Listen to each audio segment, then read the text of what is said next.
Chapter 91. Li Qingshan curled his lip. He had almost been fooled by her. What freedom! She was clearly just being carefree and hating work. She wanted to live an even more extravagant life. He wanted to ask more about the nine-tailed fox queen and the 10 demon kings, but she had already changed the topic. She returned to how cute she was, which was why the nine-tailed fox queen had chosen her and invited her to the dragon province. She did not allow Li Qingshan to interrupt her. She continued until she was tired of talking. It's getting late. Time to sleep. She took out a huge cat basket from the bell. It was covered in thick velvet. She curled up comfortably in there. Li Qingshan said, "It's still daytime right now." Xianyue extinguished the pearl with a wave of her hand. "Daytime is for sleeping. We'll set off at night." Li Qingshan looked at her sleeping form. Her long eyelashes overlapped, her fine nose tilted up slightly, and her lips were pressed together. Her curled-up body seemed even more petite and delicate, lacking her usual stubbornness and willfulness. She seemed so delicate that he could not help but feel the urge to protect her from the bottom of his heart. He shook his head violently. Now was not the time to admire a beauty. She was not someone he needed his protection or someone he could pursue. From a certain perspective, she was still an enemy. How could he be bewitched by her? It was best if he raised his guard. Li Qingshan let out a sigh of relief and exchanged glances with little Anne. He found today's experiences to be far too strange. He glanced at the girl in the cat basket before arriving in a corner of the dwelling and meditating. He continued to practice the spirit turtle's method of sea suppression. Little Anne sat down beside him and meditated as well. Xianyue flipped around in the cat basket a few times. Suddenly she said, "Big Black, sing me a song." "I don't," Li Qingshan said firmly. "What's the point of having you around?" Xianyue opened her eyes. "Then let me go." "Forget it, I'll teach you." Li Qingshan rubbed his forehead. Before he could even say anything, Xianyue began singing to herself. Xianyue sang to herself, "Little kitty, good kitty, go to sleep." The gentle singing drifted through the cave. It was extremely pleasant, but Li Qingshan curled his lips. It was clearly a lullaby for coaxing a child. He thought the Dark Queen was probably the type of cat lover who raised cats like they were her children, but when it came from her mouth, it was extremely pleasant, with a hint of tenderness. When little Anne heard this, the blood flames in his eyes surged and his heart surged endlessly. However, there seemed to be a layer of membrane separating them and he couldn't understand where this feeling came from. "I'm done. You can sing now." "I don't remember it. Sing it again." Li Qingshan said in his heart, "I am a dignified 10-foot man, I walk the path of violence, how can I sing this kind of song? You can't even remember something so simple?" Li Qingshan said, "I'm a country demon. I'm stupid and stupid, so of course I don't know anything. I can't remember anything." As a result, Xianyue sang it again patiently, but the result was the same.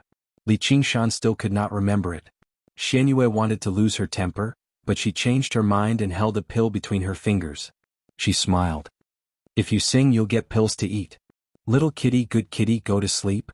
Li Qingshan immediately began to sing at the top of his lungs. Why wouldn't he sing if there were benefits? He was just selling his skills, not his body. The great leader had once said that the working people were the most glorious. However, his voice was deep and husky, like the hum of metal. Coupled with his forceful roar, a lullaby was forcefully given a rock and roll feeling by him. "Stop singing. You're so noisy." Xianyue tossed the pill into Li Qingshan's mouth. Li Qingshan sniggered and swallowed the pill, continuing to meditate and cultivate. He did not know the name of the pill, but the effects of each pill were as if he had been reborn. The effects were unbelievably strong.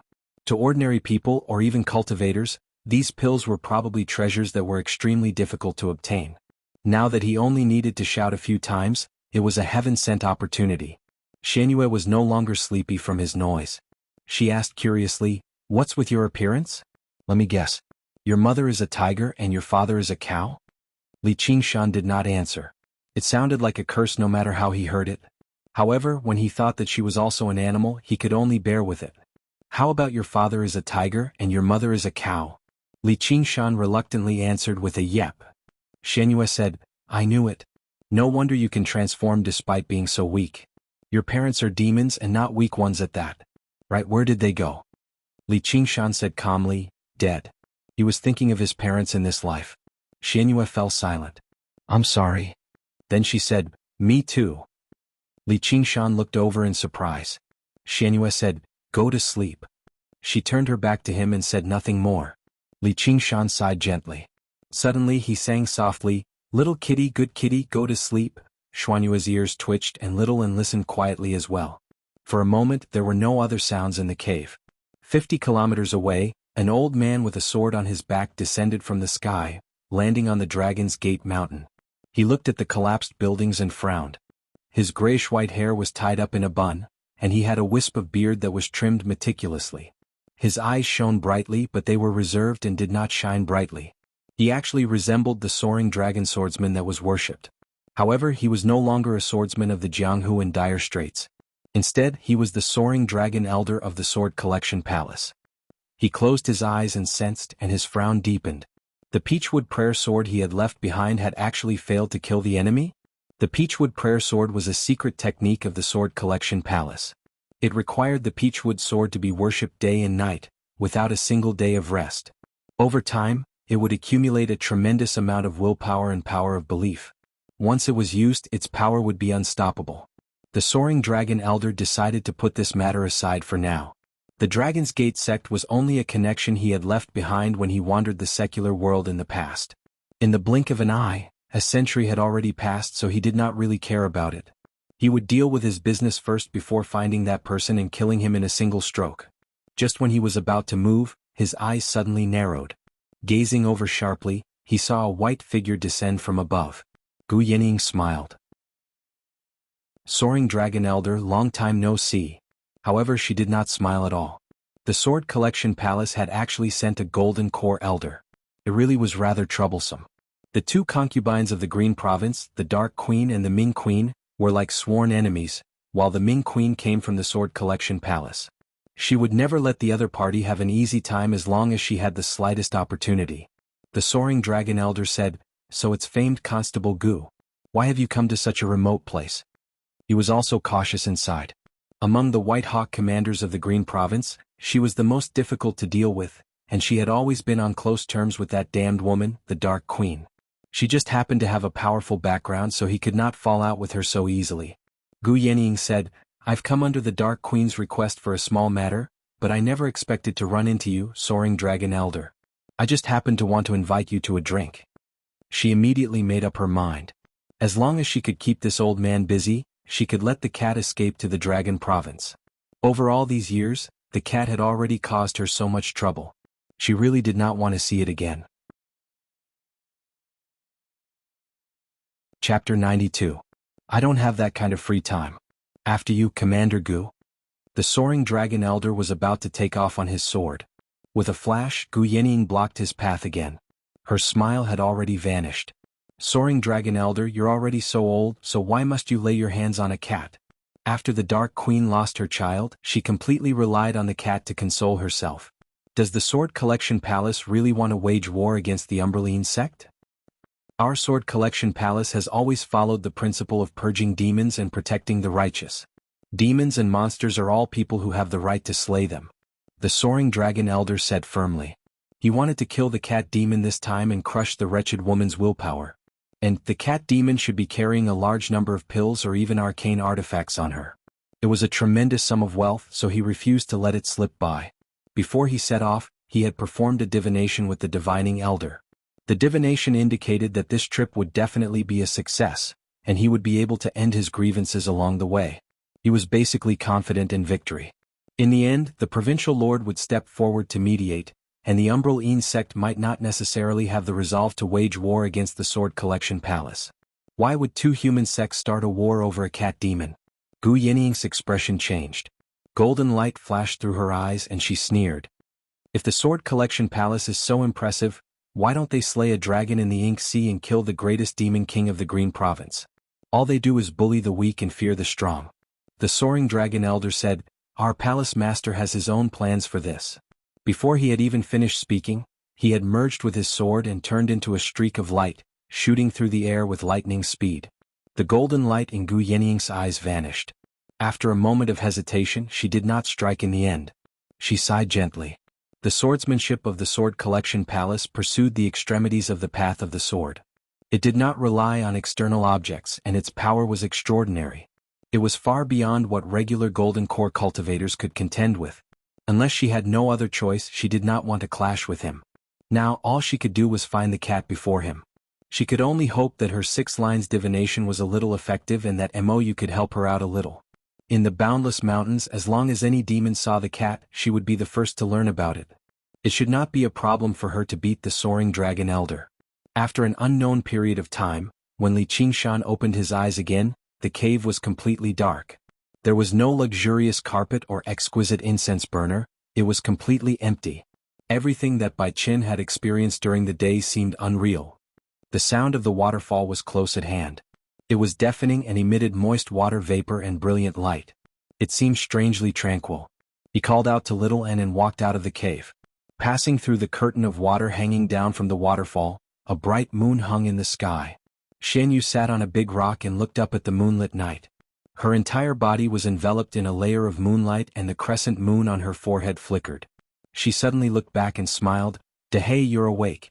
It's time to set off." Li Qingshan was startled and nodded. Then her figure suddenly appeared on top of Li Qingshan's head. The afterimage remained in place and did not dissipate for a long time. This was definitely not something that could be done with speed alone.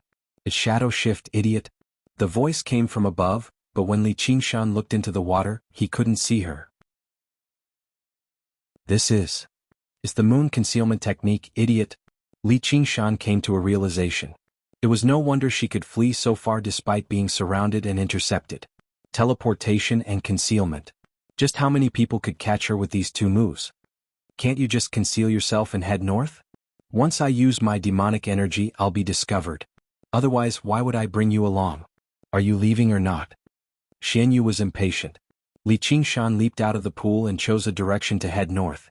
The boundless mountains were like a giant dragon, stretching from the southwest to the northeast, spanning thousands of miles. The mountains were deep, the forests were dense, and the cliffs were dangerous. It was a forbidden zone for humans. Li Qingshan had gazed at this mountain range for 10 years, but this was the first time he had ventured so deep into it. The vegetation was dense, and as far as the eye could see, there were ancient trees that reached into the sky. The canopies of the trees stretched out and covered the sky. Because it was winter, the leaves had withered, allowing rays of moonlight to fall, making the atmosphere even more serene and serene. Because he was worried that he would cause too much of a commotion and be discovered, affecting his escape plan, Li Qingshan did not walk very quickly. However, after his transformation, every step he took easily covered a distance of several zhang, so he did not seem slow. Although he was a shut-in in his previous life, he had often yearned for the life of a backpacker. In this life he had finally realized this dream, although the way he had realized it was a little strange. He admired the scenery of the mountains along the way and did not feel bored. However, he was not bored, but Xianyu was bored to death. She kept muttering, "Tu meow, tu meow." She jumped from the top of his head to his left shoulder, and then from his left to his right. She squeezed together with Little N, teasing Little N. Little N did not like her behavior and also ran around on Li Qingshan's body. Although the 2 of them were very light, Li Qingshan felt as if there were 2 monkeys on his body. After a while he could not take it anymore. "Quiet down. You dare to speak to master like that?" Xianyu fiercely pounded Li Qingshan's head. Li Qingshan bellowed out. Suddenly he took off madly, charging forwards with a startling momentum. "Stupid big black, forget it, forget it. I won't bully you anymore." Xianyu patted Li Qingshan's head and giggled. Her bell-like laughter rang through the forest. When she was bored, Xianyu would search all over Li Qingshan's body.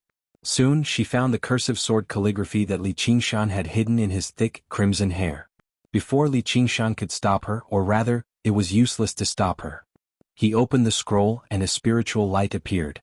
Xianyu was also shocked by the sword aura and sword intent it emitted. She patted her chest and flipped the cursive sword calligraphy in her hand. It was exactly the same as when Li Qingshan had first obtained it. She also had an illiterate expression. "You still have something like this. This is a spiritual artifact that only humans can use, right? I think you're pretty amazing." Li Qingshan said, "This is mine. What's yours is mine. Also, who cares about this broken thing of yours? This master has seen countless magic artifacts and treasures. It's just a spiritual artifact." Xianyu tossed her hand back to Li Qingshan. Then she played with the locust wood tablet. The edges of the tablet were already burnt, and it did not look very impressive. "What is this?" There's no spiritual qi at all? The craftsmanship is also so poor. And what is the meaning of this? When? Li Qingshan touched his waist and sure enough it was empty. Before he could even say anything, Shaoan extended his hand to take the wooden tablet. How could Xianyue let him succeed? She dodged it with a gentle sway, but Shaoan refused to give up. Xianyue dodged several of Shaoan's attacks in the blink of an eye. You don't have to be so anxious about a spiritual artifact. Tell me what this is for and I'll give it back to you. Li Qingshan stopped little and, this is a promise. What promise? Although Li Qingshan was unwilling to say, he knew that she was curious. She would not give up until she reached her goal. I promised to send him home. His home is in the south. Xianyue was stunned. I couldn't tell that you treat your pet so well. He's not my pet. Chapter 93. What are you doing? Li Qingshan's horns were harder than steel. Now that they were carved, he felt his bones tremble and itch. Don't move, Xianyue said. Li Qingshan moved with all his might. He even reached out to grab his head, but she was very agile and did not let Li Qingshan grab her. After a while she said, it's done. She then took out a bronze mirror and showed it to Li Qingshan. Li Qingshan saw that the words, North Moon, were carved on his horns, one on the left and one on the right. I'll paint it a little more to make it more clear. That will be my promise. Xianyue chuckled. You can go die. Li Qingshan flew into a rage. When the sky was about to brighten, they found a natural cave to rest in. Li Qingshan's face was cold. He stretched out his hand, spirit pill. Xianyue smiled, be good, don't be angry. Come, open your mouth. She held the spirit pill, unwilling to put it in Li Qingshan's palm. Their eyes met. After a while, Li Qingshan opened his mouth and bit down on her hand. His white teeth were like sharp blades. Not to mention her slender wrist, he could even bite through a steel frame. Xianyue retracted her hand and Li Qingshan only ate the spirit pill. She then touched Li Qingshan's head. You're so fierce. Li Qingshan ate the spirit pill and went to meditate, continuing to cultivate. When he wasn't cultivating, he held the mirror and touched the two words on the horns. He sighed, wondering if he could erase them.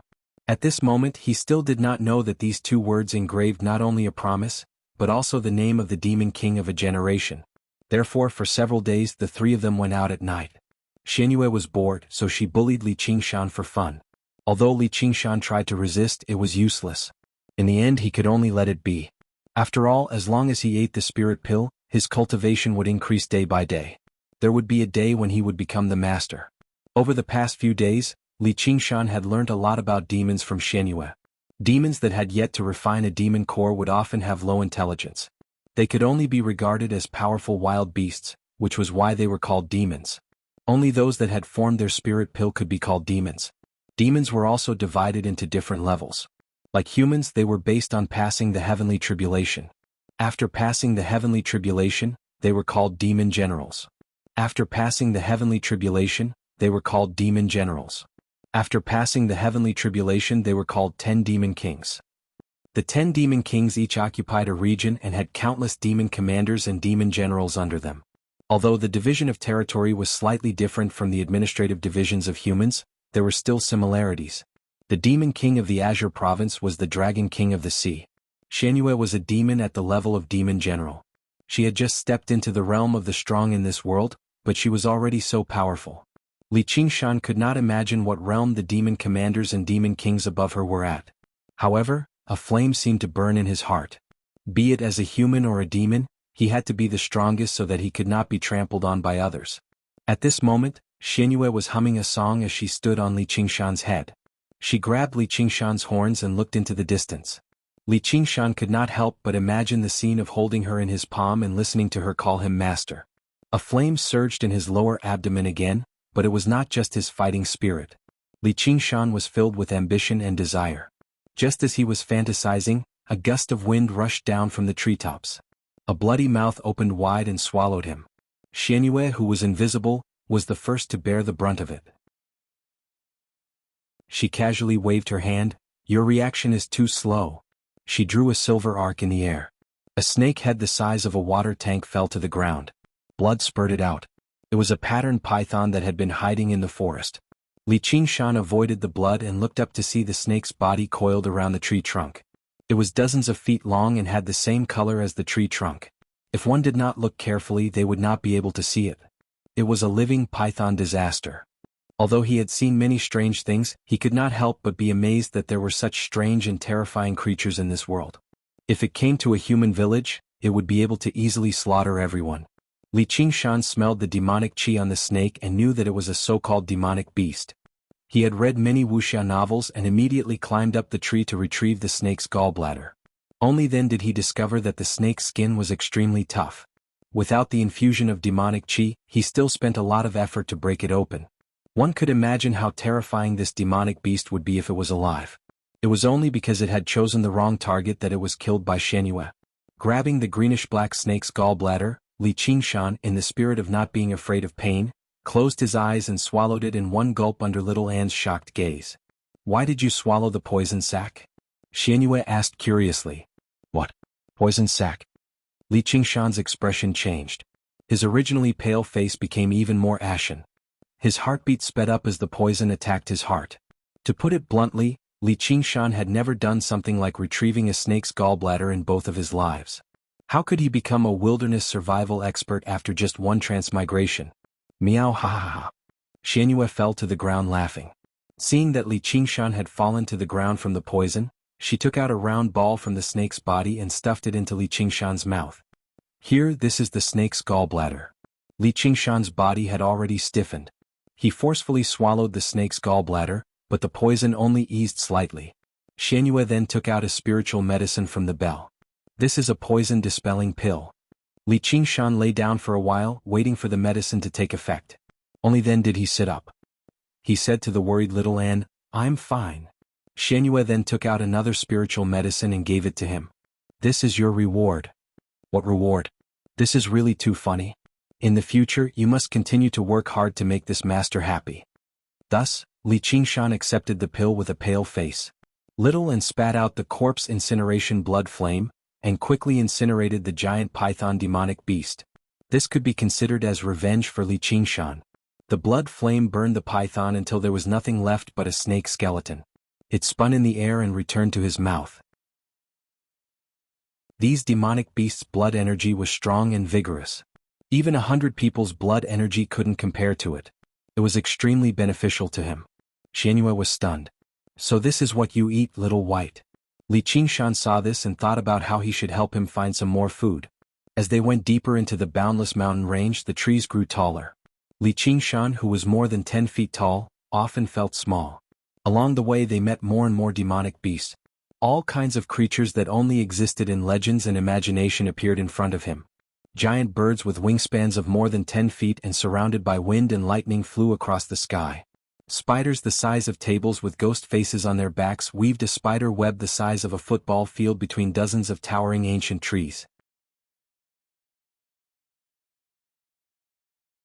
Chapter 94. At a time like this, Li Qingshan didn't want to cause too much trouble.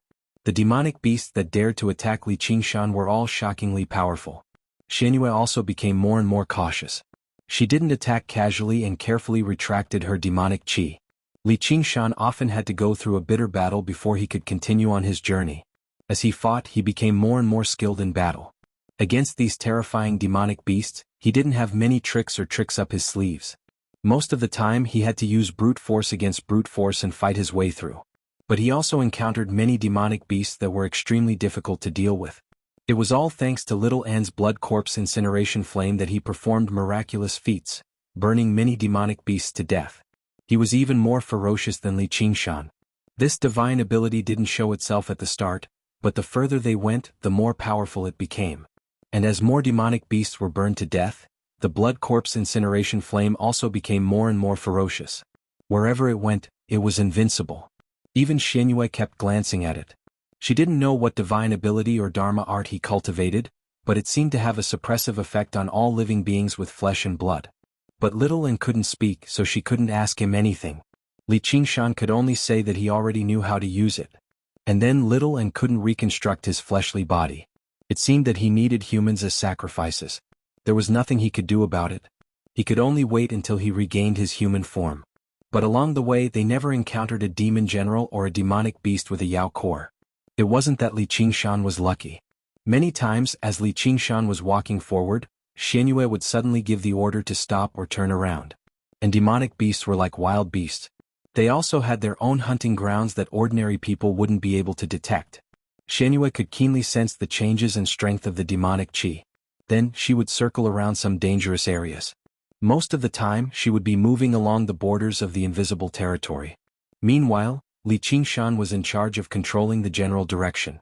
Along the way their relationship became much more harmonious. In other words, Li Qingshan's tolerance had become much stronger.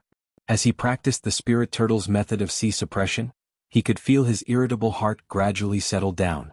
This was all thanks to the pills and Xuanyue's extremely cute appearance, which greatly increased Li Qingshan's tolerance. Or in other words, there was nothing he could do even if he did not want to. Of course, what encouraged him to cultivate now was no longer just transforming into a human form, but also the appearance of a certain cat calling him master. According to the theory that a white swan from afar was not as good as braised pork nearby, the idea of marrying Gu Yenying as his wife naturally took a backseat. As for Xianyue, it was not just braised pork. It was a feast for gluttons. Both of them stood before him for him to choose. He really was troubled. He compared it many times in his head, but he failed to come up with an answer. While the frog was still hopping on the ground, it began to struggle over which swan was better. It even considered the 12 ways to eat a swan. As a result, Li Qingshan became filled with hope for the future as he indulged in these lustful thoughts. Before he knew it, many days had passed. On this day, Xianyue suddenly whispered into Li Qingshan's ear, "Stop." Li Qingshan stopped in a hurry, concealing his aura according to the method taught in the spirit turtle's method of qi suppression. A series of heavy footsteps rang out from the distance. A huge lizard that resembled a dinosaur walked past them. If it were a real dinosaur, Li Qingshan would not be so afraid. However, the huge lizard breathed out strands of cold air. Wherever it passed by, the vegetation would all turn into ice sculptures. What heavy demon qi! Li Qingshan had learnt quite a few things as well, such as determining the strength of an opponent through their demon qi. When the huge ice lizard walked past, Xianyue asked in surprise, "How did you do it? How can you conceal your aura so completely? Is this your innate ability, meow? But didn't you condense a demon core? Don't tell me you're a spiritual beast too?" "I don't know either. I just need to hold my breath." Li Qingshan already knew that demons were not like humans who pursued ever-changing techniques. Instead, they constantly dug into their own strength and practiced their innate abilities. Although they lacked agility and flexibility, they were usually extremely powerful. Innate abilities were not innate.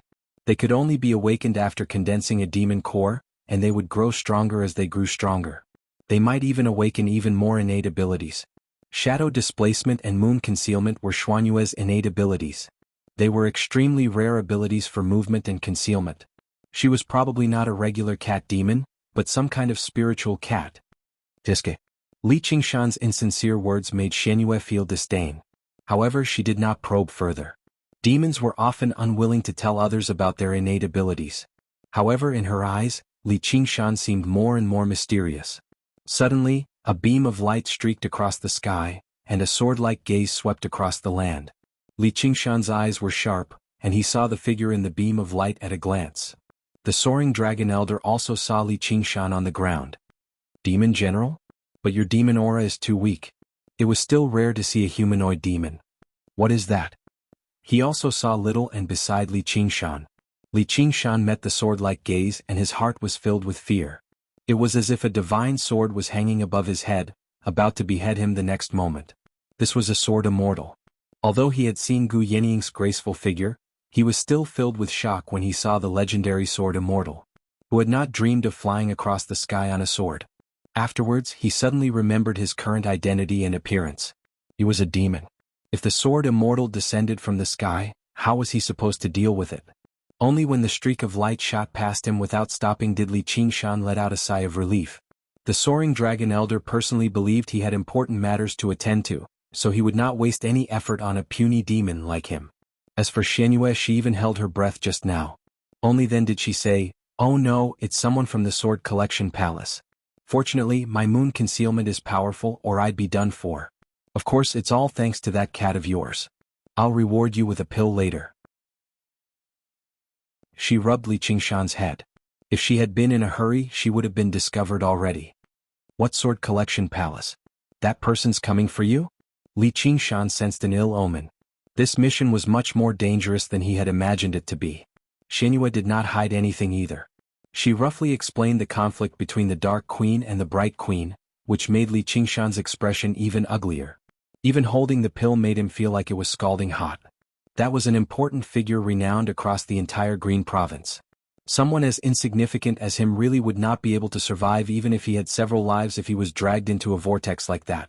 Xianyue encouraged him. Don't be so worried. As long as we escape to the Dragon Province, that old bastard won't be bold enough to chase after us no matter how bold he is. By then we'll be free to soar through the skies and leap through the oceans. Miawaha. Li Qingshan was not as optimistic as her, but he was already on the verge of death. No matter how dangerous the path ahead was, he could only take a gamble. Chapter 95. I've never been human, so what's a conscience? Can I eat it? Hee, you finally admitted that I'm your master. Xianyue smiled from ear to ear and coughed gently. As long as you yell for master to save Miao, I'll definitely come and protect you. Li Qingshan said, I'd rather die. Xianyue said, if you're so uncute you'll be abandoned by master. Li Qingshan said, please abandon me as soon as possible. As they argued they set off once again.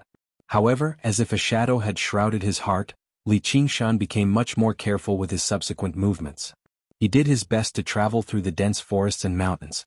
If he came across any demonic beasts, he would avoid them as much as he could. He would not get caught up in battle. As his cultivation deepened, his method of concealing his aura became better and better. Demonic beasts with sensitive senses would often walk past him, but they would not be able to detect him at all. Xianyue admired herself for making the right choice. She fed Li Qingshan the pills she had without holding back. However, this was probably because she was used to being extravagant. Moreover, Li Qingshan felt like she was trying to fatten him up so that he could be used as a meat shield. Finally, they traveled in peace for many more days. Xianyue said, we're not far from the Dragon Province anymore. When day arrived, the three of them rested in a natural cave. However, it was not a sealed cave. Instead, it was endlessly dark and deep. Cold wind blew out from within, leading to who knew where. Xianyue rested in the cat basket, while Li Qingshan and Little and cultivated to the side. Rustling sounds rang out from underground, growing denser and closer. Li Qingshan opened his eyes, but he saw that Xianyue had already stood up. She pricked up her ears, clearly having heard the sounds as well. There's demon qi. In the darkness, countless eyes lit up. They were densely packed together, and there were even countless cracks, enough to make people shiver from the bottom of their hearts. There were demonic beasts emerging from underground, and there was more than one. Li Qingshan was already used to this kind of life. He and Little and were on guard, while Xianyue consciously hid herself. The rats came out from the depths of the cave like a tide. Even though Li Qingshan was used to seeing all kinds of demonic beasts, he still frowned when he saw this scene. However, this was only the beginning. The rats that came out of the cave were getting bigger and bigger. The small ones were the size of dogs and the big ones were the size of bears. The cave was instantly drowned by a sea of rats. From top to bottom, it was crowded with all kinds of rats. All of them were staring at Li Qingshan. The sound of teeth grinding joined together and echoed in the cave, making people panic. Li Qingshan showed no fear. Their nemesis was here. Then he felt Xianyue on him tremble slightly. He lowered his voice and mocked, "You are actually afraid of rats? Too disgusting. What kind of place did you choose? How dare you? Hurry up and kill it, meow." Xianyue had never seen such a thing in the prefecture overseer's manner. Li Qingshan said maliciously, "Isn't this your favorite food? You can use it for dinner. Hurry up and eat." Revenge was an eye for an eye. As for the place, he probably had no choice. These rat spirits were far stronger than ordinary rats. They had probably opened up the entire area into a rat hole. No matter where he chose to stay, he would inevitably end up at their doorstep. "I'll eat you first." Before Li Qingshan could finish his sentence, he felt a pain in his ear. Xianyue had bitten his ear. However, other than the sharp pain from her teeth, he could also feel her warm lips and the tip of her tongue. He was actually enjoying it. "I don't have that kind of hobby." Li Qingshan shook his head. Little Ann set the fire. Little Ann had been waiting for this moment. He jumped up and spat out blood flames at the rats. The rats squeaked. The weak, regular rats were immediately reduced to ashes. Their flesh and blood fanned the flames, while the larger rats were covered in lust. They lunged towards Li Qingshan and bit him. Their great life force was evident. However, the stronger their vitality, the more vigorous the blood incineration flames. With countless rat spirits as fuel, the blood incineration flames soared into the air and formed a fire snake in the cave. It opened its mouth and bit at the larger rats. Little An was becoming more and more proficient in using the Dharma spells. He was practically self-taught. Seeing their natural enemy appear, the frightened rat spirits fled in panic. Li Qingshan was still fearful. It was all thanks to Little An's powerful Dharma spells. Otherwise, he would have been at a disadvantage if he had been overwhelmed by so many rats. Especially the steel teeth of those rat spirits. They were clearly not vegetarians. Even if he had won, he would have been disgusted to death. Be careful. Xianyue had already let go of Li Qingshan's ear and whispered. Li Qingshan only felt a warm breeze enter his ear. Before he could savor the taste, he also felt a powerful demonic aura coming from the depths of the cave. Swoosh! A yellow light shot out, piercing through the fire snake and hitting Little An, sending him flying. Little An. Li Qingshan hurriedly caught Little An. He saw cracks appearing on his body. One had to know that ever since he started cultivating, his body had become even harder than steel. It was clear how terrifying the might of this attack was. The yellow light was like a living creature. It turned in the air and shot at Li Qingshan. It was so fast that no one could react in time. Xianyue made a grabbing motion and caught the yellow light in her hand. Opening her palm, she saw a spinning yellow bead. Yao core. The newcomer was a demon that had refined a demonic core. With a loud rumble, an elephant-sized rat charged out of the cave. Its eyes shone brightly. It clearly had intelligence. It stared at the demonic core that was bound by something in the air. Then it screeched at Li Qingshan. This was Li Qingshan's first time fighting a demon that had refined a demonic core. He immediately felt how terrifying it was. His body's instincts were constantly warning him that he was not a match for this thing. A yellow light flashed in the rat spirit's eyes. Under Li Qingshan's feet, an earth all suddenly pierced upwards. Something unexpected happened. The earth all was so fast that Li Qingshan could not react in time. Xianyue carried Li Qingshan and flew into the air. The earth all stabbed 10 feet into the ground before finally losing its momentum. When Li Qingshan looked down, he was already covered in cold sweat. Little An sent the blood flames towards the rat spirit again, but they were blocked by the yellow light. He was unable to advance any further. The rat spirit screeched. In the air, the demonic core trembled even more violently. It was in a hurry to withdraw it. Take it. Xianyue casually tossed the demonic core to Li Qingshan. Li Qingshan caught it in a hurry. He had never expected the demonic core to be so powerful. Even when he used all his strength, it almost fell out of his hand. The technique of the rat spirit was already so vicious and vicious. If he withdrew the demonic core, he would have nowhere to stand. The spirit turtle suppresses the seas, suppressing evil spirits. Li Qingshan suddenly began to circulate his demon chi madly, firmly suppressing the demonic core in his hand. Seeing how it could not succeed, the rat spirit shrieked and charged over. Its huge body was as fast as lightning, showing no signs of slowing down at all.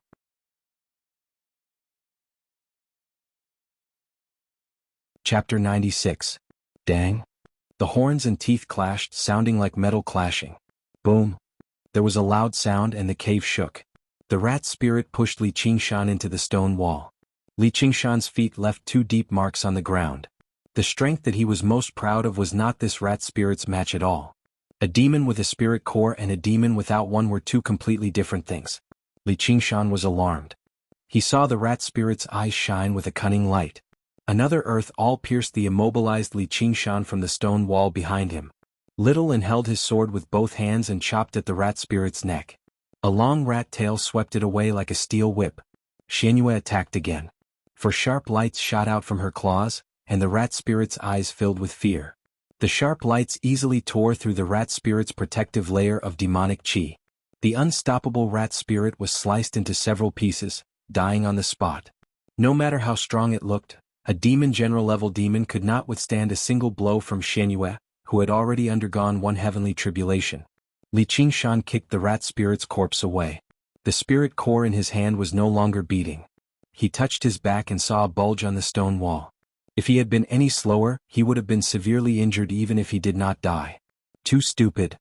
Xianyue evaluated. If not for you, would I have come to this place? Li Qingshan had cultivated for less than half a year. while the rat demon's lifespan was over a century at the very least. With such an absolute difference in strength, how could it be so easy for the weak to defeat the strong? Xianyue was about to speak when she suddenly sensed something. Her expression changed. Quick, let's go. We have to change places. Although Li Qingshan did not sense anything, seeing how serious she was, he immediately turned and left with little Anne. The karst cave trembled, and the entrance of the cave, which was originally several dozen feet wide, suddenly trembled. It was as though it had come to life. It contracted and bit down, completely sealing off the cave. Not even a ray of light shone in. Xianyue whispered, "Withdraw your demonic qi." Then she turned invisible again. Li Qingshan withdrew his demonic qi and listened attentively. Another sound came from the depths of the cave. A large rat crawled out and stood on 2 feet. He did not even look at Li Qingshan. Instead, he yelled at the top of his lungs with a strange tone, "The Rat King has arrived."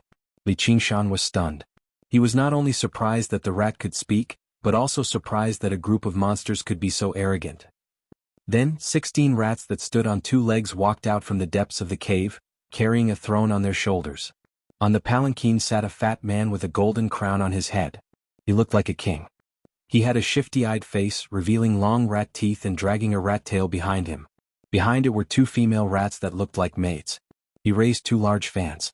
Xianyue beamed when she saw this, but Li Qingshan could not smile. He had already taken human form, so he was at least a demon general. And the rat spirits that carried the palanquin exuded a demonic qi that was even stronger than the large rat spirit. The Rat King said lazily, "Who trespassed on my Black Rat Mountain and killed my great general Whitefang?"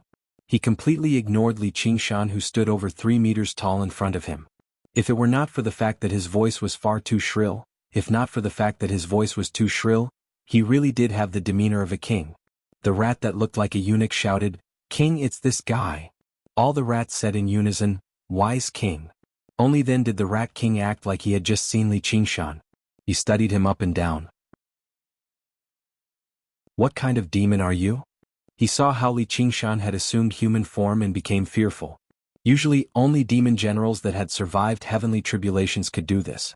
However, he could not sense any demonic qi from Li Qingshan, so he could not help but be more careful. The rat spirit's body that had been broken into pieces on the ground seemed to have become proof. Li Qingshan acutely noticed the change in the Rat King's expression and suddenly understood why Xianyue had asked him to restrain his demonic qi. He could not help but admire her sharp mind. He said boldly, "I am the old demon of Black Mountain. You General White Fang are too reckless. You dared to sneak up on me and have already been killed by me. Now that you are blocking my way, are you also going to fight to the death with me?" As he spoke, he took a step forward. He could not help but say it. Li Qingshan's demonic body was extremely mighty. His horns were like spears and his claws were like blades. The Rat King shrank back. He lived up to his reputation of being as timid as a rat. If Li Qingshan was an ordinary monster, he would definitely pounce on him and eat him up. However, Li Qingshan was suspected to be a demon general, so he immediately shrank back. He had no intention of avenging his subordinate. "It's a misunderstanding, a misunderstanding. May I know which demon general you are working for?" Li Qingshan did not expect the hierarchy in the demon world to be so strict. He still had to follow Big Brother. Xianyue softly whispered a name into Li Qingshan's ear. Li Qingshan immediately said, "I am working for Lord Mo Yu. He specially sent me to the Boundless Mountain to handle some matters." The Rat King was filled with deep veneration. He even jumped down from his throne. "So you are from the Ink Sea. You are Lord Mo Yu's envoy.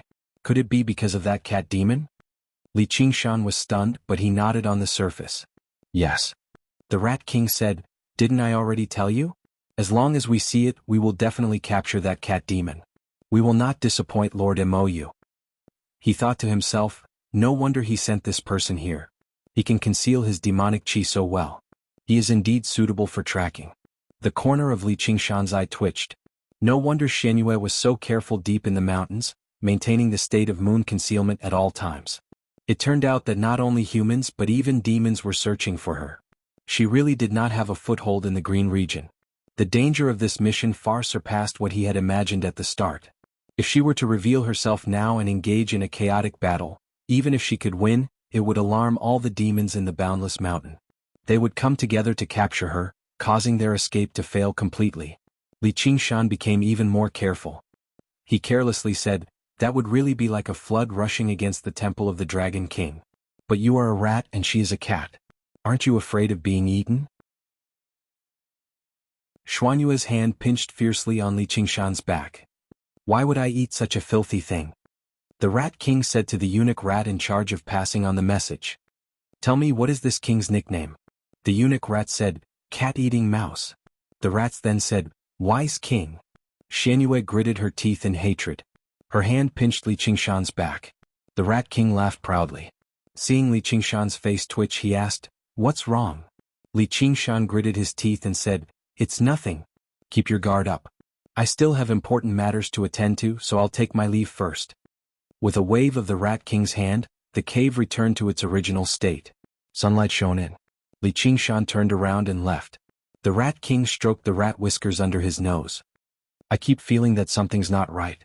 This is the Black Rat Mountain. By right, I should be the old demon of the Black Mountain. The rat said, Wise king. Li Qingshan left the Black Rat Mountain and walked for another few dozen li. Xuanyue said, Sooner or later, I'm going to fry this nest of dead rats. Li Qingshan shouted in a low voice, Get down here.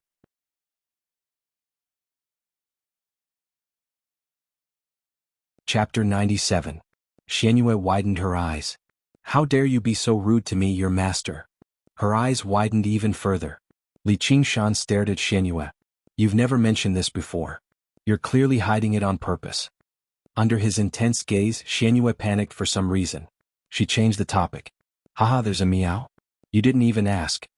Li Qingshan sat down. That's enough. What? Say that again. Xuanyue bared her claws and threatened. Li Qingshan said, You're powerful. If you encounter danger, you can teleport away, but we'll most likely die. If you want to kill us, then kill us. I don't want to be used by you anymore. Just let Little N go. Little N grabbed Li Qingshan's sleeve and shook her head desperately. Xuanyue said, Do you think I don't dare? She swung her claws as fast as lightning. Li Qingshan definitely could not dodge it. His flesh was not much tougher than the rat demon's either. The claws stopped before Li Qingshan's neck, only inches away. Xuanyue's chest heaved. She turned around and said, Humph, I can't be bothered to kill you. If you want to go, then go. Do as you please. Li Qingshan glanced at her deeply before turning around. He was about to take a step. Xuanyue grabbed Li Qingshan's pinky and said softly, The Dragon Province isn't far from here. We agreed on it. Li Qingshan turned around, but she was looking elsewhere. She was not looking at him.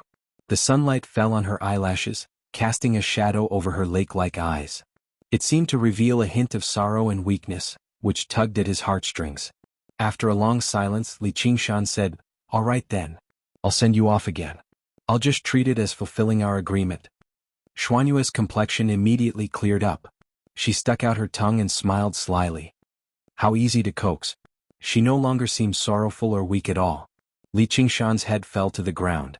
His face immediately darkened. Little N looked at Li Qingshan with some pity. Promise?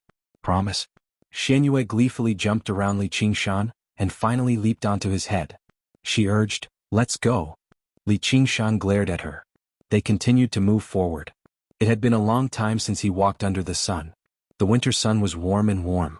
Unknowingly, a long time had passed and he had completely adapted to this demon body. Xuanyue said, Don't feel embarrassed.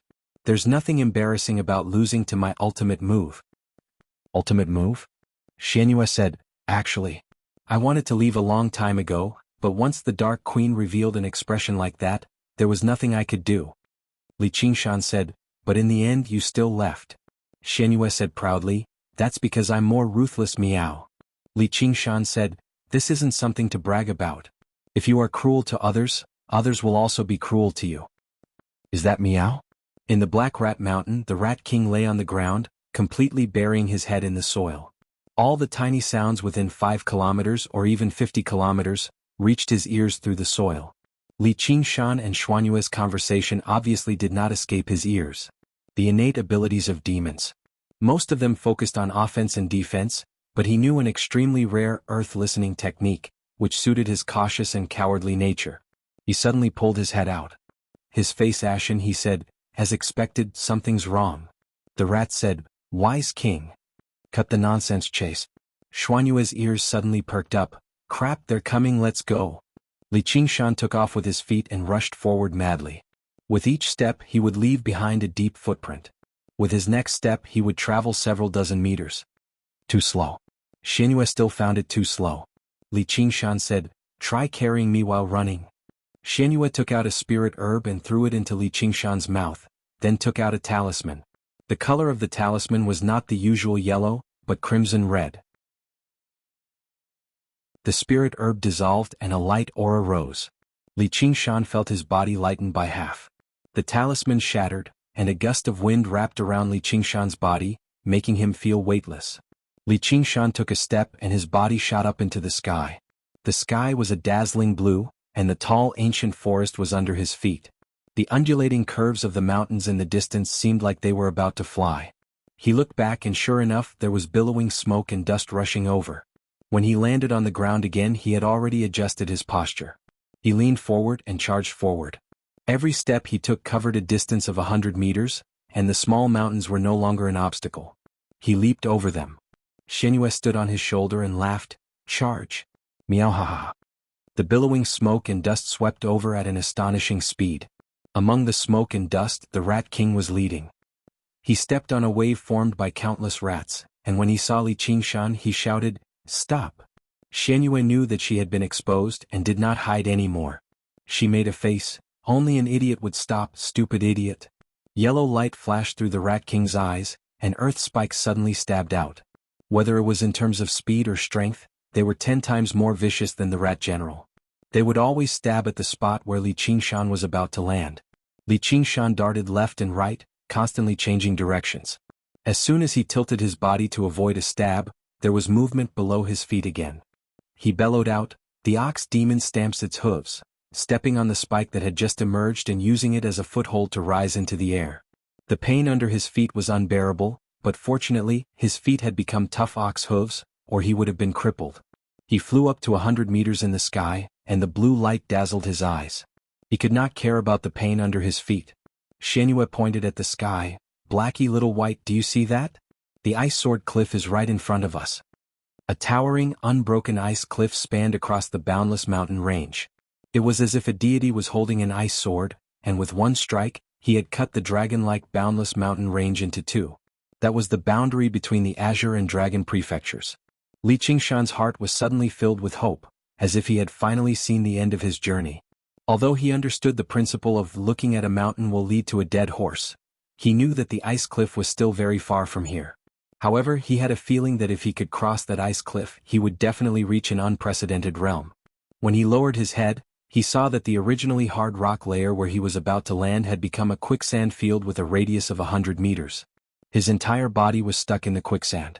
The quicksand spun like a whirlpool, emitting a strong suction force. It was as if countless hands were pulling Li Qingshan down into the ground. He was like a tiger falling into a flat land. Even if he had great strength, he could not use it at this moment. The more he struggled, the deeper he sank. The Rat King seized the opportunity and caught up in one go. He laughed loudly, "You've fallen into my trap. How dare you look down on me? All of you stay here." Wise King.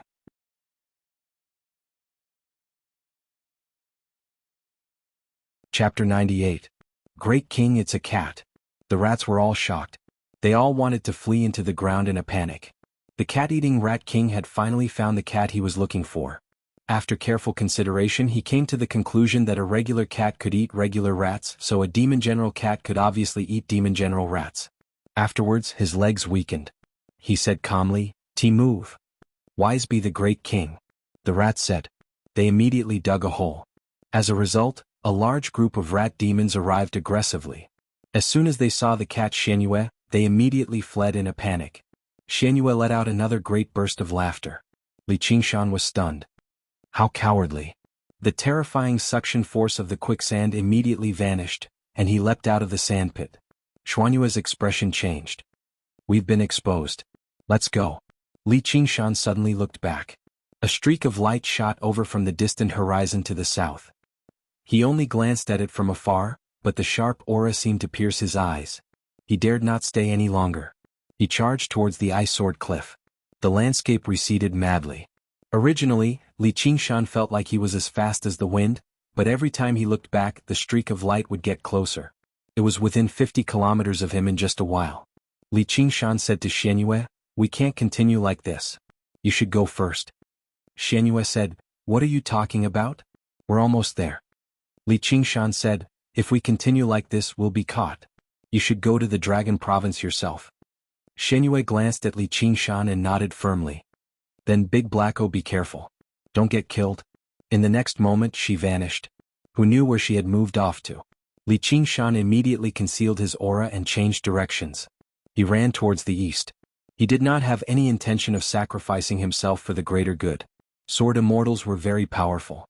The strength of the sword immortal did not exist at all. If he were caught, the sword immortal would probably kill him after killing Xianyue. He would be purged as well. Was he supposed to tell the sword immortal that he was actually a human at a time like this? As a result, he could only let Xianyue flee first. It was very likely for the sword immortal to choose to hunt down Xianyue first, and he could use the spirit turtle's method of C suppression to conceal his aura. Perhaps Xianyue could escape this calamity, and Xianyue would not have to be implicated by him. This was the best choice for both of them. Husband and wife are birds of the same forest. When disaster strikes they fly separately. As for whether they live or die, they can only pray for their own good and leave their fates to fate. Li Qingshan inexplicably had such a thought. The soaring dragon elder had originally been patrolling the skies when he was suddenly alerted by the disturbance at Black Rat Mountain. However, within Infinite Boundless Mountain, it was not uncommon for demonic beasts to kill each other. He didn't really care about it. Demon General. A powerful demonic aura that only a demon general could have surged forth. Only then did he notice it and he focused his senses. A moment later an even more powerful demonic aura rose into the sky. He immediately reacted and chased after it on his sword. Battles between demonic beasts were rather common, but battles between demon generals were extremely rare. This was because demon generals that had undergone the first heavenly tribulation all possessed a certain level of intelligence. They were nominally under the command of the same demon king and were led by various demon commanders. They would not fight each other for no good reason. If nothing went wrong, the cat demon he was looking for was right there. Sure enough, he locked onto the demon chi from several hundred kilometers away, and on the other side was the strange demon he had seen once before. He could not help but feel irritated that he had almost been tricked. Originally, he thought the cat demon would move about carefully alone. He never thought it would have a helper. It was no wonder that he had failed to find it after so many days. The streak of light rapidly drew closer. Suddenly, the cat demon vanished from the smaller demon's shoulder, while the smaller demon ran off towards the east. The soaring dragon elder hesitated. He ignored Li Qingshan and continued towards the ice sword cliff. He had to stop the cat demon from leaving the Green Province. Once it reached the Dragon Province it would be troublesome. When the sword-like gaze swept past Li Qingshan, he felt like all the blood in his body had stopped flowing. Only when the streak of light shot off towards the north did he ease up. He ran for another 5 kilometers and arrived in a deep valley. He dove in and hid under a cliff, concealing all of his demon chi. He exhaled deeply. He had finally dodged a bullet. Li Qingshan secretly calculated his gains from this trip. He had obtained several dozen pills from Xianyue, and every single one of them was even more effective than the spiritual ginseng, allowing his spirit turtle's method of C suppression to advance rapidly. Right now there were still over a dozen pills that he had yet to ingest, so he carefully stored them away in a porcelain bottle. If he ate the remaining pills he would probably be close to the first layer of the spirit turtle's method of C suppression. He would cultivate arduously for a while longer, recover his human form and return to human society. And he would be able to shake off that wretched cat demon who claimed to be his master. It was killing 2 birds with 1 stone. Li Qingshan rubbed little Anne's head with a smile.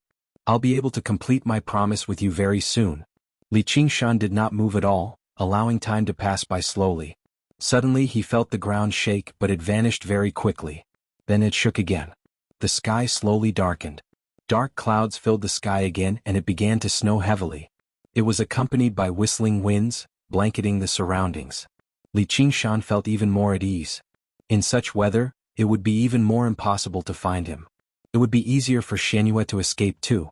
When he thought of her, he actually felt rather reluctant to part with her.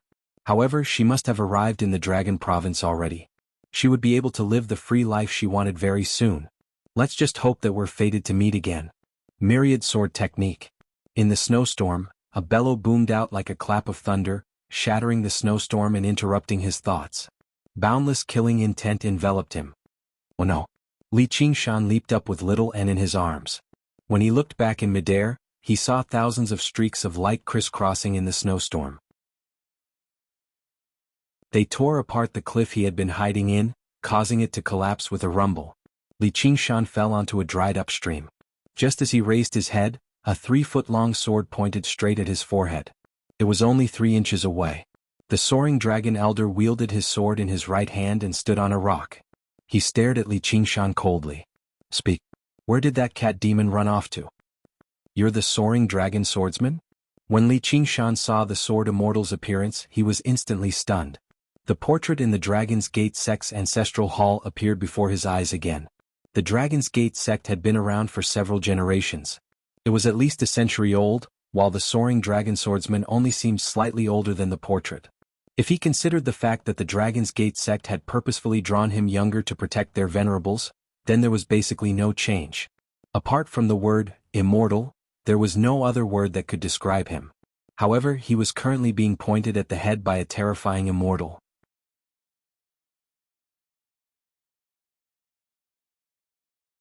Chapter 99. You recognize me?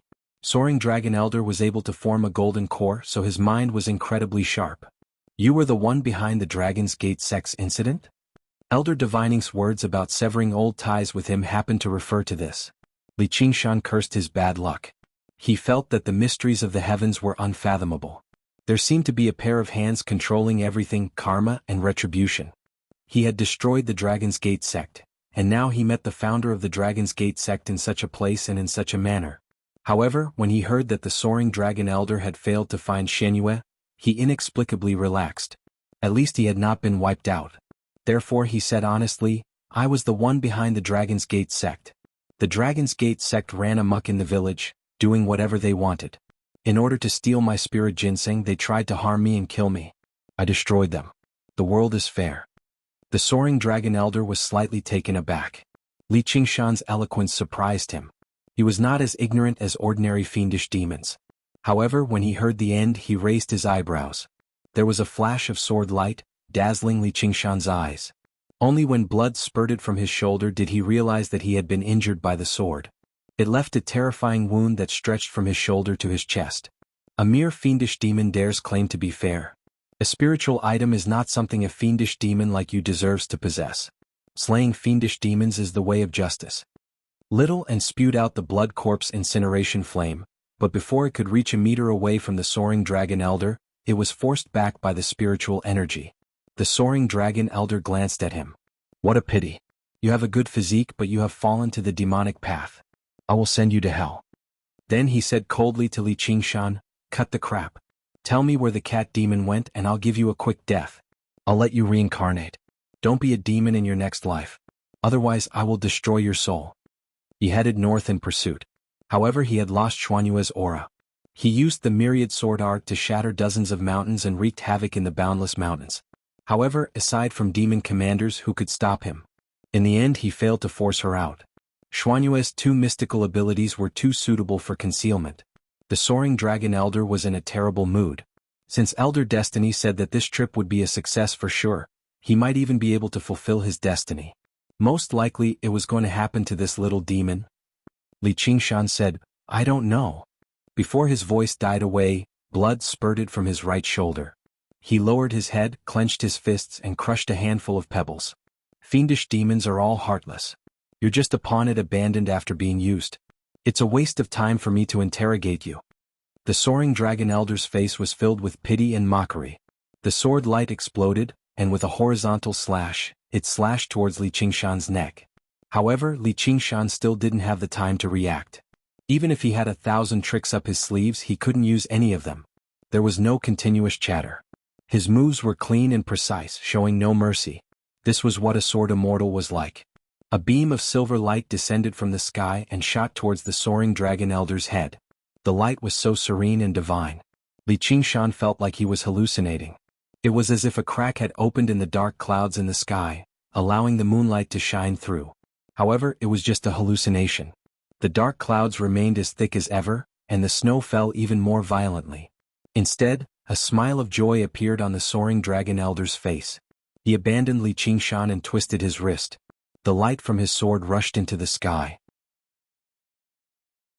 It collided with the silver light, but the sharp light shattered the serene light.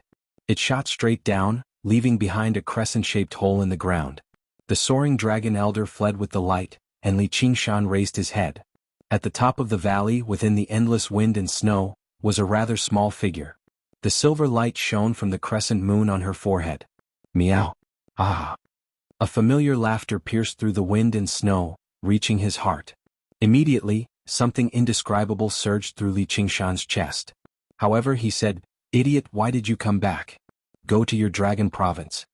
Xianyue said, "Don't talk to your masters, Miao." Li Qingshan said, "I've said it before. You're not my master." Xianyue said, "I clearly heard you calling for master to save me earlier." "I didn't." Xianyue laughed aloud. "I probably misheard you. Otherwise you must have called for help inside." Li Qingshan was stunned. Yes, he was calling for help inside, asking for help from someone, but not from this cat demon, as even if she came it would be useless. "Cat demon, you refuse to take the path to heaven." The soaring dragon elder's voice rang out from the sky. Xianyue stuck out her tongue at the soaring dragon elder. She lifted her eyelids and made a face at him.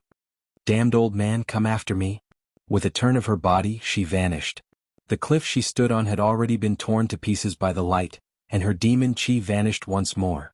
The soaring dragon elder said, "One sword into 10,000 swords reign." The sword in his hand multiplied into 2, then into 3, and in the end, it turned into thousands of swords that filled the sky. Swish, swish, swish. Countless flashes of light descended from the sky like a storm, enveloping the entire valley. This was a terrifying immortal's punishment.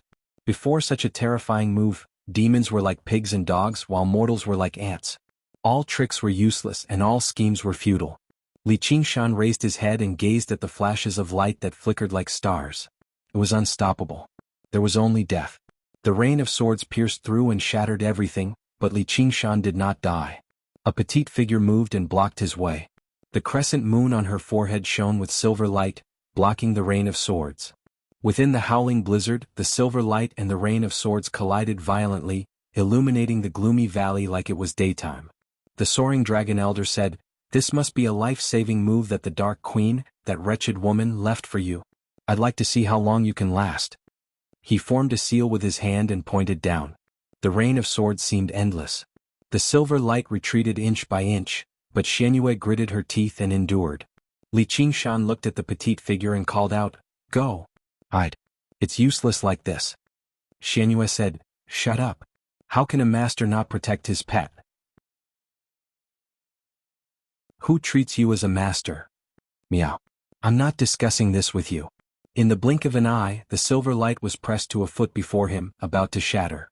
Even higher up in the sky, a huge, white dragon over 300 meters long twisted its body as it descended from above with a furious roar. At a closer glance, he discovered that it was not a dragon, but a tornado. It tore apart the snow and hurtled towards the soaring dragon elder. On the other side of the tornado, the jade folding fan in Gu Yaning's hand had already been completely unfurled, shining with resplendent light. Soaring dragon elder, stop. The soaring dragon elder made up his mind and completely ignored the tornado behind him.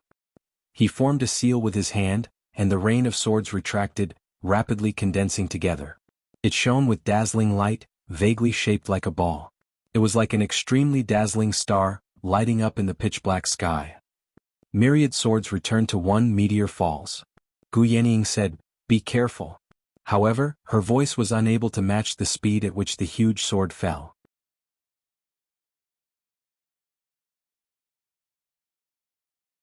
Chapter 100. Li Qingshan caught her in his arms. He opened his mouth but no words came out. This article came from the tornado roared angrily and slammed into the soaring dragon elder's body, smashing him into the ground and pressing him down tightly. It spun rapidly like a drill bit as it drilled downwards. The sturdy frozen ground was destroyed and shattered, dust flying everywhere. The tornado turned from a white dragon of snow to a black dragon of earth. In the mountain valley, large rocks rolled and sand flew everywhere. Gu Yaning's expression was dark. She had immediately rushed over after receiving the news from the Rat King of Black Rat Mountain, but she had not expected to be one step too late. Her gaze was fixed on the ground where the tornado had drilled. Take her away. A golden core expert was not so easily killed. She had enough confidence in a one-on-one battle and would not be at a disadvantage. However, it was almost impossible to protect the two of them. Light shot out of the deep hole the tornado had drilled. Dozens of sword lights instantly tore the tornado to pieces. The soaring dragon elder rose into the air, his body enveloped in a spherical protective light. Gu Yenying, you can't stop me. A thread of blood seeped out of the corner of his mouth. It looked like he had not been well taken after taking that attack head-on. However, the will in his eyes was as indestructible as a tempered divine weapon. Don't brag. Gu Yenying was truly angered. 100 dragons dancing in the heavens. With a wave of her jade folding fan, 100 tornadoes rampaged and attacked the soaring dragon elder from different directions and angles. Everything that stood in the way of the tornadoes was torn to pieces. Deep ravines were left on the ground and mountain walls. Large trees that would require several people to wrap their arms around were uprooted and sucked into the tornadoes. They were torn to pieces. In that moment there was a wild dance of slaughter. The mountains collapsed and the earth cracked. It was like the end of the world. The soaring dragon elder's expression became more and more determined. He bit the tip of his tongue and spat a mouthful of blood onto the soaring dragon sword. The master of the Black Wind Stronghold, Jianghu, could use his blood to activate spirit talismans with the body of a mortal and unleash power that far surpassed his own strength. Just what kind of terrifying move would a golden core expert unleash if he used this move? The sword was stained with blood. It immediately began to twist like a living creature. In the dazzling light, it transformed into a golden dragon that was more than 30 meters long. However, it did not look like a dragon. Instead, it was a real dragon with scales and claws. It shook its head and swayed its tail as it clashed with the tornadoes. Unexpectedly, it was able to fight against 100 people alone, and it was not at a disadvantage at all. You actually... Gu Yenying was shocked. For a golden core expert, it wasn't as simple as a mortal spitting out blood. Instead, it would damage one's own cultivation so they wouldn't easily use it. The golden dragon destroyed the tornadoes one by one. Its own spiritual light also gradually dimmed.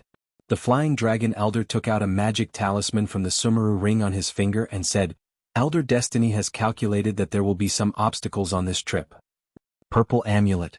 Gu Yenying's expression became even more solemn. In the Tao of talismans, yellow talismans were the lowest, red talismans were the middle, and purple talismans were the highest. The difference in power between them was like heaven and earth. Purple talismans could only be made by nascent soul cultivators, and they were single-use items. It was extremely rare even for a golden core cultivator. It was only used as a life-saving talisman, yet he was willing to take it out. Heaven and Earth Cage Seal. Li Qingshan carried Xianyue in his arms. He leapt up the mountain valley and headed north, towards the ice cliff. Little and followed closely behind. Li Qingshan roared at him, Go away, don't follow me. If Gu Yenying couldn't stop the flying dragon elder and was caught up, following him would only lead to death. Little and still followed, unwilling to leave. Li Qingshan said, Are you deaf? With a wave of his hand he sent him flying dozens of feet away. Little and stared at him blankly. Li Qingshan turned his head away and said, Find a place to hide. Don't come out no matter what. Then he left resolutely. Li Qingshan carried Xianyue and advanced towards the ice sword cliff. Even though he was 10 miles away, he could still feel the spiritual light behind him soaring into the sky. Wild winds surged and his hands were wet, the color of fresh blood intense. Xuanyue's face was pale and she said weakly, You are a good master. Li Qingshan said, Shut up, don't say a word. Xianyue said, I am your master after all, can't you be a little more courteous? You get angry at the slightest provocation, you are even more willful than me. He didn't know how long he ran in the snowstorm, whether it was an instant or a year. Suddenly he raised his head and saw an ice cliff in front of him. They had finally arrived.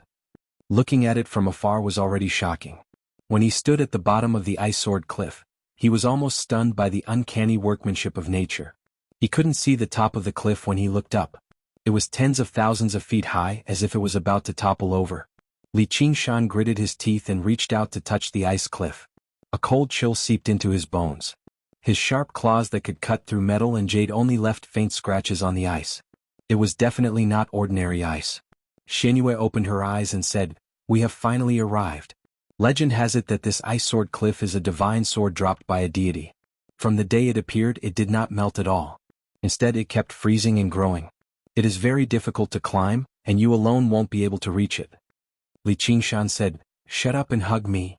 He carried Xianyue on his back and got her to wrap her arms around his neck. Afterwards, he extended his claws and gripped the ice cliff. Just when he wanted to raise his feet, he discovered that his feet were no longer human feet, but a pair of iron hooves. The ice cliff was as tough as steel, straight and shiny. It was even more difficult to climb than any other cliff.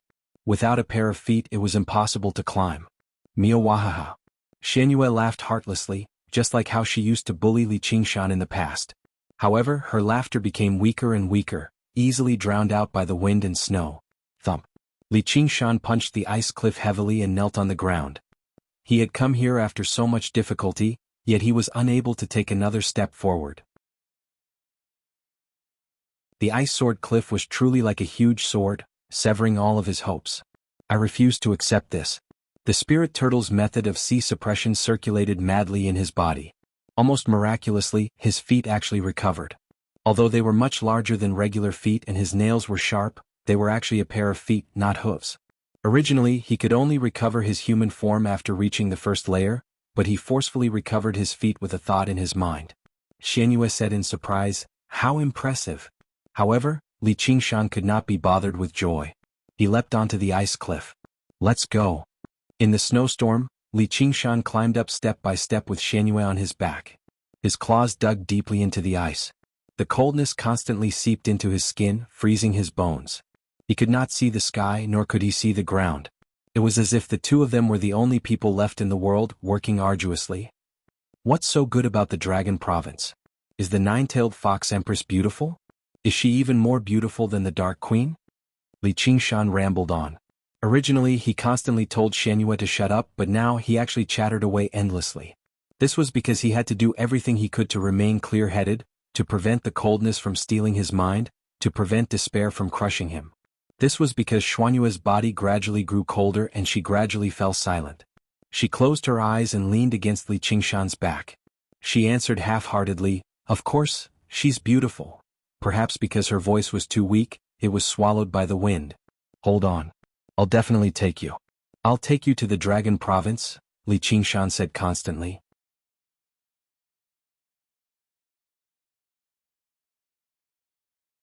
Chapter 101. Li Qingshan did not even have the strength to reply. The path ahead was covered in snow and wind. It seemed endless. He only had one thought and he kept climbing. Xianyue suddenly whispered in his ear, "I'm sorry. Master has dragged you down." He let go of his arms powerlessly and fell into the abyss of snow and wind. His eyes were closed and there was even a hint of a smile on his face. Li Qingshan subconsciously reached out with his right hand and grabbed her cold hand tightly. He could not let go, but he could not take a step forward on the ice wall without his right hand. As he stopped moving, the cold invaded his body, and his blood gradually stopped flowing. He was already 3,000 feet above the ground. Even if it was him, if he fell, he would be smashed to pieces. In the snowstorm, he finally let out a hysterical howl, like a trapped beast in a desperate situation. In the snow and wind, two red lights approached, and a figure quickly climbed up. Little and grabbed Xianyue and carried her on Li Qingshan's back. There was no need to exchange words. Li Qingshan's mouth had already frozen. He freed his right hand and continued climbing. He suddenly saw the end of the seemingly endless ice cliff. He was only a few dozen feet from the top. A large hand grabbed the edge of the cliff, and Li Qingshan climbed up with all his might. He no longer had any strength left in him. He forced himself to stay upright, and with trembling hands he touched Mo Xuanyue's face. It was cold. His chest did not beat. She was already dead. Li Qingshan suddenly burst into tears. A ray of light pierced through the snow, and the soaring dragon elder appeared at the top of the cliff. His face was pale and his clothes were tattered. He looked at Xianyue on the ground, and an expression of "as expected" appeared on his face. His meteor sword. It was not something an ordinary demon general could bear. However, just in case, he had chased after her at all costs. Furthermore, the things stored in Xuanyue's bell could make up for his losses. A demon general's demon core was also very precious. Li Qingshan wanted to fight for his life, but he did not even have the strength to do so. He questioned, "Why? What did she do wrong?" "Because she's a demon and so are you?" "That's wrong," The soaring dragon elder raised his soaring dragon sword and swung it down without even looking at little Anne, who was standing in front of Li Qingshan. I didn't kill you because you're human. A man stood in front of Li Qingshan. No one knew when he had appeared, including the soaring dragon elder. It was as if he had been standing there since a long time ago, like an expert from ancient times to the future. Eternal and unchanging. His figure could only be considered tall, and he did not emit any terrifying aura. However, in Li Qingshan's eyes, his back was even more majestic than the ice sword cliff beneath his feet. His skin was covered in a layer of navy blue. His sturdy physique didn't seem bulky at all. Instead, it was like the undulating peaks of a great mountain that had withstood thousands of years of wind and rain. Every part of it was natural and harmonious, condensing endless power. Then Li Qingshan saw a pair of ox horns on his head, one of which was broken. He couldn't help but call out, "Brother Ox." The soaring dragon elder's eyes narrowed. Every part of his soul screamed out in warning. He had crossed countless battlefields and experienced countless dangers in his life, but none of them added up to the danger he was in right now. He wanted to roar out furiously, he wanted to swing his sword. He wanted to use all the abilities and techniques he had learnt in his life, to unleash all of his power and trump cards, but he just happened to be unable to move a single finger. All he could do was stare at the man with widened eyes and say with an off-key voice, Who are you? How could such a terrifying figure become the backer of two lesser demons? The divining elder had never mentioned this, and the divination did not show anything either. It can't be. I won't die here. Oxen did not answer his question. Instead, he continued, I'm killing you because I want to. He extended his right hand. With that, the soaring dragon elder vanished from this world. Yes, he had vanished. There were no signs, no powerful moves, no terrifying demon chi, and the first elder of the Sword Collection Palace, a golden core cultivator who was renowned throughout the Green Province, had been killed in such a straightforward manner. Brother Ox. Li Qingshan opened his mouth, but he had no idea what to say. He had considered Oxen to be very powerful, but he never expected him to be so terrifying. Oxen turned around and extended his hand before Li Qingshan. A jade ring lay there quietly. It was the soaring dragon elder's Sumeru ring. I've turned you into this without your consent. You can treat this as my apology. I've left something in there for you. The value of a golden core cultivator's entire life's treasures was so great that it could even make the eyes of many disinterested cultivators green with greed. Even if a regular person sold everything they had, they would not be able to exchange it for a single item. I know you have many questions, but believe me, the answers you've found yourself are far more valuable than what I can give you. It's just like how I can give you the power to sweep through this world, but I don't, because the power you can find is 100 times more powerful than what I can give you. Now it's time for us to part. What?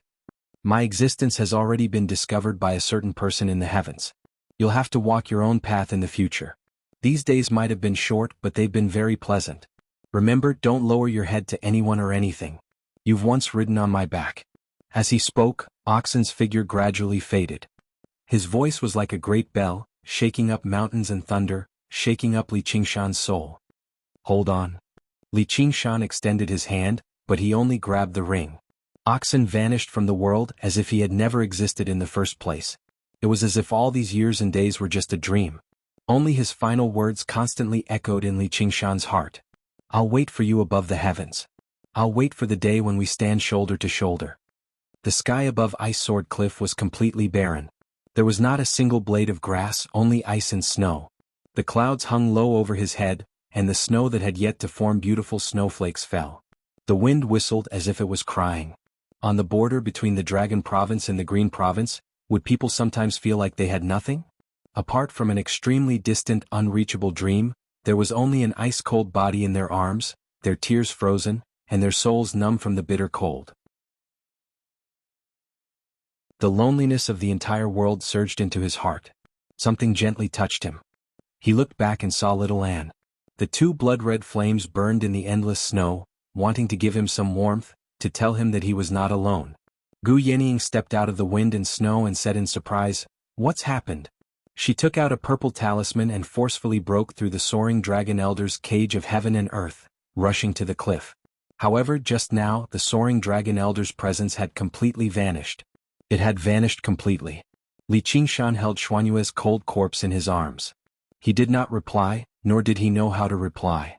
Gu Yenying even felt a sliver of fear. A golden core elder had mysteriously vanished just like that. This would probably shake up the entire Green Province. Could it be that person from the Shenin sect? No, even if a nascent soul cultivator had the ability to kill a golden core cultivator, it was impossible for them to do it so silently. Even an ant knew how to struggle, let alone a golden core cultivator. Did it have something to do with him? Gu Yanning glanced at Li Qingshan and then shook her head. Li Qingshan was just too weak. If he had such a terrifying background, how could he still have such a level of cultivation? Demonic beasts that had yet to condense demon cores were only at the 4th or 5th layer among Qi practitioners.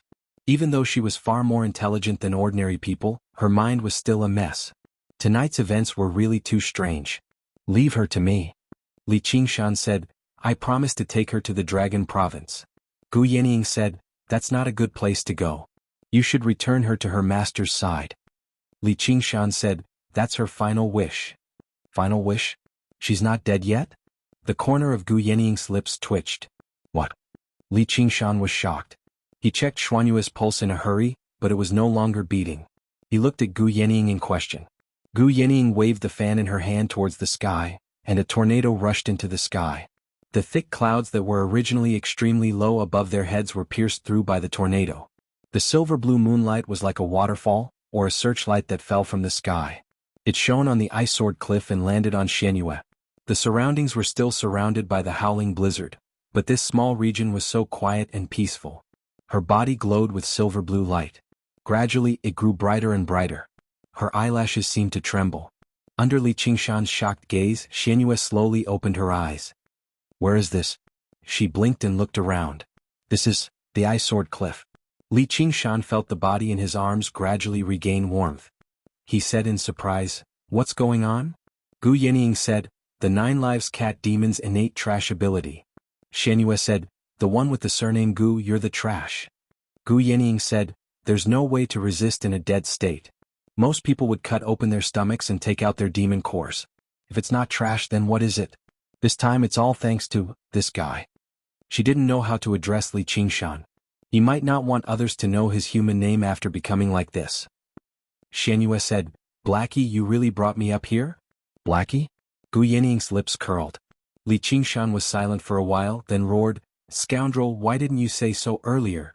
Making him sad for so long. Xuanyue said, meow ha ha, didn't I say it? I won't die. Li Qingshan heaved a heavy sigh. He didn't want to pay attention to her, but he was indescribably happy. At this moment, Xuanyue noticed the 2 crystalline streaks of frozen tears on Li Qingshan's face. She felt like something tugged at the depths of her heart. She extended her hand and touched his cheek. Big Blacko, you're crying? Li Qingshan said, don't flatter yourself. It's just snow water. Xuanyue moved closer to Li Qingshan's face. Hee, don't be shy. It's normal for pets to cry for their masters. Alright, you promised to call me master. Hurry up and call me master.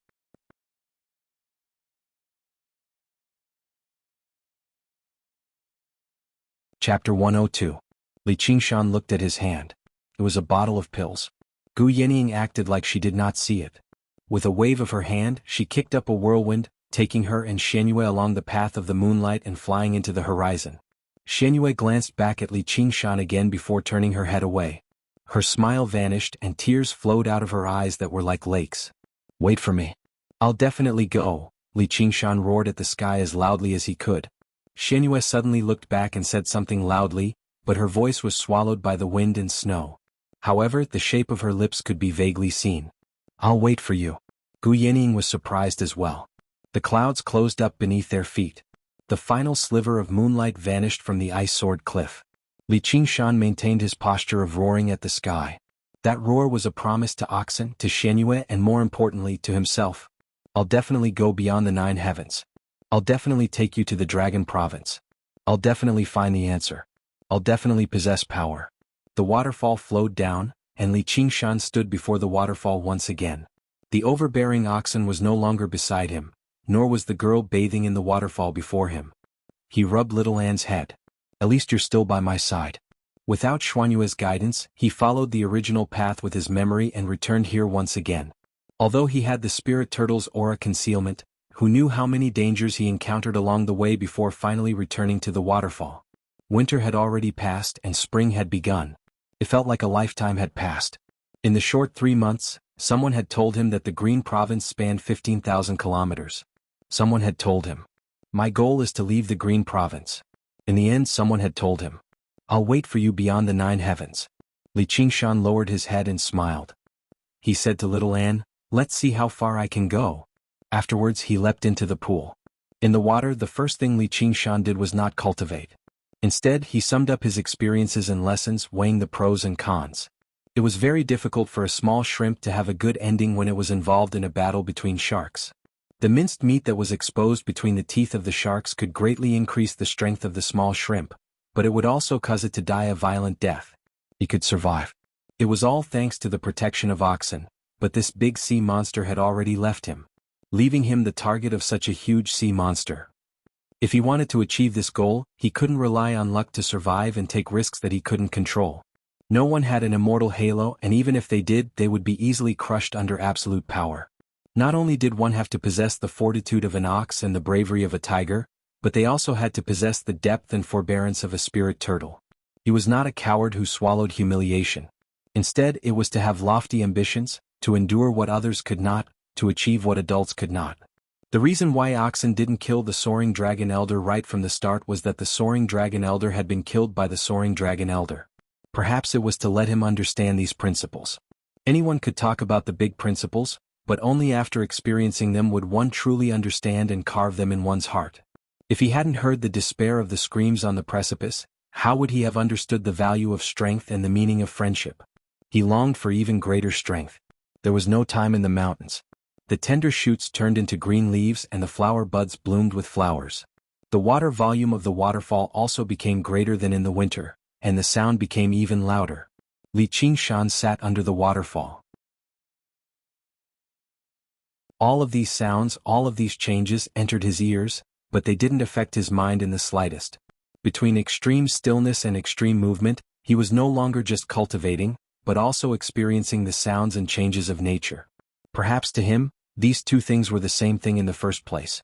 He ingested the spiritual herbs one by one, and they turned into surging spiritual energy. However, to him this was not the only thing he needed. In absolute meditation, he could vaguely sense the existence of that incomparably vast spiritual energy in the world.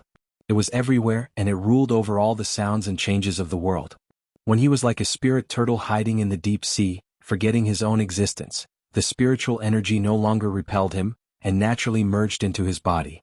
Just like the Taoist scriptures said, "Strengthen the bones, weaken the will, empty the heart, strengthen the stomach." It was also like what oxen had taught him at the beginning. Filling the stomach and strengthening the body was the foundation of everything. Only by being humble and having weak will, could one not be bothered by distracting thoughts, reach the true unity of heaven and man, and feel the existence of the spiritual energy of heaven and earth. For humans, this was something that could only be easily achieved after the chi condensation stage had passed the first heavenly tribulation and reached the foundation establishment stage. Otherwise, it would require a great deal of luck and comprehension. But for demons, this was an innate instinct. In the eyes of humans, the birds and beasts in the wild were undoubtedly stupid. They only mated, hunted, and reproduced based on their instincts. However, they were a part of nature and could naturally feel many things that humans couldn't, and spiritual energy was just one of them. While humans gained intelligence, they also lost the ability to be one with nature. They had to use all kinds of methods to cultivate in order to extend their lifespan. And the lifespan of any demon was much longer than that of a human with similar strength to them. Perhaps this was the fairness of nature. Oxen had once said that Li Qingshan could only be regarded as half a demon, because while his body had become that of a demon, his mind was still that of a human's, so he was unable to sense the spiritual energy of the world. There were countless techniques in the world, and who knew how many techniques that could turn people into monsters. However, they would only be monsters, not demons. If that were the case, there would be nothing special about Oxen's design. However, he seemed to have prepared everything for Li Qingshan a long time ago. As he practiced the spirit turtle's method of sea suppression, Li Qingshan could temporarily set aside his human intelligence and the distracting thoughts that came from this intelligence. He began to truly become a demon, viewing the world through the eyes of a demon and comprehending the world through the mind of a demon. After who knew how long, when the flowers began to wither, large amounts of spiritual energy gathered around Li Qingshan. Large amounts of spiritual energy gathered around Li Qingshan. The place Oxen had chosen was a place with dense spiritual energy in the first place. All of the pills had been consumed, and all of the demon qi in Li Qingshan's body surged like waves before being suppressed by the spirit turtle's method of qi suppression, constantly compressed and condensed. Little An, who played by himself to one side, suddenly raised his head and gazed at the waterfall. In the past few days, he had been waiting silently, playing with himself and never distancing himself. The spirit turtle's method of qi suppression. An invisible force flattened the turbulent water, turning it into a flawless mirror. The waterfall no longer created any splashes either. Li Qingshan had finally reached the first layer of the spirit turtle's method of qi suppression. At the same time, there was a great rumble in his soul, and his body grew larger once again, approaching 20 meters. The aura he gave off even made the waterfall shake. All of the demon qi in his body condensed into a pearl the size of a pinky. He had finally completed the most important step of becoming a demon, condensing a demon core. Li Qingshan lowered his head and gazed at the mirror like water. He gently stroked the pair of ox horns on his head. The two words, North Moon, did not seem as obvious anymore, but they seemed to have merged with the grain of the horns. They were indelible. He thought of Shenyue again. He thought of the promise that he had yet to complete. He closed his eyes gently. Wait for me. I will definitely break you out of this cage and send you to the Dragon Province. Suddenly he opened his mouth and the demon core flew out. It revolved around him as if it was being drawn in by some invisible force. With a thought, the demon core shot out, immediately piercing several boulders in the water. It was basically indestructible, more terrifying than any hidden weapon. Demons did not know how to refine pills, so they were born with the ability to absorb spiritual energy. Demons did not know how to forge artifacts either, so their demon cores were their most powerful weapons. Although there was the danger of someone stealing the demon core after releasing it, that could only be achieved when there was an absolute difference in strength. As a result, this danger was not exactly dangerous, as even if they did not use the demon core, they would still be finished off and their demon core extracted. It was just like when human cultivators fought. If even the flying swords they released were easily captured by their opponents, there would be no need for them to continue fighting. Li Qingshan looked at the demon core hovering before him and thought, even if I say I'm a human now, no one will believe me. He observed it closely and discovered that the demon core was not perfectly round. Instead, it was pieced together from countless tiny hexagons. It seemed to be slightly different from regular demon cores, probably due to the effects of the spirit turtle's method of qi suppression. However, he had only seen a single demon core before, so he was uncertain. Li Qingshan extended his right hand, and transparent ripples of water gathered in his palm, condensing into a ball of water before changing into various shapes. In terms of the 5 elements, he was a water-type demon, possessing the power to control water. He casually tossed the ball of water aside and swallowed the demon core in a single gulp. He called out, Spirit Turtle's profound shell. A turtle shell did not appear on his back. Instead, he propped up a spherical barrier of light. At a closer glance, the sphere was the same as the demon core, also composed of countless hexagons. The raging waterfall landed on the spirit turtle's profound shell, but not a single droplet of water landed on Li Qingshan. This was the innate ability he had comprehended after condensing the demon core, but that was not all. Li Qingshan stood up and sucked in a deep breath. He raised his head and let out a wild roar. Demon qi catalyzed sound waves, kicking up fierce gales that rushed into the sky. The waterfall was blown apart, and it even left behind a deep, fan-shaped mark on the rock face. The tiger demon's fierce roar seemed impressive, but it could only cause tremors. It was used to bully the weak. It was basically useless against opponents of the same level. Although the range of his roar had been reduced, it was still powerful enough to split rocks, causing actual damage. This was the second ability he had comprehended. He named it the Tiger Demon's Slaughter Roar. The Ox Demon Tramples. Li Qingshan leapt into the pool and landed heavily on the bottom. The rocks that had been battered by the water for who knew how many years shattered loudly. A circular shockwave surged into the surroundings. Wherever it passed by, the rocks would shatter loudly. It was like thousands of tons of explosives had been detonated underwater. All of the water was thrown into the air, revealing the completely shattered bottom. The ox, tiger, and turtle. 3 creatures, 3 innate abilities. The moment Li Qingshan condensed the demon core, they all awakened at the same time.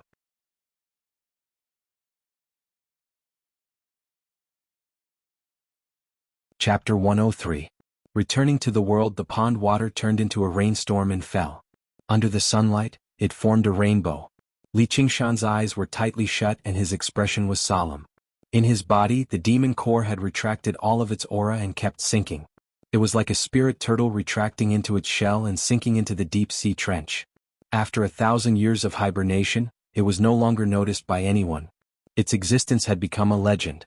When Li Qingshan opened his eyes again and leaped to the edge of the pond, he arrived in front of Little N. Li Qingshan had become the original Li Qingshan again. Perhaps it was not accurate to say that. Because the current him did not have any distinct muscles, nor did he have a sharp temperament. His brilliance was restrained. At first glance, he looked like an ordinary youth from a mountain village. There was nothing special about him.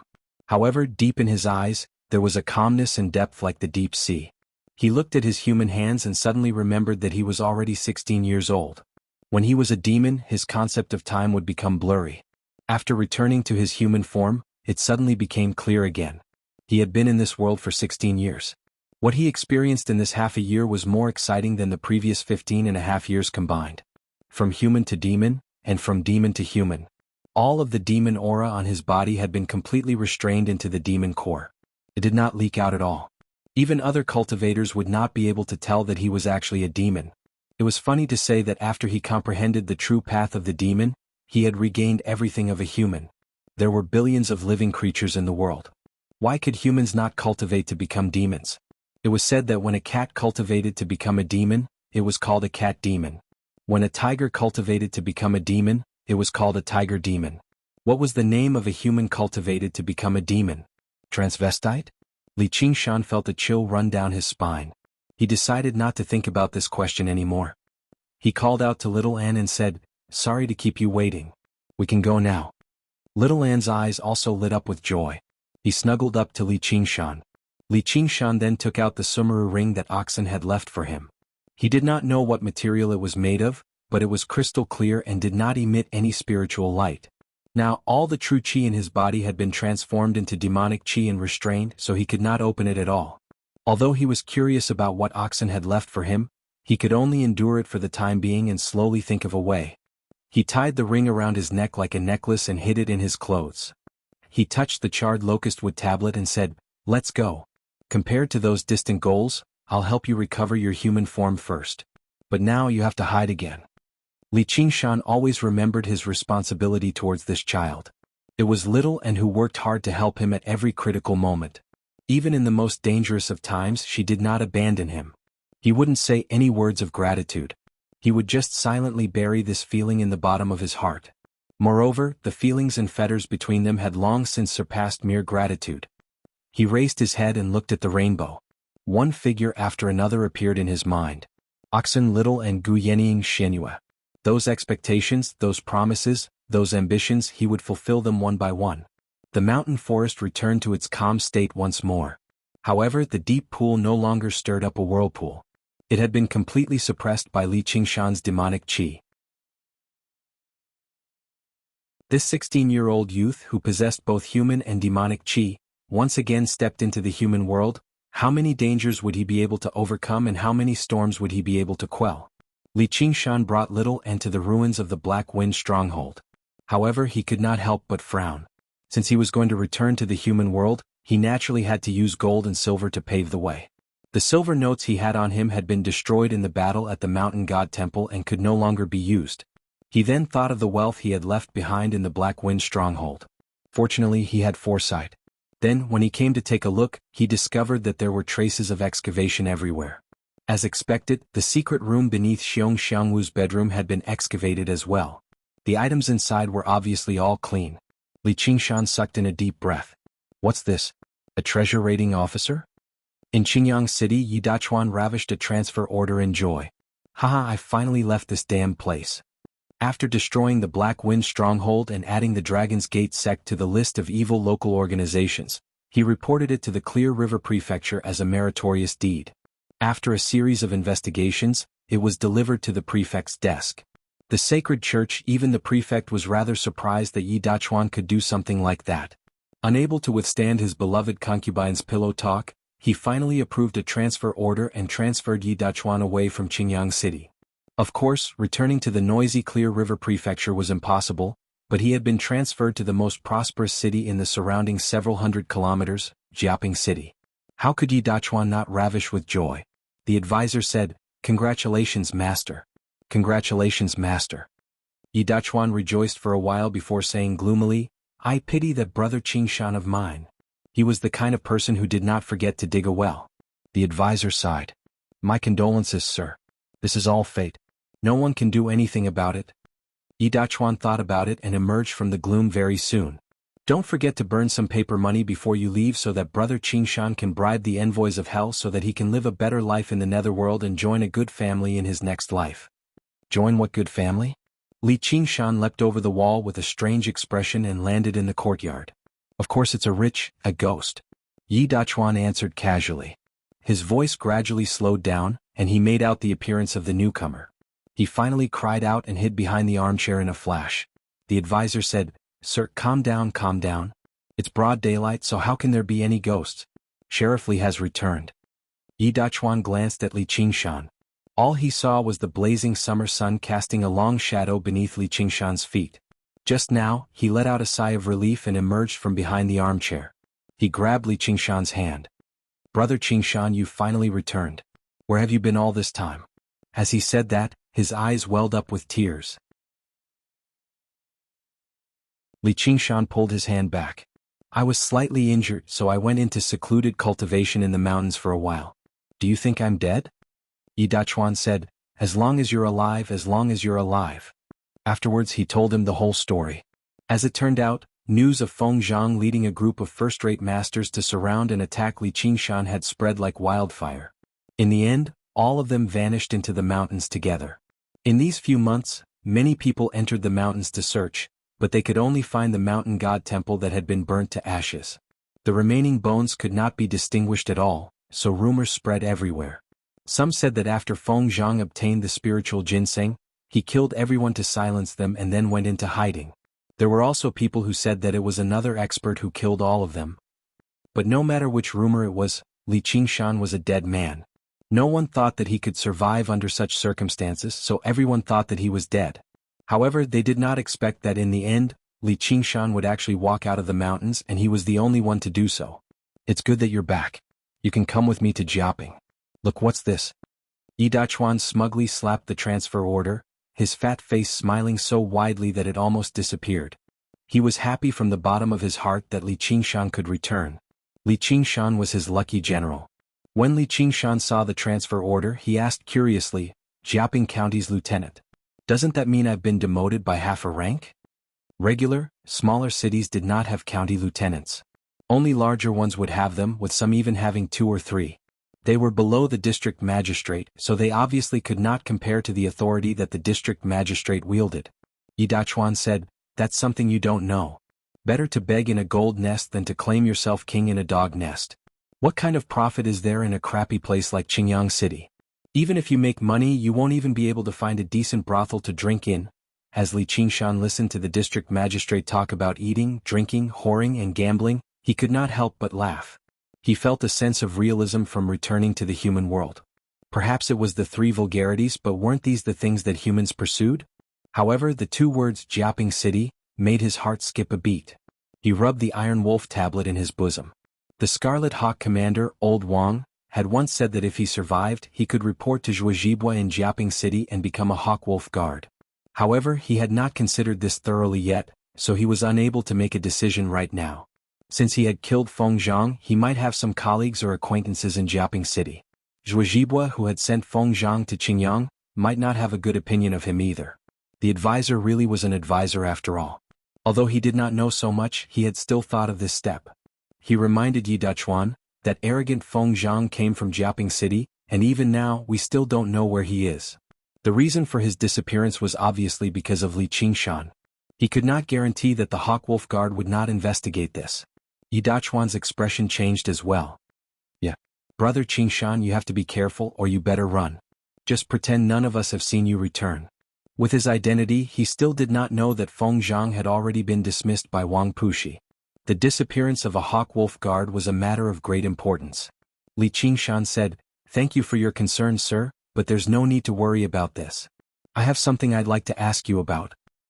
What? Li Qingshan said, who dug up the Black Wind stronghold? It was impossible for such a great project to go unnoticed. No matter where he went, he could not go without money. Plucking hair from the bottom of a tiger came with a price. Yi Dachuan said, Iron Fist brought people. Qingshan, don't be rash. There's nothing to be rash about. I just want my money back. Are they bold enough to refuse? Li Qingshan was rather confused by Yi Dachuan's attitude. He had destroyed the Black Wind stronghold and the Dragon's Gate sect.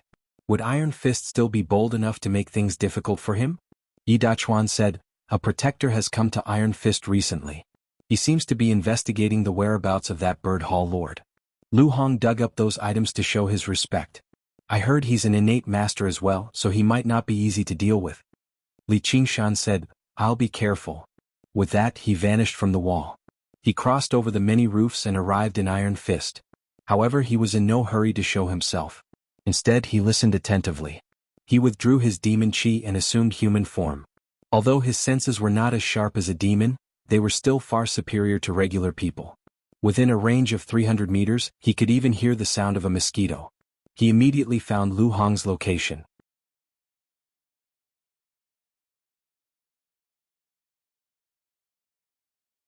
Chapter 104. A visit to collect debts. An old man in maroon robes with a goatee checked their pulses one by one. He would shake his head at times and nod at others. Sometimes his eyes would shine and sometimes his hands would move up and down. To the left of the sacred hall was Lu Hong of the Iron Fist, while Li Long stood behind him, ready to pour him more tea at any time. A group of disciples of the Iron Fist stood in a human wall, blocking off many people of various ages and genders. They all seemed to be the relatives of these children. They all looked at their children nervously. If they received a nod from the old man, they would smile from ear to ear. If the old man shook his head, they would become dejected. This was an important figure from the prefectural city of Clear River that was thousands of kilometers away, a mighty protector of the Iron Fist. His martial arts had reached perfection. If they could gain his recognition, then their children would truly reach the heavens in a single step. Li Qingshan saw the old man with a single glance. The old man's aura was heavy, slightly more powerful than Feng Zhang's. He really was an innate master, but he was not a dangerous figure. If he demonified, he was confident he could kill the old man in a single strike. Even if he maintained his human form, it would not be too troublesome. All he needed was some effort. He was only curious about what he was doing. Lu Hong sat beside the old man. Although they were both old, even ignorant children could tell who was stronger or weaker. Lu Hong sighed inside. Recently, many impressive figures had come to Qingyang City. Ever since he came to Qingyang City to retire, it had already been many years since he last saw Protector Yen Song. Speaking of which, with his second-rate martial arts, he had only seen him a few times in the past.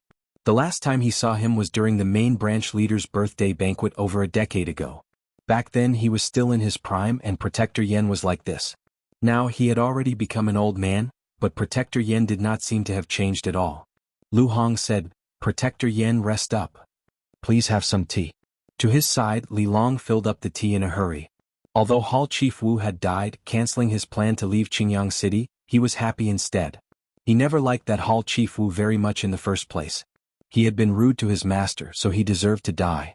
In the blink of an eye, Protector Yen had arrived. Not only was he more skilled in martial arts, but his bearing was much steadier too. He was arrogant, but he did not show it. He could even directly take him to the Clear River Prefecture. Yen Song stopped and leisurely took a sip of tea. I'm old, my bones are not good enough. He let the children stand under the sun. Lu Hong said, Zhang Duozu. Don't worry. You can be considered a senior in the sect. That surnamed Wu is useless, so how can he blame you? I will make things clear with the leader. Yen Song was in a good mood. Of course, it was because he had received a lot of benefits from Lu Hong. He did not care too much about silver, but one of the ancient paintings came from a famous artist. It could be said that it was hard to obtain even with 1,000 taels of gold. It was exactly what he wanted. Yen Song said, Then thank you, Protector. What do you think of these children? Yen Song said, There are still a few good seedlings among these children. Although I don't know whether they can practice chi or not, they're good enough to practice martial arts at the very least. If this were Clear River City, the children with better talent would have been scavenged away a long time ago. Even a good seedling has to be fought over. How can they be picked so casually? Lu Hong said, "It's all thanks to the wisdom of the leader." At this moment, Yen Song raised his head and saw a gap in the human wall formed by the Iron Fist disciples. A young man walked in, but he only glanced at him before ordering, "Let him out. He's too old." And he was far too ordinary. There was nothing worthy of his attention at all. However, the Iron Fist disciples did not stop the young man as he said. Instead they parted in fear. Yen Song was rather confused. He saw Li Long and even Lu Hong widen their eyes. "Li Qingshan." The crowd broke into a discussion. "Isn't that Li Qingshan? The black tiger Li Qingshan? I heard he died? Why has he returned?" Li Qingshan could be regarded as famous in Qingyang City now. Li Qingshan walked over and waved his hand with a smile. "Sect Master Lu, long time no see. You must be some protector. It's an honor to meet you." Yen Song's eyebrows twitched. He remembered the other reason he had come. Was it not because of this young man? "The Holy Church," Lu Hong said awkwardly. "Why, you've returned." Li Qingshan cut straight to the point. "Yeah. I've come to be an unwelcome guest this time. Please return a few items to me, Sect Master Lu. If you want to exchange them for silver notes, I'd rather take less. After all, it wasn't easy for you to dig them out." Right now, Li Qingshan seemed very gentle. He did not have the slightest air of malice. Lu Hong looked at Yen Song. Yen Song sipped his tea and said indifferently, "You're Li Qingshan? You're still bold enough to return? I'll ask a question now and you'll answer one question. If you don't answer one question, I'll slap you. How did Hall Chief Wu die?" He did not even stand up. This was not a person worthy of him standing up. Moreover, Li Qingshan's disrespect made him rather annoyed. Li Qingshan was actually bold enough to ask him for something. And there were many signs that proved that Hall Chief Wu's death was closely related to this person. He obviously would not be polite to his enemy. Was Li Qingshan hiding his strength? Perhaps. But even if Li Qingshan was a first-rate master or even an innate master who had reached the Qi refining stage, so what? With his Qi refining stage 2 strength, how could he put a few people in his eyes? Li Qingshan was not unfamiliar with this kind of behavior. It was because he had absolute confidence in his own strength. He believed that he could control the situation and that everyone had to listen to his arrangements and be at his mercy. However, when Li Qingshan saw those figures who soared through the sky and saw Yen Song's current appearance, he found it extremely hilarious. He was like a toad croaking loudly, ordering around a swarm of flies, believing himself to be a king just because he pointed his finger at them. So Li Qingshan laughed. "At least I'm a frog and a very strong one at that." The corner of Lu Hong's eye twitched. After not seeing him for a few months, this brat went out for a walk. He originally thought that he would restrain himself a little, but he did not expect that when he came back he would still be like this. On the surface he looked calm, but in his bones he was extremely arrogant. Yen Song's expression turned cold. "What are you laughing at?" Li Qingshan said, "When I see something funny, I will naturally laugh." Yen Song slowly stood up and said, "Try laughing again and try." Li Qingshan said, "Don't talk nonsense, I let you eat all my things, now spit them out for me." Without any warning, Yen Song crossed the distance of several feet in one step and arrived in front of Li Qingshan. He raised his hand and ruthlessly slapped down. He wanted to slap Li Qingshan so that he would never laugh again in this life. He wanted him to know that provoking the Iron Fist had a price to pay. Pa! A resounding slap. Yen Song tilted his head to the side, his old face rippling. His eyes were wide open and one of his teeth flew out. His heart was full of disbelief. He clearly did not feel a trace of inner force or true qi from Li Qingshan, but his speed was so fast and fierce. Could it be that he was a body refining expert? But he did not look like a body refining expert at all. When Li Qingshan saw that Yen Song wanted to slap him, he did not feel much anger in his heart. Instead he sighed. Yen Song's originally fast and fierce movements were now so slow in his eyes, so slow that he almost doubted whether his estimation was wrong or not. And because Yen Song underestimated his opponent, he revealed many flaws. Of course, Li Qingshan would not let him go. He slapped Yen Song's face, his smile unchanged. "If you don't spit it out, I will hit you until you spit it out." Protector Yen. Lu Hong was dumbfounded. The inviolable Protector Yen was actually slapped in front of so many people. He was even more surprised that Li Qingshan had become so strong. This kind of growth speed was simply too frightening. The crowd also cried out in surprise. They were willing to bring their children here because Yen Song had revealed his true skills. He had destroyed a wooden pillar that was one zhang away with a single punch. In their eyes, it was simply the means of an immortal. Li Long could not help but rub his eyes. Was this really the cowherd boy from Snail Village? He felt that he did not know this fellow villager more and more. Yen Song was furious. He took a step back, adjusted his posture, and all the qi in his body surged into his fists. When Li Qingshan saw this posture, how could he give him a chance to attack? He took a step forward and slapped down again. Li Qingshan's strength was so great that Yen Song was dizzy from the slap. The qi that he had just gathered dispersed, but he was unwilling to give up and circulated it again, wanting to kill Li Qingshan. The third slap came down. Close combat with bare fists was like this. Once you were at a disadvantage, it was very difficult to get back. The slap was extremely loud, shaking the entire martial arts field. Other than the slap, there was no other sound. Whenever Yen Song showed any signs of counterattacking, Li Qingshan would hit him without holding back.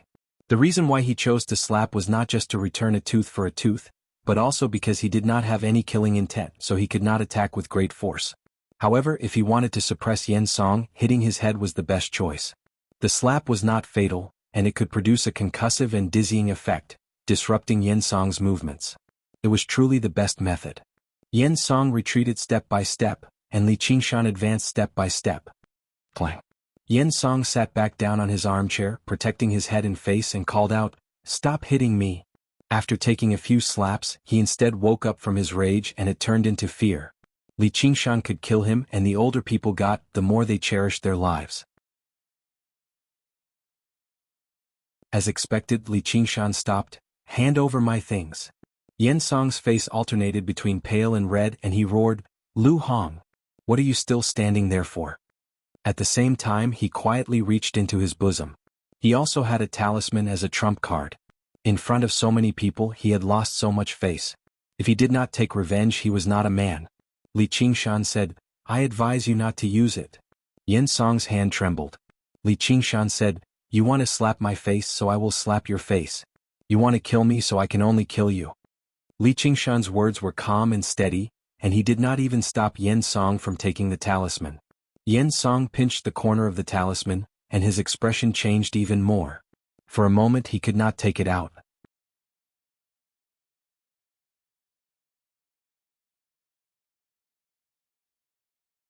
Chapter 105. Subduing through force. Li Qingshan smiled silently. He did not admit it, nor did he deny it.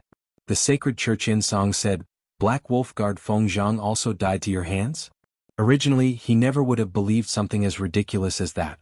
A Black Wolf Guard, 5 first-rate masters, and a large group of second- and third-rate masters would all die to a nameless kid. However, he believed it a little now. Li Qingshan still did not answer. Yen Song drew his hand back. There were no talismans in his hand. Li Qingshan smiled, "Are we not going to fight anymore?" Yen Song said, "You're dead for sure. There's no need for me to waste things on a dead person." Li Qingshan said, "Oh? What do you mean?" Yen Song said, "Do you think you can still live after killing a Black Wolf Guard?" Li Qingshan did not deny it. "There's no need for you to worry about that. Please hand over my things." Yen Song paled. Lu Hong went up and pulled Li Qingshan to one side. He pleaded, "Qingshan, I didn't know you were still alive, which was why I dug those things out. If you want silver, I'll give it to you, all right?" Li Qingshan laid out his hands. "That's what I was thinking." He wanted to reason with them, but what could he do when they would always be unreasonable, insisting on talking with their fists? Lu Hong shot a glance at them, and the Iron Fist disciples dispersed everyone. The large stadium emptied out. At this moment, Yi Dachuan arrived in a palanquin. When he saw everyone's expressions and the red marks that had yet to fade from Yen Song's face, he already had a rough idea of what had happened. He felt great inside. A few days ago they had organized a banquet for Yen Song, but this damn protector had been so condescending. Now he knew how powerful he was. He coughed pretentiously, "Protector Yen, do you have some sort of misunderstanding with Sheriff Li? As the saying goes, it's better to squash enmity than keep it alive. I'll play the host this afternoon and act as a peacemaker for the two of you." The sacred church. Yen Song interrupted him, "There's no need. I have nothing to say to a dead person." Li Qingshan said, "Say that again. A defeated general actually dares to be so arrogant. Do you really think I don't dare to be ruthless?" Yen Song snorted coldly but did not dare to speak again. As the saying goes, the situation is stronger than the person. Yi Dachuan asked curiously, What dead person? After understanding the whole story, he was indeed worried about Li Qingshan. Li Long whispered, Qingshan, you should leave quickly. Yen Song coldly stared at him. Li Qingshan sneered in his heart. Do you really think that I don't have long to live? He said indifferently, I just happened to be going to Jiaping City to join the Hawkwolf Guard. What? Everyone was shocked. What a joke. Yen Song sneered. He wanted to say, you. But when he thought about how powerful Li Qingshan really was, he could only snort disdainfully. Yi Dachuan said, what's going on? Li Qingshan said, Old Wang of the Red Eagle Commander wants me to report to Zhuozhibwa at Jiaping City. Yen Song cried out, how's that possible? You killed Feng Zhang, so you're a sworn enemy of the Hawkwolf Guard. Yi Dachuan said, is that true? Li Qingshan took out the Black Wolf Waste tablet and waved it around. Feng Zhang has already been expelled from the Hawkwolf Guard. You can basically say that I'm taking over his position. Maintaining a low profile was a lurking wild beast. It was for the sake of hunting down prey at a crucial moment, rather than allowing some clown to look down on him and look down on him. In the end, it would lead to a whole lot of trouble. That would not be maintaining a low profile but foolishness. If you lowered yourself to the ground, you could not blame others for stepping on you. Displaying sufficient strength and might was the only way to reduce trouble. Lu Hong and Li Long exchanged glances. Neither of them said anything. Just what kind of luck was this? Half a year ago, Li Qingshan was still a country bumpkin, only able to contend with ruffians and scoundrels. Now he could already join the Hawkwolf Guard that struck fear into the hearts of people of the Jianghu. He had basically risen through the heavens. Li Qingshan was at ease. Yen Song refused to believe it, but he had to believe it.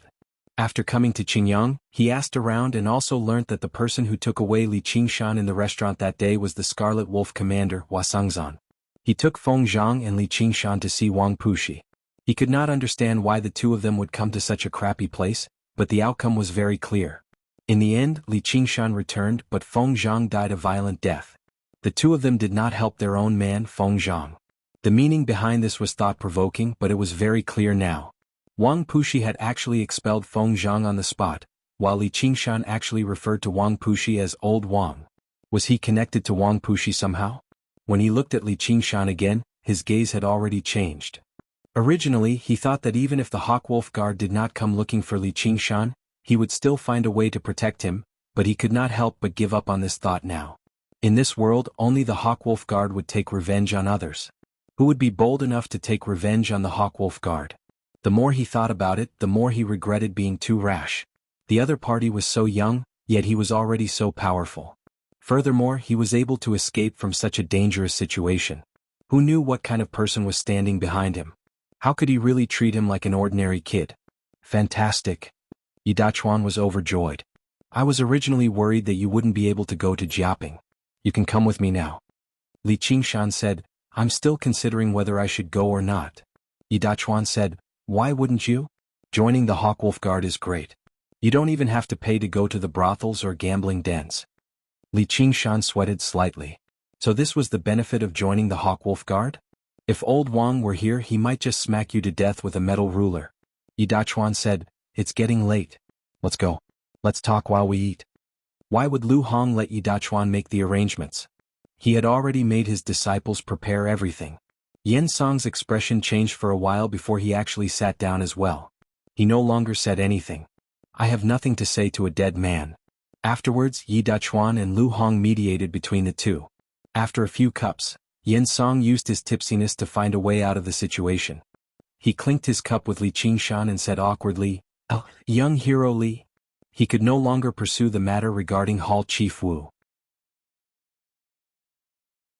Even their main branch leader would scold him for offending a Hawkwolf Guard over a Hall Chief. Li Qingshan smiled. Protector Yen, just now I've offended you. I'll punish myself with 3 cups to apologize to you.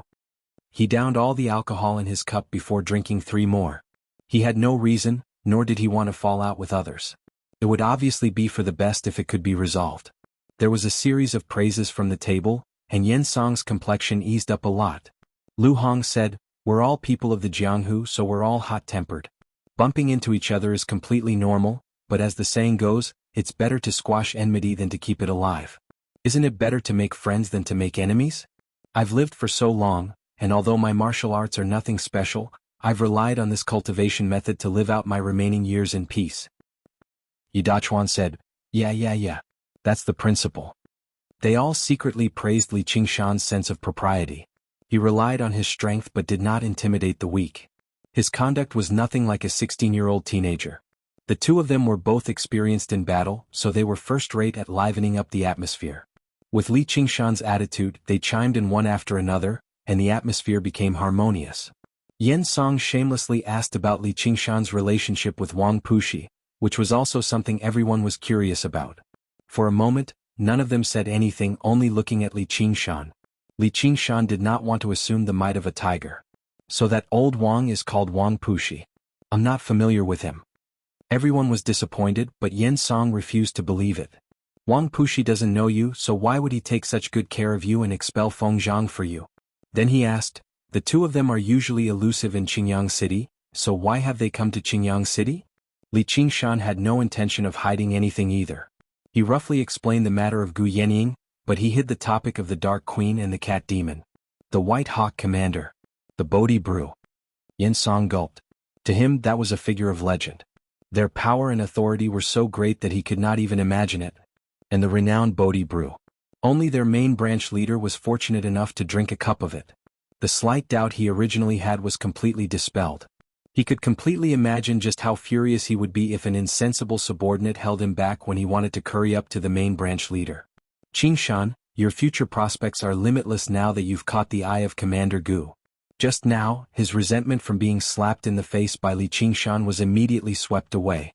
When he looked at Li Qingshan again, there was even a hint of respect in his gaze. He was like a petty bureaucrat who had heard that a certain colleague of his had been received by the leader of the country, and they had even conversed in a friendly manner. He could not help but feel deep veneration. What was the point of fussing over these small grievances? Perhaps. Li Qingshan discovered that from top to bottom, Iron Fist was very adaptable to the circumstances, but he felt rather mixed inside. The woman in snow-white clothes that seemed extraordinarily carefree had only invited him to a cup of alcohol, yet she had completely changed the opinion of an innate master.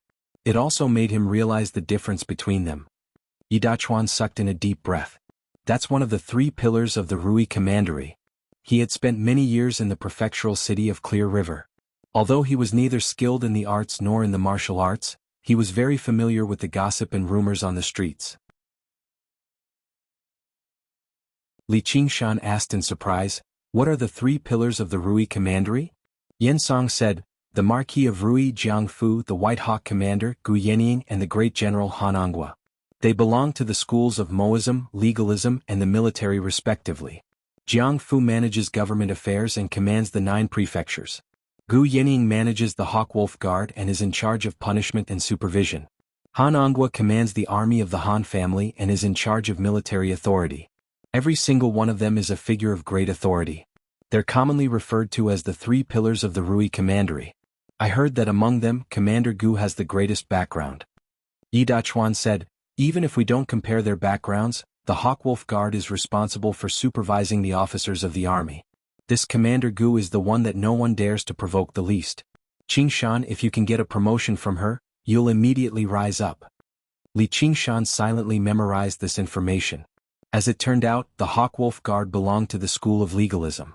Those who originated from the school of Confucianism and the school of the military were probably not the scholar Qiuba.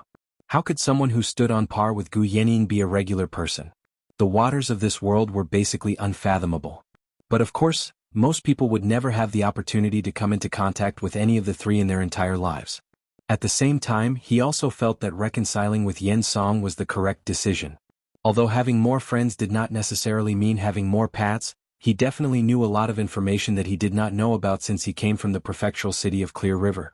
This information was extremely important to him, even directly related to whether he wanted to go to Jiaoping City or not.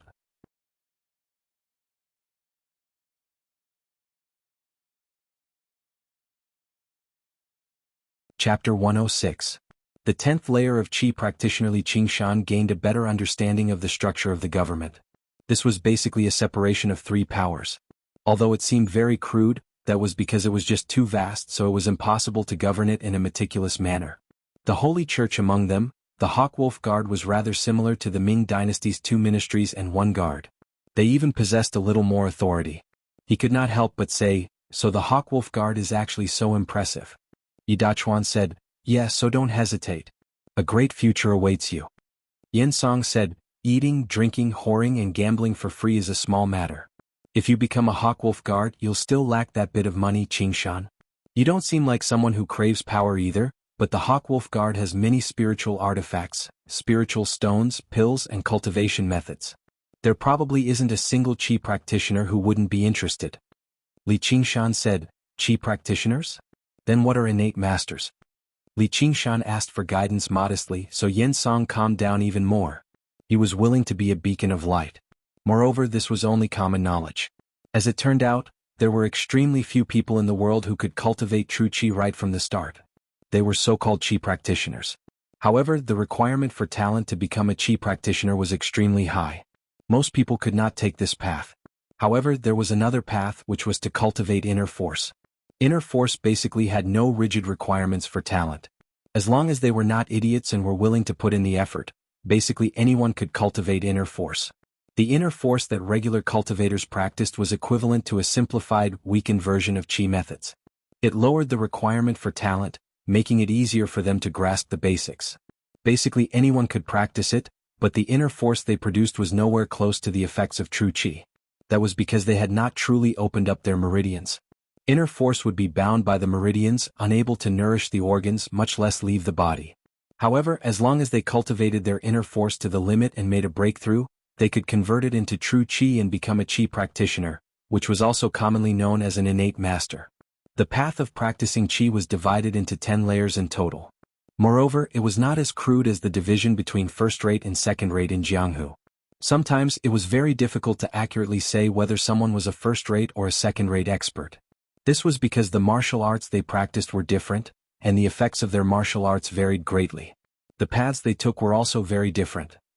However, in the Tao of Qi refinement, no matter what kind of technique one cultivated, the goal was to clear the 8 extraordinary meridians, namely the Yang Heel Meridian, Yin Heel Meridian, Yang Linking Meridian, Yin Linking Meridian, Girdle Meridian, Chong Meridian, Ren Meridian, and Du Meridian. These 8 meridians were not directly connected to the lungs, nor did they coordinate with the inside and outside of the body. Therefore, they were called the extraordinary meridians. Each meridian connected the entire body, connecting several major acupoints.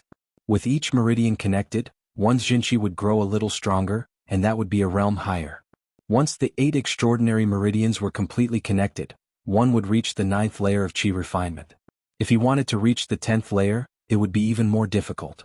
He needed to completely connect the 12 standard meridians, which were the 3 Yin meridians of the hand, the 3 Yang meridians of the hand, the 3 Yin meridians of the foot, and the 3 Yang meridians of the foot.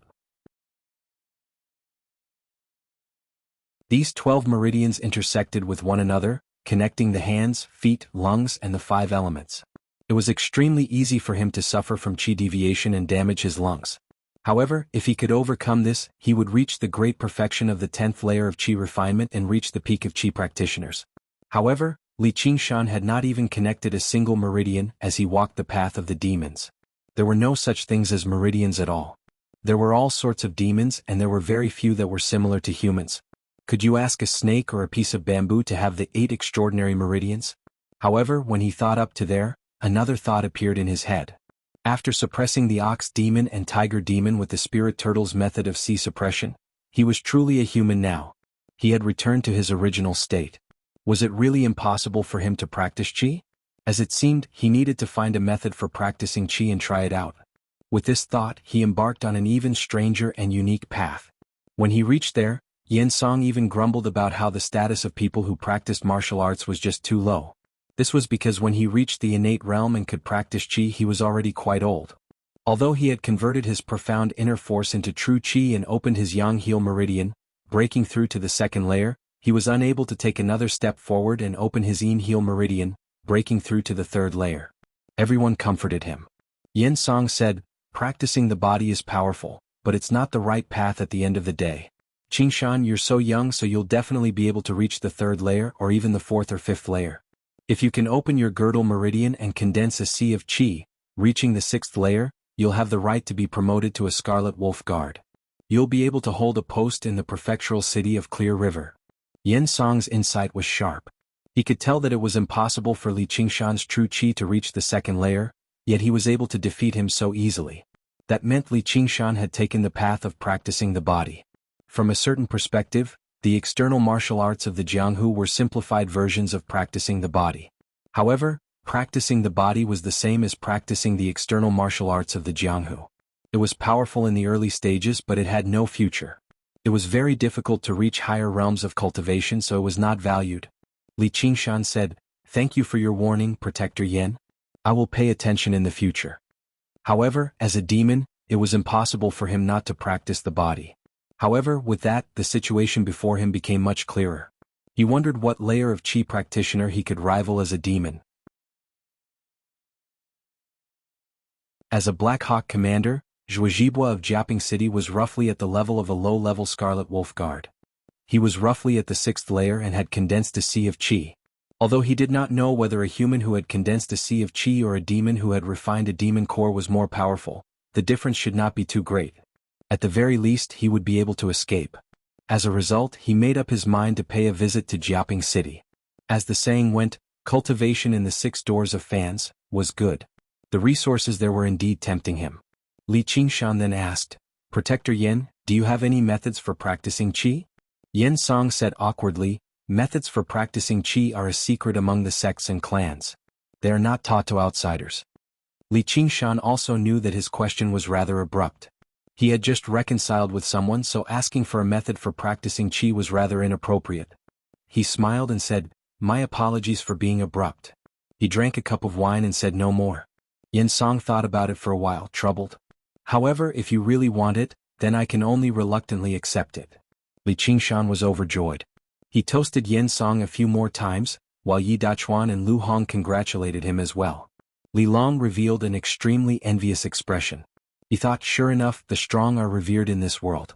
Li Qingshan had slapped this old man a few times, yet he had earned a method for practicing qi instead.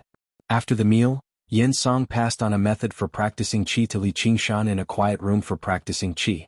The name of the method was the innate method of practicing qi. It was also split into 9 layers. However, practicing the 9th layer would only allow one to reach the 3rd layer of qi practitioner. It was obvious that it was not some impressive method. Yen Song told him about this openly. This innate method of practicing qi is only for laying down a foundation. With your talent, Qingshan, you will definitely be able to find a better method to practice in the future. Methods for practicing qi were very valuable. They could make many people shed blood for them. However, they were not exactly valuable. In particular, basically everyone knew about the innate method of practicing qi among qi practitioners. Those who did not know about it were mostly because they had come into contact with better and stronger methods for forging artifacts right from the start. The most valuable thing was not the method but the person who practiced it.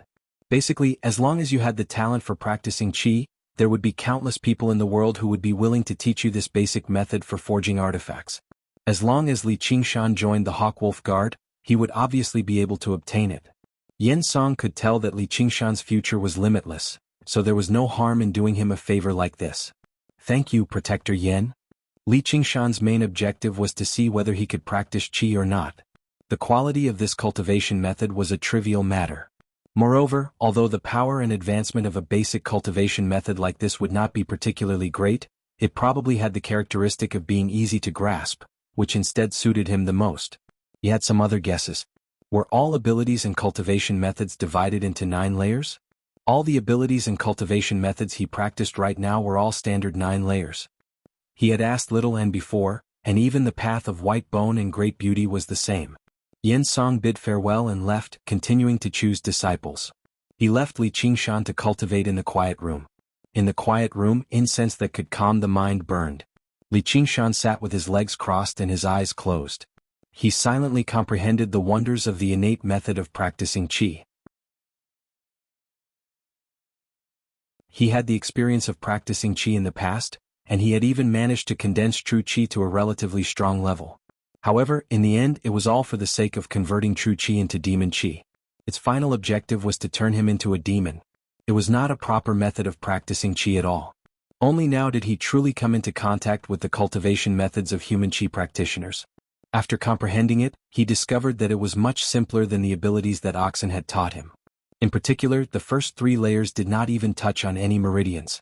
They only taught him how to sense and gather true qi. It was just like how a secondary school student would learn from a primary school student's textbooks. It was extremely simple. In less than 2 hours, Li Qingshan condensed another strand of true qi, demonstrating his extraordinary talent once again. At the very least, he had the right to practice qi. If he had been born in the prefectural city of Clear River, he probably would have been accepted as a disciple a long time ago, embarking on the path of a qi practitioner. However, before he could celebrate, the strand of true qi in the demon core was sucked in and converted into demon qi. Li Qingshan could not help but become dumbfounded. Was he wrong? He thought about it again and began practicing the spirit turtle's method of qi suppression. His mind remained still as he absorbed the spiritual qi of the world. 6 whole hours passed, and the demon qi in the demon core had almost reached saturation. Of course, even if he cultivated for another 60 hours, it would be impossible for him to truly saturate the demon core with demon qi. Li Qingshan practiced the innate method of practicing qi again, and the true qi he had condensed was devoured by the demon core again, converted into demon qi. However, there was still some left for him. However, he ravished with joy inside. This proved that his guess and choice were correct. He really could practice qi like a regular person. The sky gradually darkened. Li Qingshan cultivated persistently, gathering true qi bit by bit with great difficulty. He was like laborers under the cruel exploitation of the capitalists, toiling arduously. Most of the fruits of their labor were taken away from them. Of course, this great capitalist was still Li Qingshan himself, so it was not exactly a waste.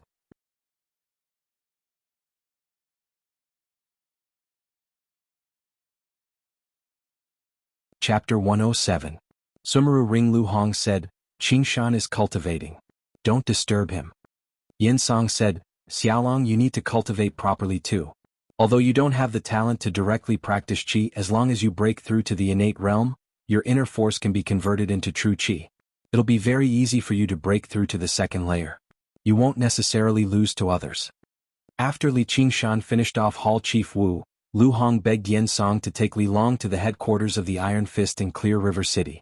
If that were not the case, Lu Hong would not have spent so much money to curry favor with Yen Song. Li Long said politely, Yes, Protector. The 3 of them gazed at the door of the room. They all had different thoughts. The rooster crowed and the world turned white. Only after an entire night did Li Qingshan open his eyes. He silently sensed the true qi flowing through his body and felt delighted. He had finally completed the first layer of the innate method of practicing qi. However, this did not mean he could complete the cultivation method easily. The higher one progressed with any cultivation method, the more difficult it would be. The amount of time and effort required would increase exponentially as well. It was a pity that he had already eaten all the unknown pills Shenhua had given him. Otherwise, he was confident he could complete the first 3 layers of the innate method of practicing qi with just a single one. He could even clear the Yanghu meridian and break through to the second layer. The path of cultivation was still the same: wealth, companionship, method, and place. Wealth came first, but the wealth here was not gold or silver, but spiritual pills and immortal herbs. No matter what kind of ability or cultivation method he practiced, it was essentially a process of gathering spiritual qi. If he wanted to practice martial arts, he needed to have a full stomach. If he wanted to cultivate, he needed to eat the bait. External pills were indispensable. Although a person's talent and ability to comprehend were very important, it was impossible for his cultivation to increase drastically as soon as he comprehended it, unless he had already accumulated a lot beforehand. However, even if it was weak, it was still very important to him. He took out the cursive sword calligraphy and injected his true qi into it. Sure enough, the cursive sword calligraphy accepted his true qi. Although he couldn't even draw a single stroke in the end, it was still a great encouragement to him. This meant that the talismans on him could be activated and used. The biggest difference between humans and animals was how they made and used tools. Demons strengthened themselves while humans relied on external objects. If one could not directly absorb the spiritual energy of heaven and earth, one would have to concoct pills and medicines. If one did not have a strong body, one would have to craft spiritual artifacts and talismans. This was the strength of humans. Li Qingshan wanted to use this advantage as much as he could. Moreover, if he wanted to open the Soaring Dragon Elder's Sumeru ring, he needed this power. He meditated for a while to recover the true qi he had consumed. Zhang Xian took out the ring and wore it on his middle finger before infusing his Jinqi into it. Even though he knew that it was impossible for him to open it, he still had to give it a try. Li Qingshan's genuine qi flowed into the ring like water, circled around the ring and flowed back into Li Qingshan's body. Of course, the ring didn't show any signs of opening, but what made him dumbfounded was that the innate qi he had painstakingly cultivated was reduced by more than half in the blink of an eye. It wasn't like the cursive sword calligraphy, which could be recovered after being used up. Instead, he had lost his cultivation. He had once again been forcefully kicked out of the first realm of the innate method of training of qi. However, the remaining true qi had become extremely pure, like a muddy river turning into a clear stream. Even though the quantity had decreased, the quality had greatly increased, and the speed at which it circulated had also increased. Moreover, the more impure one's true qi was, the harder it was to make breakthroughs. It was very easy to get stuck at a bottleneck. Many qi practitioners had to put in a lot of effort to make breakthroughs like forging iron, slowly refining their true qi. However, this Sumuru ring had directly refined the impure iron into fine steel. He didn't need to spend any time or effort. It was a treasure that countless qi practitioners, and even cultivators of higher realms, dreamed of. Li Qingshan hadn't expected the Sumuru ring to have such a function other than storage. This could be considered a good thing.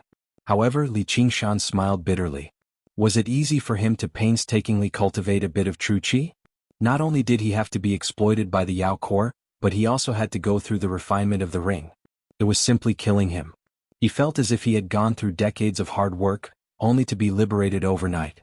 Li Qingshan sighed heavily. He knew this was the correct choice. If he wasted a little more time now, he could save a lot of time in the future. Most people did not waste their time on cultivation.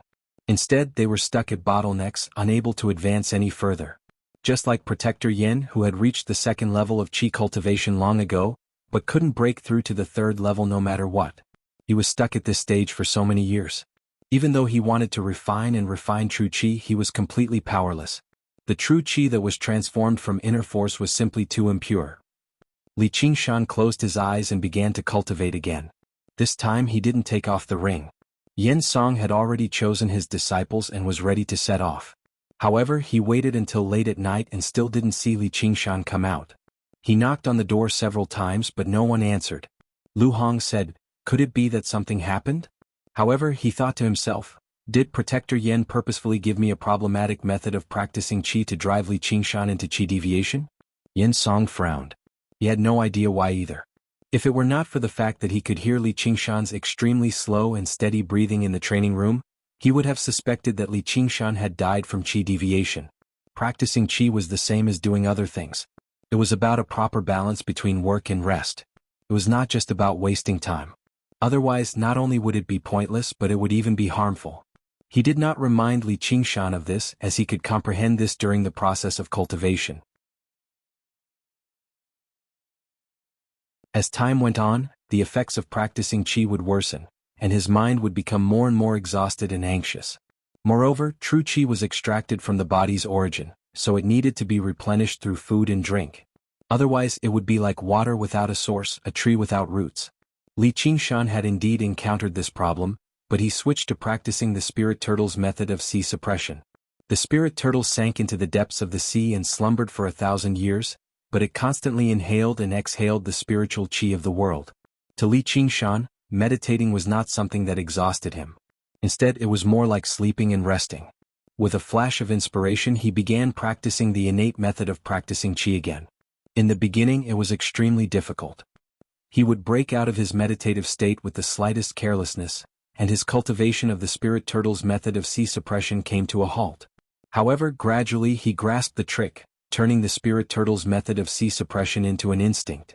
It was like breathing constantly even when he was asleep. This was not because Li Qingshan was clever, but because the ability was just too profound. It had completely exceeded his imagination. Afterwards, he would practice the innate method of practicing qi in a dreamlike state. The two abilities that belonged to demons and humans circulated through his body at the same time. Li Qingshan discovered that under this state, the demon core was not as greedy for true qi as before. It could give him more of the fruits of his labor. Under this state, his cultivation speed of the innate method of practicing qi reached an unprecedented peak. With how powerful his body was, going without food or drink for a few days was nothing to him. For 3 whole days and nights, Li Qingshan did not sleep or rest. He did not eat or drink. He was completely submerged in cultivation. Finally he opened his eyes again. He had forcefully returned the innate method of practicing qi to the first layer. He let out a long sigh. He felt incredibly hungry, so he took out the cursive sword calligraphy and poured his incomparably pure true qi into it. Before his true qi ran out, one of the strokes lit up and a beam of sword qi shot out. Just now it was like he had tossed wet logs into a furnace. It was very difficult for him to ignite the flames, but what he was using right now was high-grade charcoal. It was easily ignited, providing him with large amounts of heat. The two Iron Fist disciples standing guard outside the door suddenly felt a chill run down their spines. They looked at each other and said, "Don't you feel a little cold?"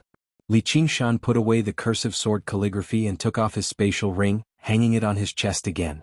He then stood up and opened the door. The sunlight was blinding.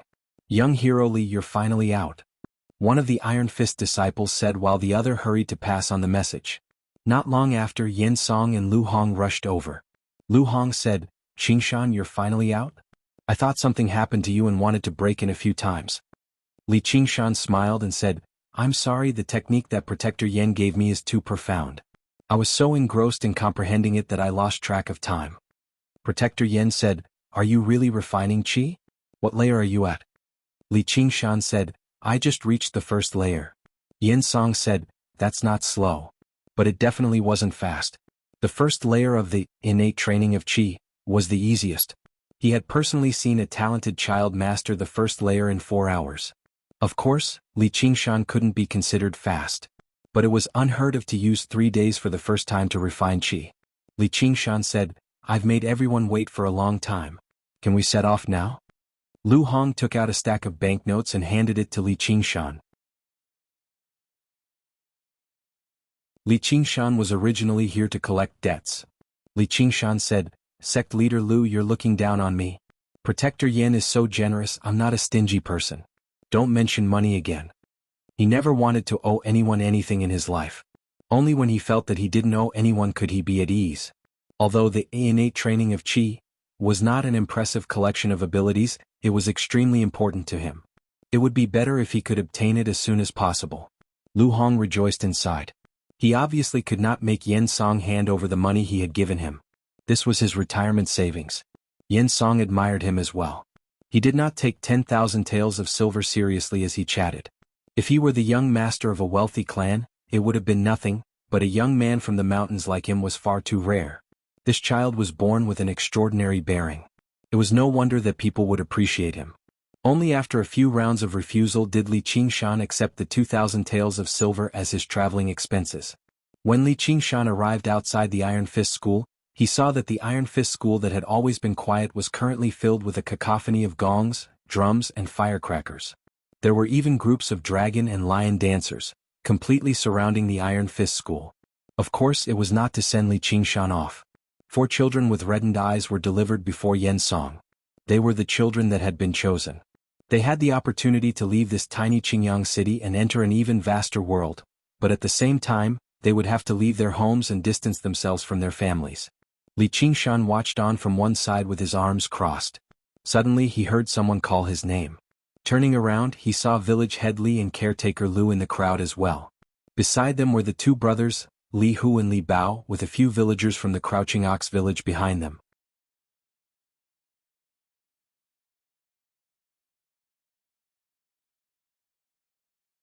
Chapter 108. Away from home, Li Qingshan said, "Have you come to see off Li Long?" Caretaker Lu said, "Why, we've also come to see you off. Qingshan, you've really grown up. Don't take what happened back then to heart."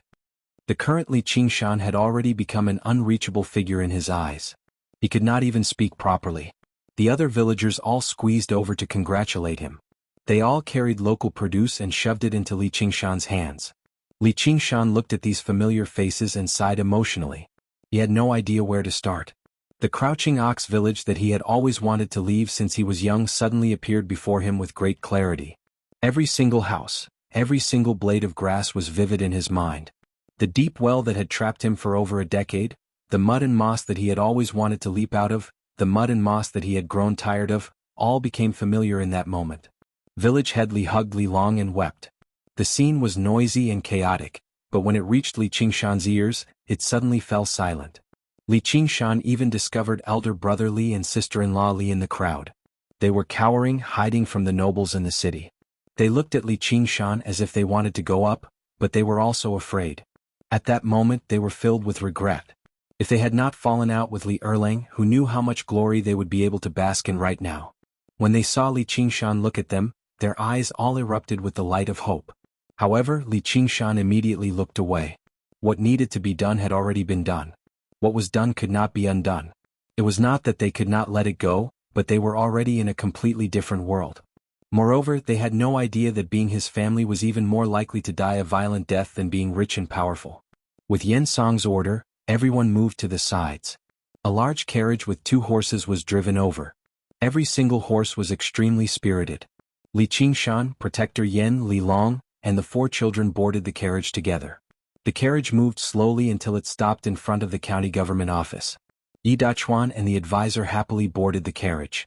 With the protection of these experts, there wouldn't be any danger on the road.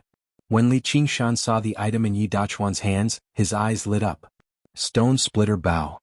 He had left the bow in the courtyard in Qingyang City. After he returned, he had gone to take a look. The courtyard had already been cleaned up, and a new resident had moved in. Obviously, he had no idea where the stone splitter bow had gone. He did not try to look for it either, so he never thought it would end up in Yi Dachuan's hands. He pulled the bowstring lightly with his index finger.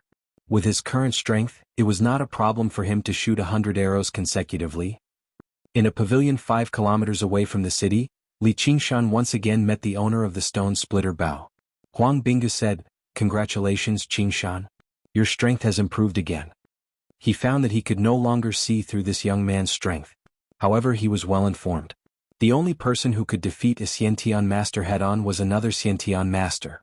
He really did what he said in the past, and it only took him a few months. Li Qingshan smiled. "Hunting chief, you haven't wasted your time." He could tell that Huang Bingu was already infinitely close to the level of first-rate masters right now. After drinking a few cups of farewell wine, he set off once again. Finally, he completely left Qingyang City behind, no longer in sight. Li Qingshan thought to himself, farewell home. He had already understood that whether he would die in the dust or ascend to the heavens, he would never return. From today onwards, wherever he went would be his home. He traveled by day and rested at night. After traveling in the mountains for 3 days, his field of vision suddenly widened. A vast plain unfurled before Li Qingshan's eyes. The golden fields of wheat stretched as far as the eye could see, kicking up waves of wheat in the summer wind. Villages and towns dotted the landscape, with smoke rising from their chimneys. It was very different from the Crouching Ox village. Yen Song said, "We've left the range of Qingyang City now. In another 3 or 5 days, we'll arrive at the ferry crossing, and then we'll be able to change boats and travel directly to Jiaping City or even the Clear River Prefecture." Li Qingshan took out the map Gu Yenying had given him. With a thought, a speck of light lit up. The ferry crossing was only a few dozen kilometers away from here. Yen Song said in surprise, "A mental map, and a mental map of the Green Province at that. That's quite valuable. Qingshan, where did you get it from?" Generally speaking, the larger the area covered by a map, the rougher it would be, and the smaller the map, the more detailed it would be. However, a mental map was able to cover 10,000 li while also being extremely detailed. Although it was only a low-grade spiritual tool, it was still very precious, let alone a mental map that encompassed the entire Qing province. Li Qingshan suddenly said, "Protector Yen, Sir Yi, let's part ways here." Over the past few days, he had already gained a rough understanding of the Jianghu in this world from the two of them. At the very least, it was the information they knew, so he would no longer be clueless when he ventured out. Yi Dachuan said, "What? You're not coming with us?" Li Qingshan shook his head. "I plan on traveling alone. I'm really sorry for making you wait for me for 3 days." The reason why he chose to set off with them was probably due to some sort of fear. A person who had not left the village for over a decade suddenly had to go to the outside world, to a so-called big city. He would always feel slightly fearful, even relying on these two people who were not even as powerful as him, just so they could look out for each other along the way. Everyone desired to roam the world. They all desired freedom. However, when a vast world of freedom truly appeared before them, everyone would feel fear and at a loss for what to do. Li Qingshan was no different. But now it was time to cast these emotions aside. When he left the overlapping mountains and looked at the vast plains, the dazzling golden wheat fields, the clear trickling river, and the faint handwriting on the map were reflected in front of his eyes. It was so beautiful and vivid, but his footprints had not even covered 1/10,000th of the map. The few of them looked at each other, not knowing how to persuade him. Suddenly, they heard Li Qingshan spread his arms and said to the vast plains, "I want to travel through the 5 lakes and 4 seas, the 9 provinces of the world. I want to taste all the delicacies in the world, drink all the fine wine in the world, cultivate the fiercest magical powers, fight the strongest enemies, sleep with the most beautiful women. The world, here I come, ha ha." His voice went from low to high, his laughter like thunder. What he said was a somewhat silly declaration. Was it silly? Perhaps. The bull who heard him say these silly words was no longer here, but he also did not need to ask anyone, "Can my dream come true?" He did not need anyone else's answer. He did not need anyone else's approval. Of course, he did not care about what others thought of him either. The answer was already in his heart. After agreeing to meet again in Jiaoping City, the people on the hillside watched as the tall figure left. They watched as he melted into the golden plains. He rolled around in the wheat fields like a big child, quickly disappearing without a trace. Originally, it was a rather childish and laughable act, but they all thought of a few phrases at the same time. A dragon swims through the ocean, a tiger enters the mountains. Li Qingshan did not follow the main road. Instead, he sprinted through the wilderness and arrived at a tiny dot on the map very soon. It was a city that was much more prosperous than Qingyang City. They did not waste any effort to remember its name. Instead, they directly rushed to the largest restaurant in the city, booking a table with the best scenery and ordering the best banquet. Every single dish was a specialty of the region. Not only had he not eaten many of them before, but he had never even heard of them before. Every single jar of alcohol was aged for 20 years. Although it was not as good as spiritual alcohol, it still had its own taste. The manager saw that he was a major customer and personally received him. After drinking a few cups with him, he suddenly smiled. "Drinking alone is tasteless. Young master, would you like the company of a few beauties?" He treated Li Qingshan as a wastrel who had managed to escape from his clan after so much difficulty. Li Qingshan was taken aback at first before smiling. "I do. Why wouldn't I? I have plenty of money." He was like the most vulgar nouveau riche. He wanted to work hard on cultivation and venture beyond the 9 heavens, but he did not plan on becoming an ascetic monk. He had sworn to marry a woman like Gu Yenying, but before he actually swore to marry a woman, he did not plan on becoming an ascetic monk. Living in this world would never be a painful thing, or he would be better off dead. These distant dreams were planting seeds of hope in his heart, not torturing himself instead. As a result, over a dozen gorgeously dressed women in heavy makeup sat beside him and chatted with him with giggles.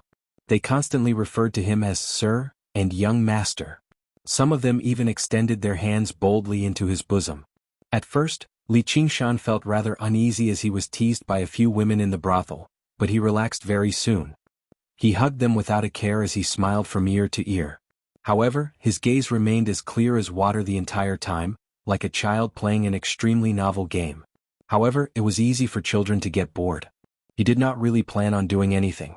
It was not that he disliked these women in the brothel, but after seeing Gu Yenying and Shenyue, who were peerless beauties, it was easy for him to get tired of this kind of game.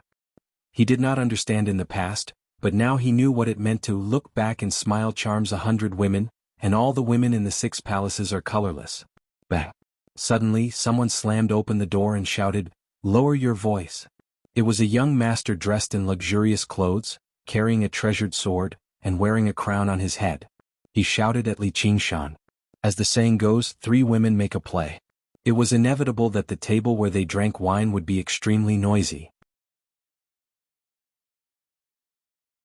Behind this young master stood a beautiful woman. She looked at Li Qingshan with disgust. Li Qingshan placed his index finger on his lips and made a long sh sound. Then he yawned and stood up. He casually took out the banknotes on his body and placed them on the table. The group of brothel women immediately ignored him and fought over the banknotes. Li Qingshan walked to the side of the young master and sized him up. The young master placed his hand on the hilt of his sword. Although he was arrogant, he had the right to be arrogant. Li Qingshan could see that he was already a Khanate expert. No, he should be a talented Qi practitioner. The woman behind him was the same. The 2 Qi practitioners naturally had the right to be arrogant. In their eyes, Li Qingshan was just an ordinary hedonistic son of rich parents. It was not a big deal for them to kill him with a single sword strike.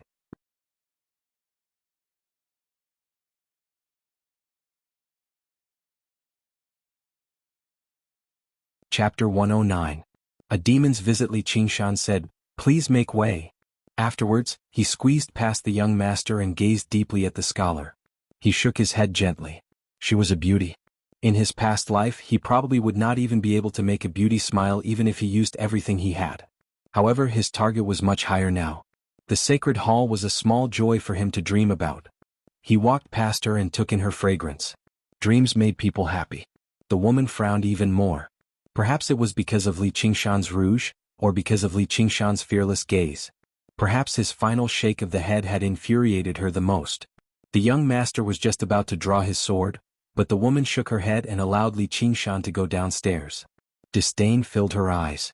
Li Qingshan did not leap up and fight back immediately like a cat whose tail had been stepped on, even though he definitely possessed the strength to do so. He discovered that as long as he could hold back for a moment, he could save himself a lot of trouble. Of course, he did not get angry. However, the person who avoided trouble now wanted to take the initiative to cause trouble for others. He made his way downstairs and shook off the rouge on him. He wanted to experience it. Now that he had experienced it, he did not care at all. He knocked the jar on his waist. "Little and let's go kill a few bad people." The reason why he had chosen to part ways with Protector Yin and the others was not as simple as drinking with women. The jar thumped in response. Li Qingshan sniggered and strode away, making his way into the dark alleyway. Only when he entered the darkness did he feel the gaze behind him vanish completely. "Rongji, is there a problem?" The scholar called Rongji said. I saw that his steps were steady. He seemed to have practiced martial arts before. "It's just some external martial arts at most. If you hadn't stopped me, I definitely would have taught him a lesson. He's just a nobody. Even if we kill him, we'll just dirty our hands. Is there a need for that? Let's eat quickly and hurry up tomorrow so that we can get to Jianghu City as soon as possible." "Yes. It's rare for the Eagle Guard to recruit new guards. We absolutely can't miss this opportunity." The man's eyes burned with passion. As long as he joined the Hawkwolf Guard, he would be able to completely separate himself from the Jianghu and rise above all. No one could resist the temptation, so he was even more determined to obtain this position. "I'm afraid it won't be that simple. This time, all of the experts within 500 kilometers of Jianghu City will be attracted over. There will even be experts in the third or fourth layer of qi refining appearing. However, the number of spots is limited, so there will be a lot of fighting. Don't worry. With those talismans as our trump cards, even if we encounter an expert, we can still turn defeat into victory." The man was full of confidence and quickly cast aside Li Qingshan. Yes, Li Qingshan was just a small fry. However, unbeknownst to them, their conversation reached Li Qingshan's ears clearly. His hearing had reached the level of demons a long time ago. As long as he paid attention, he could clearly hear the voices from 5 kilometers away. The Hawkwolf Guard had actually begun recruiting people. Perhaps it was even a spot left behind by Feng Zhang's death. Probably even Wang Pushi never imagined that he would be able to make it out alive and truly fill the spot. As for whether his appearance would disappoint these people, he obviously did not care. He did not have too much time to think about it right now either. That was because a few black figures had already blocked him in the alleyway. They gathered around him with ugly expressions. The small city was rather prosperous, but there were not a lot of outsiders, and there were even fewer people as high profile as Li Qingshan.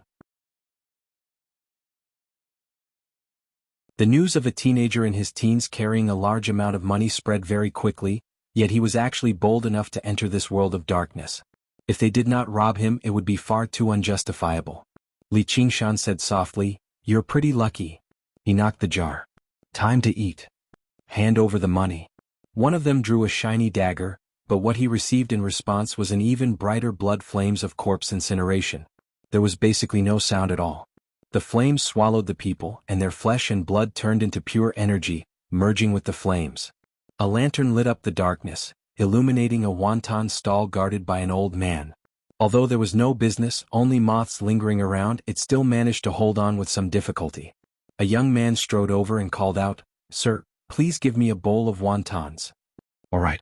The old man began to move quickly, and the wontons floated in the clear water very soon.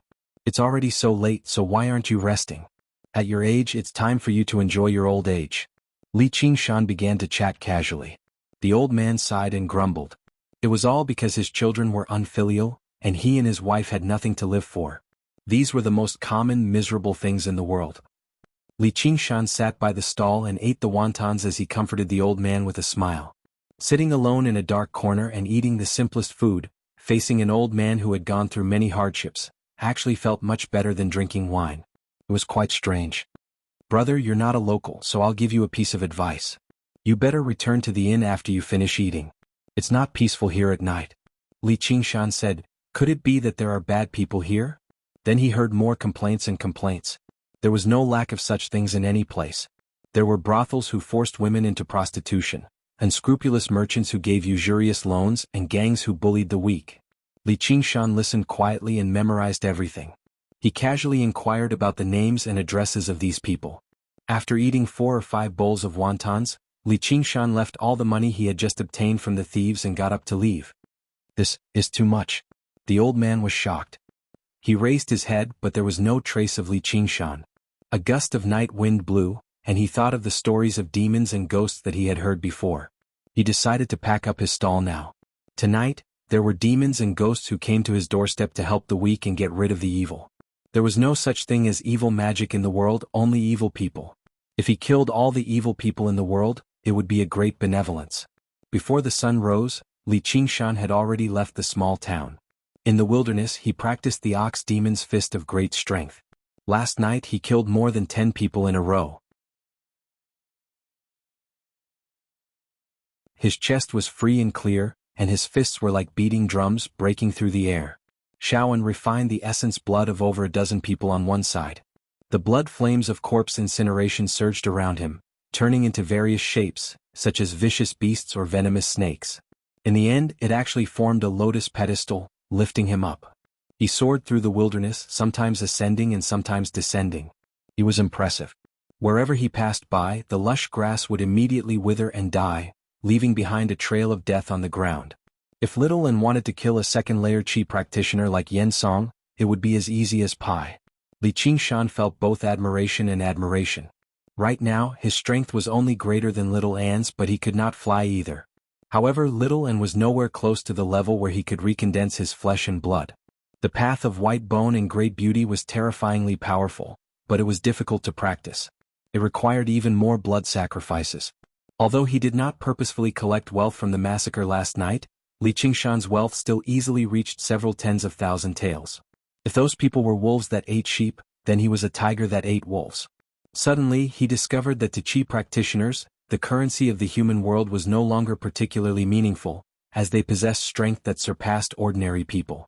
As a result, even through the most basic methods of plundering, they could easily obtain wealth that ordinary people would never be able to obtain in their entire lives. To Qi practitioners, the true treasures were the pills and spiritual stones that could increase their cultivation. However, it was obvious that these resources were in the hands of powerful organizations. Ordinary people would probably never even hear about them in their entire lives. If he wanted to come into contact with these things, joining the Hawkwolf Guard was the best choice. He called Little N and set off once again. Regardless of day or night, he traveled whenever he wanted and stopped whenever he wanted. He destroyed 2 or 3 nests of bandits along the way. After 3 days he finally arrived before a large river and stopped. This river was the Clear River, which was also the origin of the Clear River Prefecture. It stretched for several thousand kilometers, reaching all the way to Clear River City. The surface of the river spanned over 10 kilometers. Even with both of his lives combined, he had never seen a river like this before. As he gazed at the vast ripples, his mind immediately widened. Li Qingshan arrived in a large town by the river. It was called the town of Sichuan, originally developed from the ferry crossing. Although it was only a town, it was even more bustling than Qingyang City. As he rode on a horse, he saw that the streets were packed with people, bustling with activity. Suddenly a thought crossed his mind.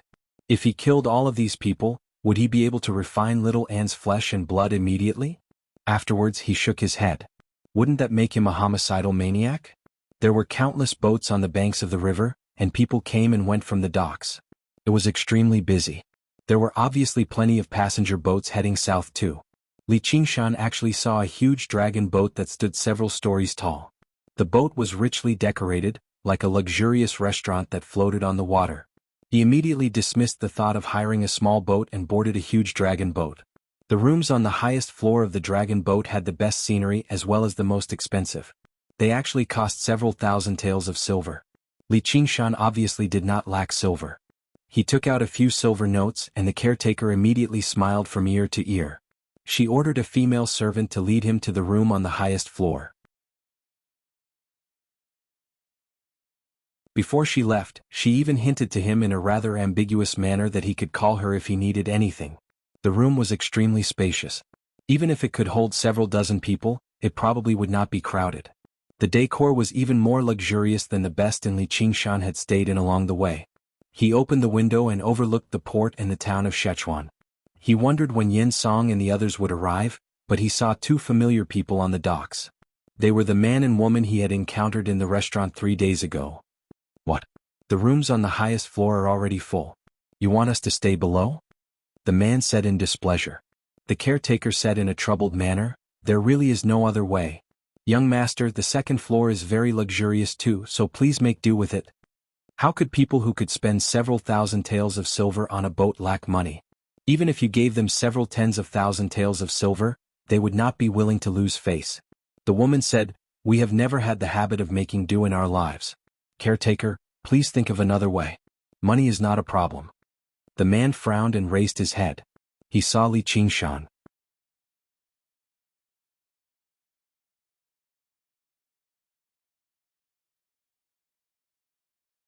Chapter 110. Counterattack at night. Thus, the two of them appeared in front of Li Qingshan again. The man didn't waste any time and threw a stack of banknotes in front of Li Qingshan. Take the money and go downstairs. Li Qingshan slapped the banknote on the man's hand. You should ask someone else. The woman stopped the man who was about to lose his temper and introduced with a smile. I'm Qian Rongji and this is my brother, Qian Rongming. The manager exclaimed and interrupted, could the two of you be from Ancient Wind City's Qian clan? Ancient Wind City was a rather large city, and he was a person who traveled all over the world on ships. How could he not have heard of large clans that could cultivate qi practitioners? Qian Rongming snorted arrogantly, while Qian Rongji nodded in a reserved manner. She continued to say to Li Qingshan, I'd advise you to accept it. When my elder brother loses his temper, he'll kill people.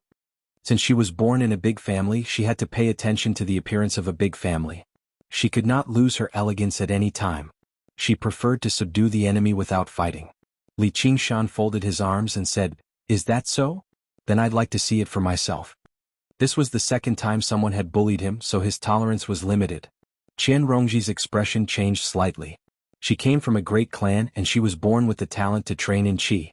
She was also very beautiful, and she had the reputation of being the #1 beauty in Ancient Wind City. She could be called a proud daughter of heaven. Ever since she was young, as long as she opened her mouth, there was nothing she couldn't do. Especially those stinky men, they were even more willing to work like cows and horses for her. There was never a time when they were rejected. Compared to the self-restraint on the surface, the arrogance in her bones was much stronger than that of her brother, Qian Rongming. She said coldly, it looks like you are refusing a toast only to drink a forfeit. I've always been fond of drinking. I'm willing to give it a try even if it's a toast or a forfeit. Li Qingshan looked at her face seriously, watching how a young lady's expression changed, as if he was watching some kind of magical performance. Qian Rongji took a deep breath and took a step back. She said calmly, you're just a Jianghu person who has practiced some hard body skills. How dare you act so arrogantly in front of a qi practitioner? Such an idiot was unnecessary in this world, so there was no harm in killing him. Qian Rongming laughed sinisterly as he walked forward. The manager sighed and was prepared to have someone collect the corpse. It was not wise to clash with the Qian clan directly. What Ancient Wind City's Qian clan? Is it that amazing? At this moment, a voice suddenly rang out. Everyone turned around and saw a man in his 30s walking out of the room. He wasn't tall and had a pair of slanted eyes on his tanned face. He looked at them with contempt. What are you? Qian Rongming furiously stepped forward, but he was pulled back by Qian Rongji. She looked over warily. May I ask who you are? What does that mean? Li Qingshan's heart skipped a beat. Another qi practitioner and an expert at the 3rd level at that. No wonder he dared to look down on this pair of brother and sister who were only at the 2nd level. The dark-skinned man sneered, with just the two of you, you're nowhere close to becoming Hawkwolf guards. Why waste time going to Jiaping City? Hurry up and disembark and go home. Only then did Li Qingshan understand that this person was not standing up for him. He had come for the limited spots in the Hawkwolf Guard. He saw through the intentions of the siblings, which was why he had spoken up beforehand to deal a blow to his opponent. Qian Rongming and Qian Rongji glanced at one another. Although there was a slight difference in strength, they still stood a chance if they worked together. However, they would have to use up their precious talismans, and they would lose the opportunity to join the Hawkwolf Guard. Just you wait. After a moment of hesitation, they left behind a vicious threat before leaving in a hurry. However, they did not just say that to the skinny man. They even glared viciously at Li Qingshan. Li Qingshan said, "Thank you for helping me out. May I ask for your name, brother?" "Kid, don't think you can mess around just because you have some money. There are far too many people in this world that you can't afford to offend. I'd advise you to disembark immediately," the man said coldly before slamming the door shut. Li Qingshan shrugged. This was the treatment of the weak. The ship moved slowly, breaking through the waves on the gentle surface of the river and flowing downstream, heading towards Jiaping City. There were only a few rooms on the very top floor of the ship. The doors were all tightly shut. Only Li Qingshan paced around on the deck, admiring the open scenery on the two banks. It was too much for his eyes to take in, so he immediately cast aside the matter of just now. The ship sailed into the night. Li Qingshan was currently meditating and practicing in his room. He currently possessed 4 cultivation methods: the Ox Demon's Fist of Great Strength, the Tiger Demon's Fist of Bone Forging, the Spirit Turtle's Method of Sea Suppression, and the innate method of practicing Qi. They all had 9 layers and he was currently at the first layer. The former was a demon's ability, so the further he progressed, the more difficult it became to practice. The time it took to practice increased exponentially too. On the other hand, the innate method of practicing Qi progressed much faster because it was a human cultivation method of the lowest grade. In order to obtain the items in the Sumeru ring, Li Qingshan had devoted a lot of effort into it. With his powerful body, the rate at which he refined vitality into Qi was startling as well. After a few days he was already close to the second layer. Little and did not continue practicing. Instead, he crouched in a corner of the room reading a book. There were 2 bookshelves in the room. They contained many leisure books like poems and songs, as well as a few common Buddhist scriptures. Little and was reading a Buddhist scripture. Although the eminent monk who had attained enlightenment had entered the demonic path, and the path of white bone and great beauty was also an ability of the demonic path, it had essentially evolved from the Buddhist Dharma, so he obviously had to pay attention and comprehend it. The blood-red flames in his eye sockets illuminated the words in the book. It was a rather strange sight. Suddenly he raised his head. Li Qingshan opened his eyes as well and gazed at the door. They could both sense it. One was using his senses for living beings, while the other was using his 6 senses that were as powerful as those of demons. A figure silently climbed onto the highest floor of the dragon ship and arrived outside Li Qingshan's door. Killing intent filled his eyes. Qian Rongming was certain that he had not made a single sound or given off a sliver of his aura. Obviously, he was not worried about Li Qingshan. Instead, he was guarding against the Qi practitioner next door. Tonight, all he wanted to do was kill Li Qingshan. He thought viciously inside that he should have killed him the first time they met. As for the Qi practitioner next door, he had already made up his mind. He would definitely use his trump card to teach him a lesson during the competition with the Hawkwolf Guard, or it would not be too late to seek revenge after he became a Hawkwolf Guard. On the other side of Li Qingshan, the dark-skinned man's heart skipped a beat. He also sensed something, but he had no intentions of taking action. In his eyes, Li Qingshan was just an insignificant figure, and he had ignorantly stood up against a Qi practitioner. He did not even listen to his advice. Even if he died, he deserved it. He was considering whether he could use this matter to his advantage and kill Qian Rongming while he was alone. The people of the Qian family of ancient Wind City should possess some good items on them. Afterwards, he would go below and kill Qian Rongji, which would increase his chances of success. The corner of his lips curled up slightly, and he stood up silently. The door opened slightly and Qian Rongming entered with a flash. He gazed at Li Qingshan on the bed and raised his right hand. Circulating his true Qi, he struck out with his palm. There was a thump and Qian Rongming smiled in delight. "What are you smiling about?" Li Qingshan suddenly opened his eyes, and they shone with red light. Qian Rongming was shocked.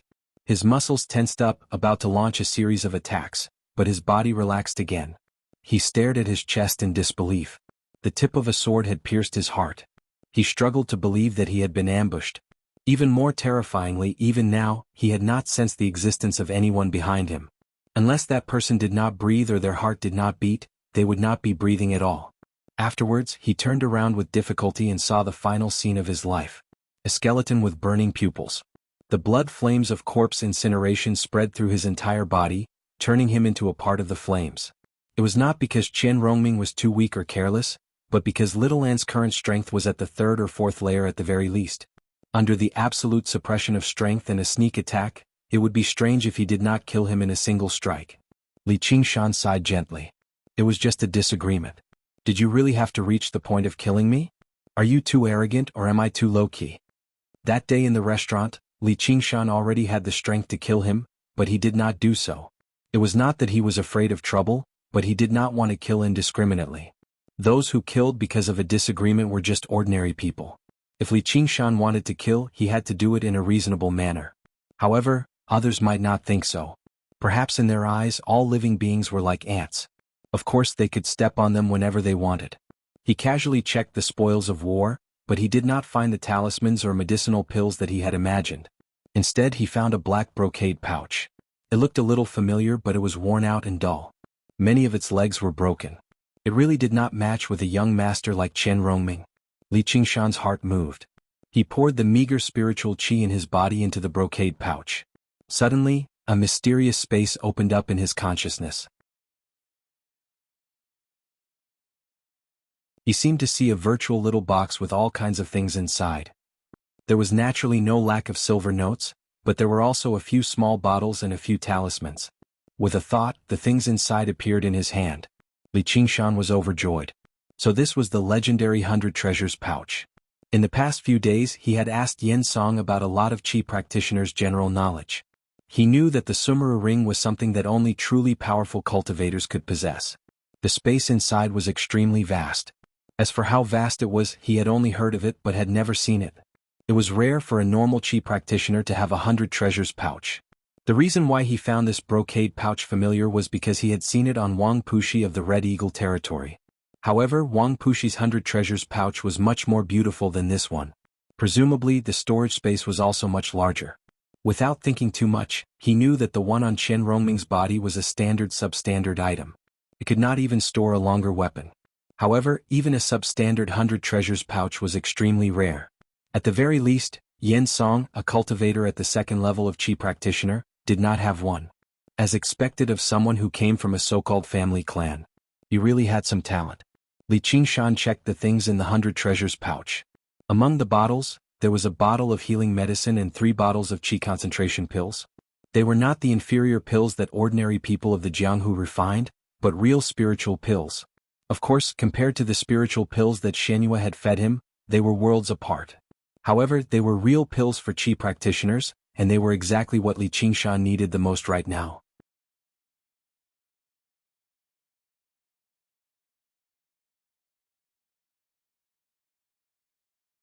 Chapter 111. Great River City. The 3 yellow spirit talismans of unknown effects were most likely the trump cards that Chen Rongming had mentioned. Li Qingshan had also learned from Yen Song that spirit talismans were also divided into grades. Although these 3 were also yellow spirit talismans, they were much brighter than the spirit talismans that Li Qingshan had on him.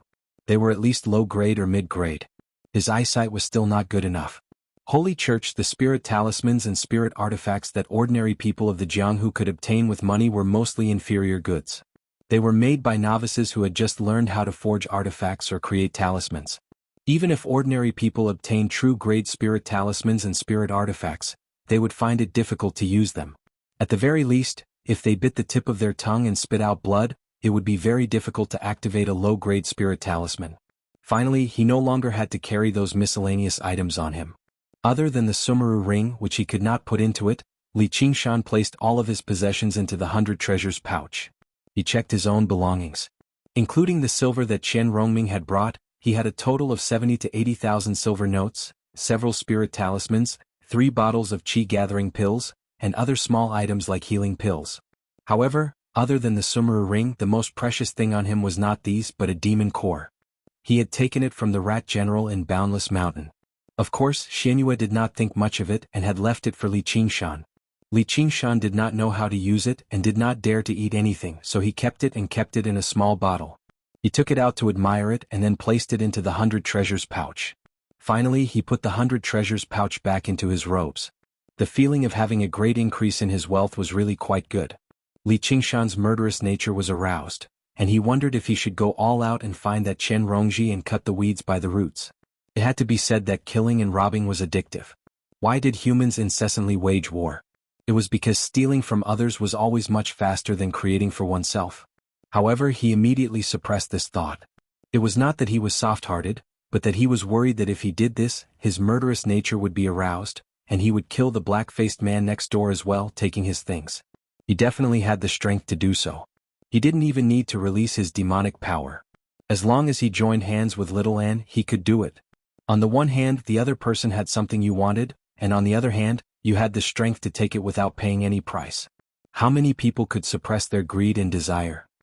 Even with the suppression of the spirit turtle's method of sea suppression, his primitive instincts that were no different from those of demons urged him to do this.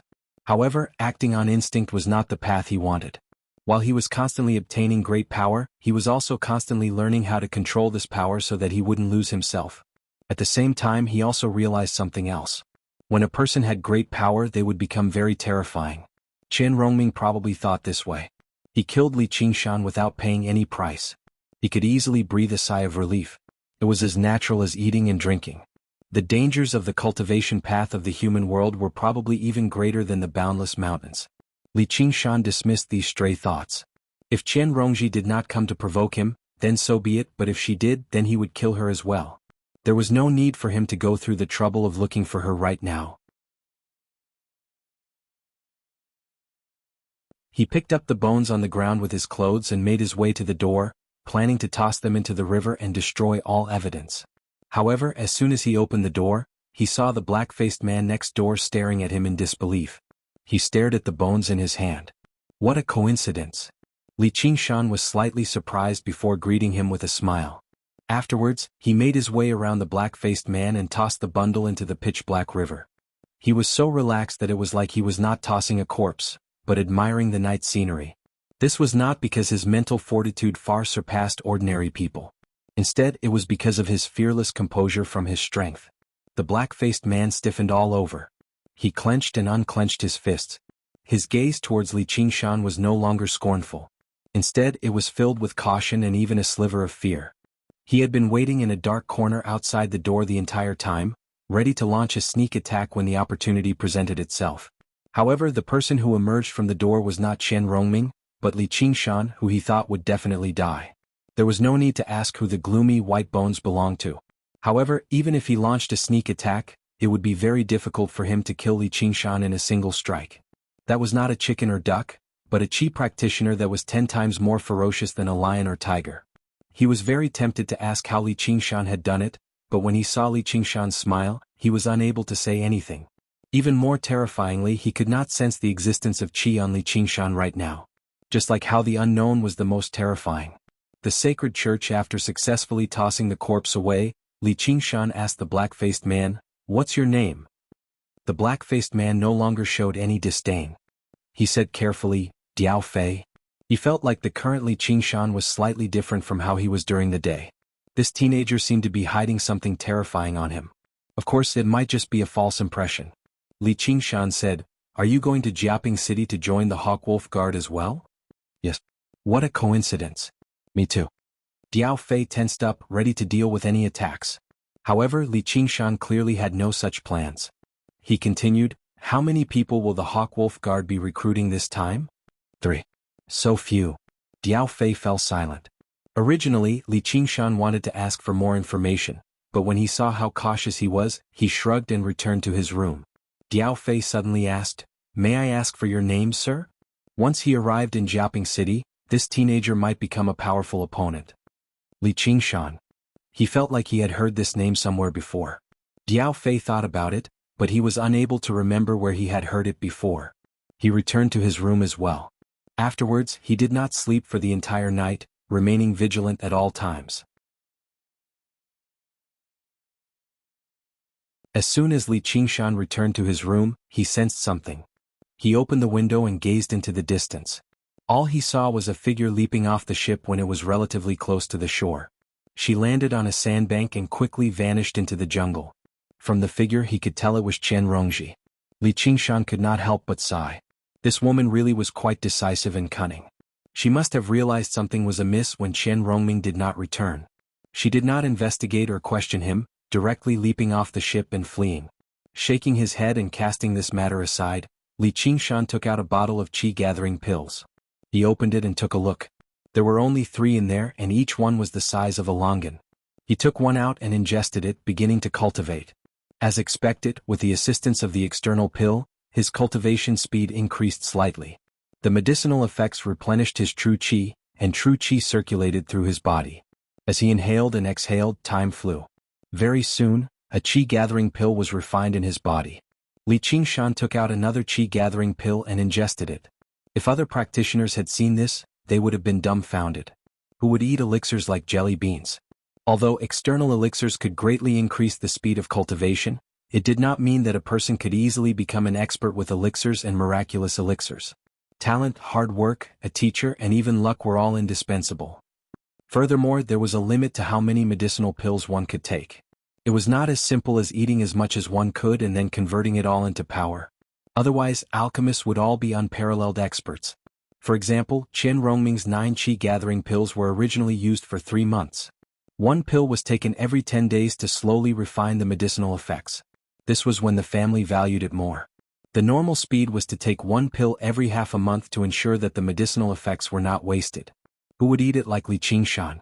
This was because the medicinal power of a mere qi condensation pill could not possibly remain in his body for more than 10 days. He had to seize every second to convert it into true qi, lest it be plundered by the demonic core and converted into demonic qi. Not a single bit of it would go to waste. Of course, Li Qingshan did not know this. He was still happily thinking that it was indeed faster to take medicinal pills and cultivate. When he ate the 7 qi-gathering pill, he had successfully cultivated the innate training of qi to the 2nd tier. Because of the Sumera rings purifying true qi, he did not feel any bottlenecks at all. He stood up. He could feel the extremely pure true qi coursing through his body. His entire body seemed to be much lighter. He put away the remaining 2 qi-gathering pills. With his keen hearing, he heard a commotion coming from afar. The ship was also bustling with noise. He could faintly hear many people saying, "We've arrived at Jiaping City." Li Qingshan went outside in a hurry to take a look. He saw that the deck below was already filled with people, while the river was blocked by a large mountain and made a turn. After making it around the bend, a majestic city sat between the mountains and rivers, unfolding before Li Qingshan's eyes. More accurately speaking, it could not be called a city as there were no city walls here. It was closer to a modern city. This was the place where 2 large rivers met. The Yi River flowed into the Qing River here, and the city of Jiaping was spread out on both sides of the river. Rows upon rows of residences, buildings, pagodas, temples, and Taoist monasteries stretched out endlessly in all directions. Further out were boundless golden fields, and large flocks of birds flew freely under the blue sky above the city. Li Qingshan had never seen an ancient city before, but he believed that the city before him was even more expansive and prosperous than the famous bustling places of ancient times like Hangzhou and Yangzhou. The absence of city walls proved the absolute confidence of the ruler. He did not rely on a piece of earth to protect himself. Only a small city like Qingyang had city walls to stop the attacks of bandits and bandits. Truly large cities did not have city walls. This was a city ruled by qi practitioners. If there really was an enemy that could pose a threat to the city, it would not be something that could be stopped by a stone wall. Instead, it would affect the development of the city. Li Qingshan finally understood why Yi Dachuan would be so overjoyed when he learned he could become a district magistrate here. Even being a minor official here was far better than being in Qingyang City. Just how prosperous would the prefectural city that ruled over the entire Clear River Prefecture be? He was unable to imagine what the commandery city of Rui would be like. Everything before him made him understand that this was not a simple ancient world. The existence of qi practitioners deeply influenced everything in this world, making it seem like a legend shrouded in a wondrous luster.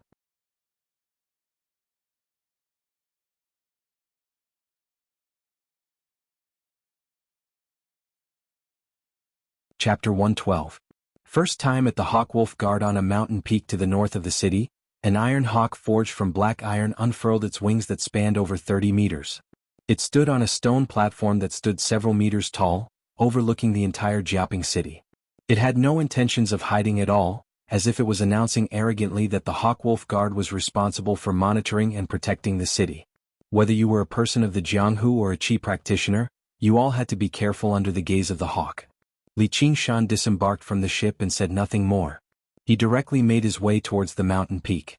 Below the Iron Hawk was a cluster of buildings which was where the Hawkwolf Guard resided. After he left, Diao Fei disembarked just now and followed behind him. His gaze had already become determined once more. No matter how Li Qingshan hid his strength, it was unable to sway his determination to join the Hawkwolf Guard. Li Qingshan followed the neatly arranged stone steps. The two sides of the trees were lush, almost obscuring the sky above. The mountain peak was not particularly tall, only several hundred meters tall. It could not compare to the great mountains of the Boundless Mountains, but when he looked back at Jianghu City at the foot of the mountain, he felt a different sense of spaciousness. At the end of the stone steps was a large stone gateway. On it were the three bold words, Hawkwolf Guard. Past the gateway was a spacious square. At the center was the huge iron hawk. He did not notice it from afar, but only when he got closer did he feel the might of the iron hawk. In particular, the hawk's eyes basically seemed to be staring at people like they were alive. The stone platform beneath his feet was engraved with the same bold words, Hawk eyes the world, Wolf watches the 9 provinces. There was obviously no need for further explanation for Hawk eyes the world. It was like a hawk soaring in the sky, gazing down at the land. As for Wolf Watch, it described a certain posture. If regular people were called by their name from behind, they would definitely turn around and look back. They would only turn their heads and not their bodies, which was the posture of Wolf Watch. Those who possessed this posture were often crafty and suspicious. Not only were these words filled with heroism, but they also perfectly described the duties of the Hawkwolf Guard. Although Li Qingshan did not know calligraphy, he could immediately tell that these words originated from the same person as the 3 words, Hawkwolf Guard. They possessed an irreplicable, domineering aura that swallowed up the surroundings and swept through everything. It was even more shocking than the huge iron hawk statue. Before Li Qingshan could take a closer look, a young man in green walked over. You've also come to enlist in the Hawkwolf Guard, right? Li Qingshan did not sense any sign of kung fu or chi training from him. Presumably he was just a waiter or a receptionist. However, he naturally had an aura of command. As expected of a 7th-ranked official in front of the Prime Minister's door. Exactly, Li Qingshan said.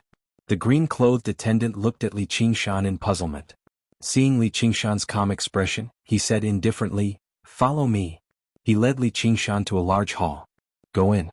Everyone's inside. When you go in, record your name and cultivation first." As soon as Li Qingshan stepped into the hall, many gazes immediately landed on him. Every single gaze was as sharp as a blade. Li Qingshan saw over 20 people standing in the hall. There were men and women, young and old. Some stood in groups of 3 or 5, while others meditated alone. Every single one of them was a chi practitioner. They looked at Li Qingshan and most of their gazes were hostile. Some raised their eyebrows and mocked him, discussing happily with their companions, while some showed disdain and immediately looked away. There were also 1 or 2 people who were rather doubtful. This was the first time Li Qingshan had seen so many chi practitioners. He felt rather indescribably excited. He had finally come into contact with the cultivators of this world. Although Shenyue had actually already brought him into contact with them viciously, all of these people were as powerful as monsters. All he felt was admiration and despair. The difference was too great, so it did not feel real at all.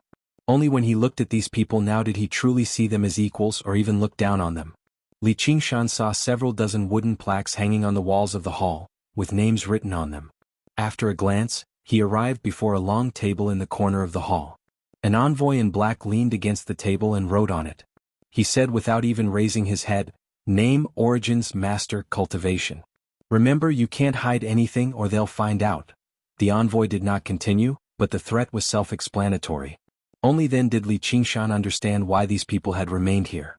They wanted to learn more about their new opponents. Originally, Li Qingshan wanted to take out his Black Wolf tablet and see the Black Hawk commander, Zhuozhibua, so that he could directly join the Hawkwolf Guard. However, he just happened to not see a single proper Hawkwolf Guard. There were only a few envoys in black attending to him, so he gave up on that thought for now. He just happened to want to observe properly. He would see the person in question sooner or later anyway. He refused to believe that Zhuozhibua would remain hidden for such a major event. Li Qingshan, first layer Qi practitioner. Li Qingshan said. As soon as Li Qingshan mentioned his cultivation, he heard a few snickers. Applying for the Hawkwolf Guard as a first layer Qi practitioner? This kid's lost his mind. Go home and drink milk. This isn't where you should be. Is he really a first layer Qi practitioner? I don't think so. Don't tell me he's lying. You're not far from death if you falsely report your cultivation. The people in the hall were all second layer Qi practitioners at the very least. If they possessed innate talent as a Qi practitioner, most of them would cultivate diligently and only emerge after breaking through to the second layer. If they practiced inner force and reached the innate realm, they would use the true Qi behind them converted from inner force to forcefully break through to the second layer. As a result, there were very few first layer Qi practitioners who roamed the world. Even the green-robed emissary who was recording also raised his head. Really? Those who aren't Qi practitioners can't sign up. Although he was not a Qi practitioner, he had spent most of his time in the Hawkwolf Guard, so his insight was quite good. He could tell that Li Qingshan did not seem like a Qi practitioner at all. Li Qingshan suddenly understood one of his flaws. After experiencing the dangers of the boundless mountains, he had used the spirit turtle's method of sea suppression to conceal all of his aura. It had basically become an instinctive action. Even after refining true Qi, it was still the same. Obviously, he had to firmly suppress his demon Qi. He could not allow even a sliver of it to leak out, but there was no need for him to be so cautious with true Qi. If he revealed his identity as a Qi practitioner at a suitable time, it should save him quite a lot of trouble. As a result, his aura changed. His true Qi was no longer suppressed, so it was naturally released, displaying the strength of a first-layer Qi practitioner. However, it only led to a roar of laughter. Even the doubtful gazes finally looked away, no longer taking Li Qingshan seriously. The unknown was terrifying, which was why a donkey could scare away a tiger. However, when a donkey used up all three of its moves, that was when it would be at its wit's end. The envoy put down his brush and smiled as well. I can tell you're young, so it's not easy for you to possess such talent. Why don't you go home and cultivate for a few more years? You can only go out after you break through to the second layer. The competition this time will be dangerous. Li Qingshan ignored the mockery. He expressed his gratitude towards the kind reminder before saying confidently, I'm confident. The envoy did not comment on that. He continued to record. No clan, no sect, no master. This was Li Qingshan's background. Before long, the envoy finished recording and raised his head. The competition will begin in 3 days. You can leave. Someone will arrange a place for you to stay. You can stay here if you want. Another attendant picked up a wooden sign and hung it at the end of the high wall, hanging it together with the names of the others. Of course, there wasn't any complicated information on it. There was only the name on the front and the cultivation level on the back. This made Li Qingshan sigh. To a Qi practitioner, background and master were all fake. Strength was the only calling card, something that people valued. When he turned around, he looked at the crowd of Qi practitioners as if he was looking at trash. He shook his head and especially said to those who were laughing at him loudly, trash. Arrogance was his nature and ridiculing others was his talent. Who are you talking about? A Qi practitioner said angrily. He was the one who told Li Qingshan to go home and drink milk. I'll talk to whoever answers. Li Qingshan said. Those who did not speak ill of Li Qingshan naturally did not think that Li Qingshan was scolding them. The Qi practitioner flashed in front of Li Qingshan and suddenly raised his hand, gathering his true Qi. The envoy who was recording said, private fights on the mountain. Kill without mercy. The Qi practitioner's hand trembled a little, but he still lowered it in the end. The rules of the Hawkwolf Guard were no joke. In the very beginning, when the Hawkwolf Guard recruited new people, they did not care about food or lodging. All they had to do was come on the day of the competition. Afterwards, many people were unable to come. The Qi practitioners lived in Jianghu City. In order to eliminate their opponents, they would basically stop at nothing. Poisoning, ambushing, and assassinating would often end before they even began. As a result, the rules were changed. All the people who came to be recruited would stay on the mountain, and they were forbidden from attacking one another in any way. If they did, they would be killed without mercy. Li Qingshan said, "Come bite me, you idiot." How did the saying go? Your brother's low profile doesn't give you the right to show off. An eye for an eye and a tooth for a tooth. That was his principle in life. You can curse, but I'm not stupid either. The Qi practitioner laughed out of anger. In 3 days you'll understand what it means to be reckless.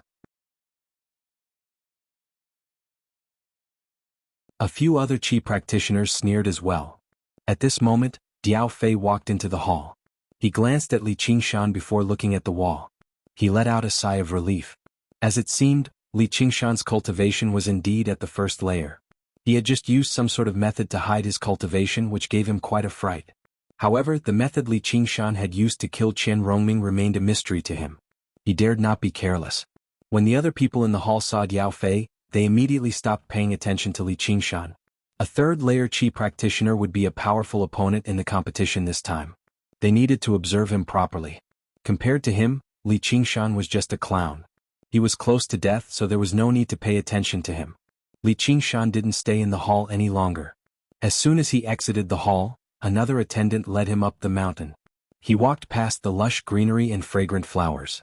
With the care of a master gardener, the scenery changed every 3 steps.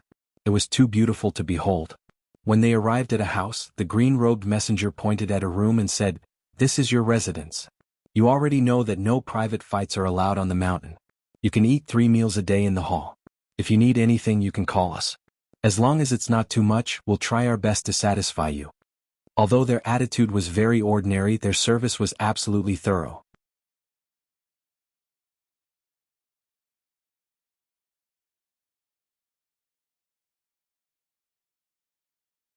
Chapter 113.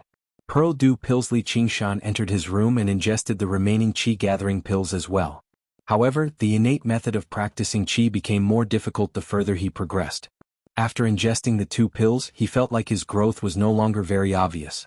Of course, this was also due to the pillaging and refinement of the demon core and Sumeru ring. The sacred hall, however, little did he know that after he left, Qian Rongji had arrived in the hall as well. When she saw Diao Fei, she lowered her head and hid the hatred in her eyes. Afterwards, she recorded her name as well. She thought Diao Fei had killed Qian Rongming. Only a stronger Qi practitioner could kill a Qi practitioner, but she did not question him. Diao Fei felt wronged, but he did not explain himself. If he did, it would seem like he was afraid of her. At noon, Li Qingshan arrived at the back of the hall.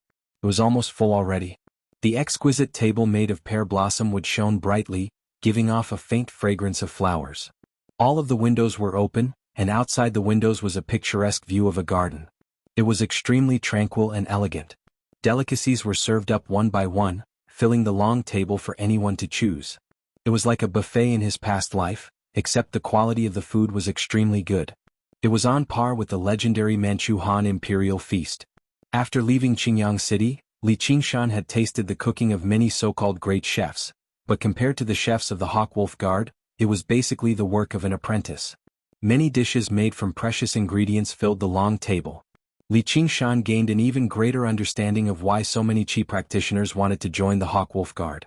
Let alone everything else, just the food was enough to give them the luxury of an emperor. He ate happily, which led to quite a few eye rolls.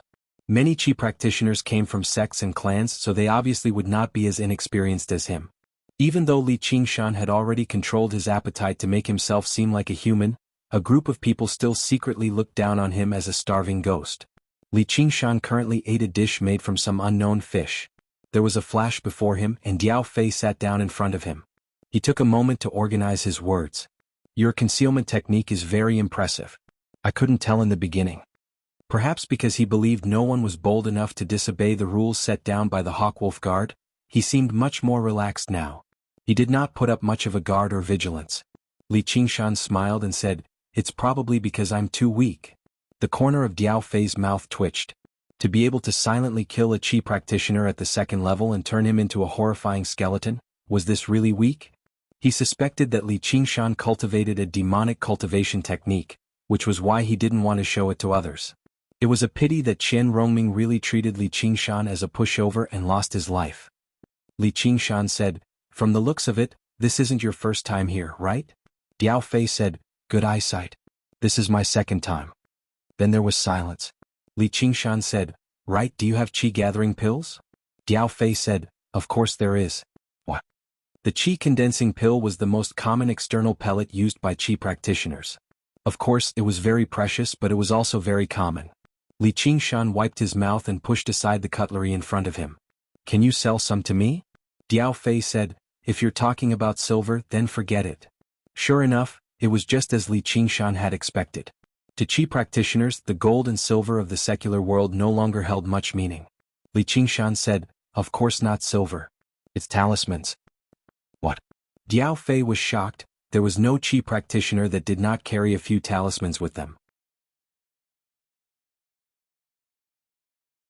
In order to participate in this competition, he had made ample preparations. These talismans were a Qi practitioner's trump card, or even a second life. Selling talismans before the battle was like selling the weapons in one's hands before entering the battlefield. It was unbelievable. Li Qingshan fished out all the talismans from his 100 treasures pouch and laid them out on the table. He was very confident in the security of the Hawkwolf Guard. He asked, how is it? Immediately it was not just Diao Fei. The gazes of everyone in the hall were drawn over. Diao Fei's breathing halted slightly. Apart from 2 inferior talismans, the rest were all low grade. Most importantly, there was even a mid-grade talisman, the Lightning Strike talisman. That was a divine item that could turn the tables in crucial moments. Even a third-layer Qi refining cultivator would be seriously injured if they were not careful, or even killed on the spot. 1 Qi condensing pill for 1. Diao Fei immediately extended his hand towards the talismans. As long as he had these talismans, victory was guaranteed. Li Qingshan accepted all the talismans and smiled. The price seems a little low. I'll pay 15 Qi condensing pills for all your talismans, a Qi practitioner in green said suddenly. He was young, but his clothes were luxurious. He could tell with a single glance that he came from an aristocratic clan. Li Qingshan laid out his hands at Diao Fei. Look, someone's raised the price. The reason why he had chosen to carry out the transaction in public was because he did not know the normal price. However, before the Qi practitioner had even finished speaking, another Qi practitioner said, I'll pay 15 Qi condensing pills for your talisman. Li Qingshan was rather surprised. He looked at the talisman in his hand. Although he knew talismans like that possessed the densest spiritual Qi, he never thought it would be worth so many Qi condensing pills. Many Qi practitioners gathered over, and their eyes all shone brightly. Li Qingshan believed that if it were not for the fact that he was in the Hawkwolf Guard, he would have been surrounded and attacked already. However, right now no one was even bold enough to speak ill of him. As a matter of fact, 2 of the Qi practitioners who had mocked Li Qingshan just now even approached him shamelessly. The Qi practitioner who had directly clashed with Li Qingshan cursed him under his breath with an ugly expression, idiot. However, he became even more vicious inside. I'd like to see how you die without these talismans. He had no idea what Li Qingshan was planning. Li Qingshan had no plans to take part in the competition at all. He had Wang Puxi's promise, so how could he not make use of it? However, Li Qingshan already had enough trump cards on him. These talismans were nothing at all. Exchanging them for pills and rapidly converting them into his own power was what mattered the most. Li Qingshan stood up and said loudly, everyone please calm down. I'm selling all of these talismans, but they'll go to the highest bidder. We'll exchange pills for talismans and we'll be fair to everyone. Let's start with this Swift Breeze talisman. He ranked the talismans in his hand according to their spiritual Qi, going from weak to strong. He actually began an auction on the spot. The envoys in green all looked over, but none of them interfered. However, they really had never seen anyone selling talismans here before. I'll pay a Qi condensing pill, someone answered immediately. 2. Li Qingshan said, is there anyone else who's willing to pay a higher price? After asking for a while, someone finally made a bid of 3 pills. After that, no one else placed a bid. It seemed that low-grade talismans weren't too important to Qi practitioners. Zhang Xian accepted the 3 Qi gathering pills and handed the talisman back to the Qi practitioner. Actually, the price of the talisman had already completely exceeded its normal price. Normally, it would be very rare for it to be worth a Qi condensing pill, as everyone understood that compared to these external items, pills that could increase one's strength were the way to go. But at a time like this, the situation was reversed. No matter how many Qi condensing pills they had, they could not increase their strength immediately. However, an additional talisman, even if it was inferior, could immediately increase their strength by a little. It would give them a better chance in the upcoming competition. If they did not buy it themselves, it was very likely for their opponent to obtain it, which would become a tool to defeat or even kill them.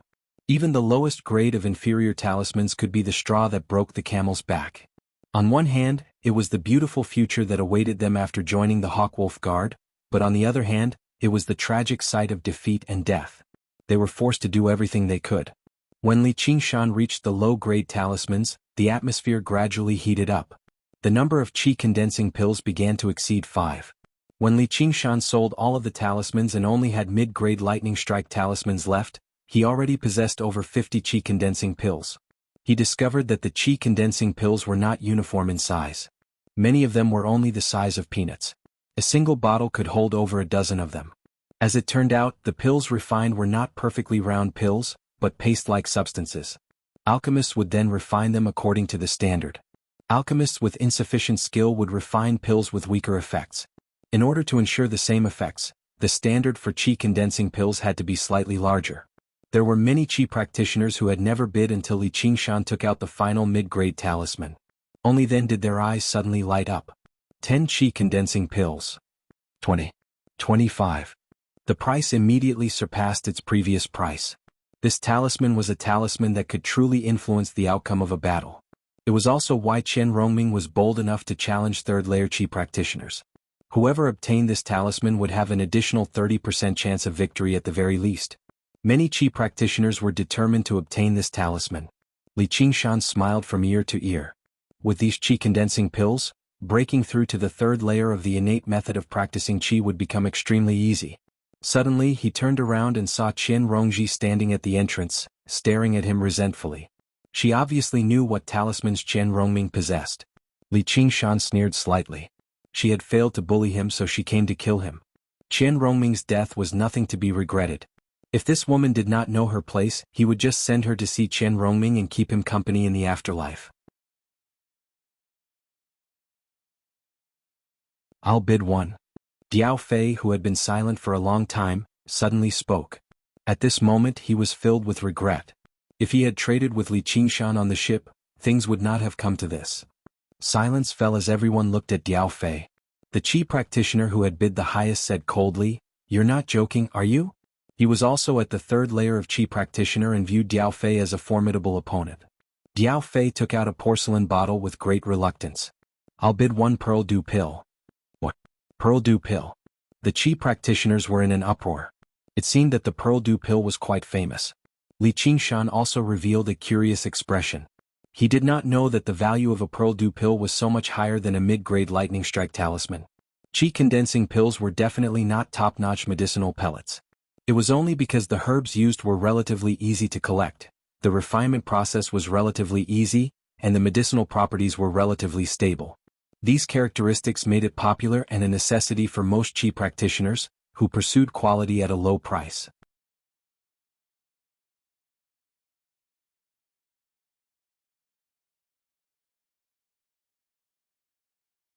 Chapter 114.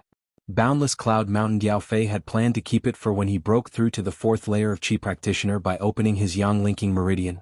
However, he couldn't let this lightning strike talisman fall into the hands of his opponent, so he could only reluctantly give it up. Sacred Hall. Li Qingshan said to Diao Fei, "Let me see." Diao Fei poured the Pearl Dew pill into his palm. The small, transparent pill that looked like a dewdrop shone brightly. The surrounding qi practitioners could not hide the greed in their eyes. A good pill could be used to break through at a crucial moment. It was not something that qi-gathering pills could compare to. Li Qingshan suddenly felt very regretful. Why did he not finish off both of them on the ship? Demon thoughts, oh demon thoughts. He smiled and said, "Not bad." "Not bad?" Diao Fei was very unhappy with this evaluation. This was the Pearl Dew pill. Have you ever seen such a good pill? The other qi practitioners also thought that Li Qingshan was putting on an act. However, not only had Li Qingshan seen it, but he had also eaten a lot of it. Only now did he realize how good Shenhua had been to him. Although he did not know the names of the pills Shenhua had given him, any one of them was much better than the Pearl Dew pill that the other qi practitioners coveted. So I wonder how that guy is now. Zhu. Tens of thousands of miles away, a black civet lay in a deep blue embrace and sneezed. A jade-like hand gently stroked her fur that was as smooth as flowing moonlight. A gentle voice said nervously, Did you catch a cold?" At the same time she tightened her arms and hugged Shenhua tightly. "I'm a cat demon. Can a cat demon feel meow? Use your brain, master." Xianyue struggled with all her might, but she could not break free. That's good. Your body is too weak. Come eat a pill. A slender finger picked up a pill and brought it to Xuanyue's mouth. It shone brightly like a crystal. Compared to it, chi-gathering pills were like mud pellets and pearl dew pills were like rocks. Sacred Hall. No, no, no. Xianyue shook her head left and right, struggling even more. Fine, fine, fine. I won't eat it. Her voice was filled with helplessness and pampering, like a mother looking at her most beloved child. It was as if even being willful was a wonderful virtue. Xianyue raised her head and looked at the beautiful face that seemed to be filled with sorrow even though it was smiling. She suddenly felt sad. Even though she had escaped and been captured, she had not scolded her at all. Instead, she had taken care of her with even more care, illuminating her like moonlight. Using an endless supply of spiritual herbs, she had allowed her to transform from a small spiritual cat into a demon general that could take human form in just a few decades. In her heart, she suddenly thought of that tall figure. In the endless wind and snow, he carried her on his back to climb that ice cliff, and shed 2 sparkling tears for her. I'm not a good pet, right? It was just like when a child had their own child, they would suddenly understand the feelings of their parents. After giving it their all, they would finally understand how difficult it was for them to get what they wanted. Master, let me tell you a story. Alright, I love listening to Xuanyue's stories. Outside the window was a vast expanse of cloudy mountains. 2 strange beasts pulled a carriage as they traveled through the air. By the time they returned to Jiaping City, Li Qingshan had already returned to his room. He lay leisurely on his bed, calculating his gains for the day.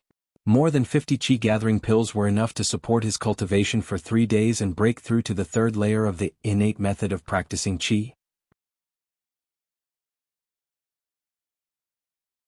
As for the pearl dew pill, it could be used to break through to the 4th layer of the innate method of practicing chi, which was the 1st and 2nd layer of the innate method of practicing chi. Thus, Li Qingshan shut his room door tightly and began to cultivate in seclusion again. His actions were quite common. Many practitioners would use these 3 days to sharpen their weapons and shut themselves in their rooms. More than 50 chi-gathering pills of various sizes were swallowed one by one. Most of them were converted into demon energy, while the other half was converted into pure true energy. Although he could not reveal his true form and see for himself, Li Qingshan believed that his demon incarnation would definitely become even taller and more majestic.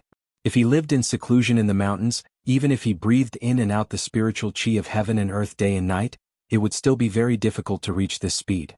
The cultivation speed of demons was indeed far inferior to that of humans. This could be considered a natural shortcoming, but Li Qingshan was trying his best to use human methods to make up for this shortcoming. Although external pills were helpful to cultivation, they would also accumulate impurities in one's true energy, making it impure. Apart from refining the medicinal properties, ordinary practitioners would also have to think of ways to refine their true energy. Naturally, this would take up a lot more time. However, with the assistance of the Sumeru ring, Li Qingshan could save himself from this process. Unknowingly, who knew how much time had been saved, and it had instead sped up his cultivation. Li Qingshan meditated quietly in his room. 3 days passed by in the blink of an eye. He had ingested the equivalent of a year's worth of chi-gathering pills for many chi practitioners in a single sitting, and only then did he break through to the 3rd layer of the innate method of practicing chi. Originally, he wanted to continue cultivating, but the time for the competition was up, so all he could do was stand up and leave. He discovered that it had begun to drizzle before he knew it. Under the guidance of an attendant in green, he arrived at the venue for the competition. It was a square made of limestone and the rules were extremely simple. Chi practitioners would go up one by one and fight it out. The victors would advance, while the losers would retreat. In the end, only 3 people remained. They were the Hawkwolf Guards. At the end of the square was a vermilion building with overhanging eaves. It had become rather dull from the rain, and many figures could be vaguely seen on the building. The pitch-black black wolf uniform was a color that Li Qingshan was familiar with. Li Qingshan had been here for 3 days before finally seeing the person in question. Apart from the Hawkwolf Guards, there were a few people in casual clothes as well.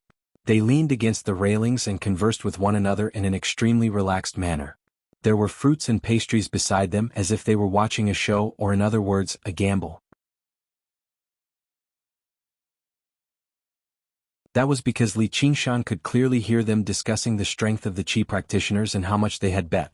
They were so relaxed that it seemed like they were discussing a horse race or a dog fight. A black wolf guard with a rosaceous nose held a list in his hand.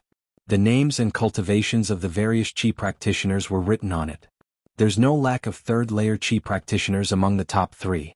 The only thing worth betting on is who among the second-layer Qi practitioners can emerge victorious. The black wolf guard beside him leaned against a pillar and said indifferently, "I'm betting on that woman." Bulbous Nose looked at the list. Qian Rongji? What? He's not particularly powerful. It's a feeling, the black wolf guard said with a smile. He was very secretive, but he looked into the building. Bulbous Nose seemed to suddenly understand something, and he also smiled in tacit understanding. The hawk wolf guard suddenly said, "Oi, look at that kid. He's looking at us, the first-layer Qi practitioner. Why don't we bet on when he'll die?" "Then I'll bet on the first round." 2 men sat opposite each other in the building. They could clearly see through the curtains and the surroundings. There was a pot of tea on the table, giving off a pleasant fragrance. 2 beautiful female attendants stood beside them. One of the men was slightly plump and wore a Black Hawk uniform. He was the Black Hawk commander of Jianghu City, Zhuozhibua. His eyes narrowed into slits as he smiled. "Sergio, let's have a little bet as well. What do you think?" Although he still seemed middle-aged, his actual age was in his 60s at the very least. However, because he had opened the 4 major meridians of yin and yang as a Qi practitioner, broken through the girdle meridian, and condensed a sea of Qi, he seemed much younger. Sergio, on the other hand, seemed even younger. He did not seem to be in his 30s yet. He was dressed like a scholar, with a few strands of beard that added to his solemnity. He seemed like a refined scholar. He waved his hand with a smile. I'm not betting. I'm just asking for trouble if I'm betting in your territory." However, he did not laugh at all inside. This bastard had come to show off his strength to me again. How despicable. In Jianghu City, the only person who could stand on equal footing with Zhuozhibua was obviously the district magistrate of Jianghu, Zhou Wenbin.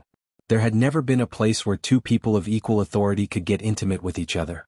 However, the 2 of them were both fearful of one another, so they maintained peace on the surface and did not invade one another. They would show off their strength to the other whenever they had the opportunity. Under Zhuozhibua's repeated requests, Zhou Wenbin finally picked up the register. Afterwards, he saw a name and his heart skipped a beat. "Commander Zhua, there's a first-layer Qi practitioner among the applicants this time? There are people who don't know what's good for them every year." Zhuozhibua had noticed this anomaly a long time ago, but he did not take it to heart. The difference was just too great. Although Wang Puxi had reprimanded him because of Feng Zhang, telling him to report to him, he had never mentioned Li Qingshan's name at all. Perhaps even Wang Puxi believed it was impossible for Li Qingshan to escape from Feng Zhang with his puny skills, and that was something that happened a few months ago.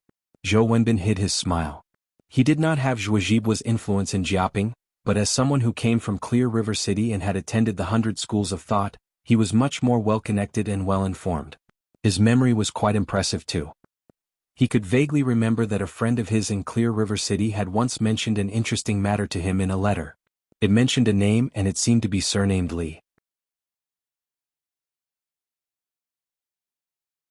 The White Hawk commander, Gu Yenying, was the woman with the most authority and power in the Rui Commandery. She was the dream lover of all men. As long as they saw her, there was not a single person who could remain unmoved. Although they could only drool over her and could not approach her, everything related to her was a topic that people took great interest in. She was like a superstar from Li Qingshan's past life. And his old friend, Zhuozhibua, had even been reprimanded by old Wang of the Clear River Prefecture because of this. As a result, this interesting matter was even more worth reminiscing about. I'll bet 10 spiritual stones. I'll bet that this kid definitely has something to rely on since he's bold enough to enlist as a first-layer Qi practitioner. He'll be able to rise up suddenly and become a hawk-wolf guard. Zhuozhibua's eyes narrowed. He smiled. And I thought you weren't good at gambling. Aren't you even more addicted to gambling than me? A group of people at the top would gamble with the lives of those below them, while a group of people at the bottom would become the tools of gambling for those above them. Humans were no different when it came to gambling with Qi practitioners. Attacking and competing with each other was the instinct of these primitive creatures. It was only expressed in a slightly different way. Li Qingshan stood to the side. The group of Qi practitioners were filled with hostility towards him. Those who managed to buy talismans would not thank him because their chances of success had increased. They would only resent him for using the opportunity to extort them. Those who did not manage to buy talismans would resent him because their opponents had grown stronger. not to mention the people who mocked him only to be mocked by him.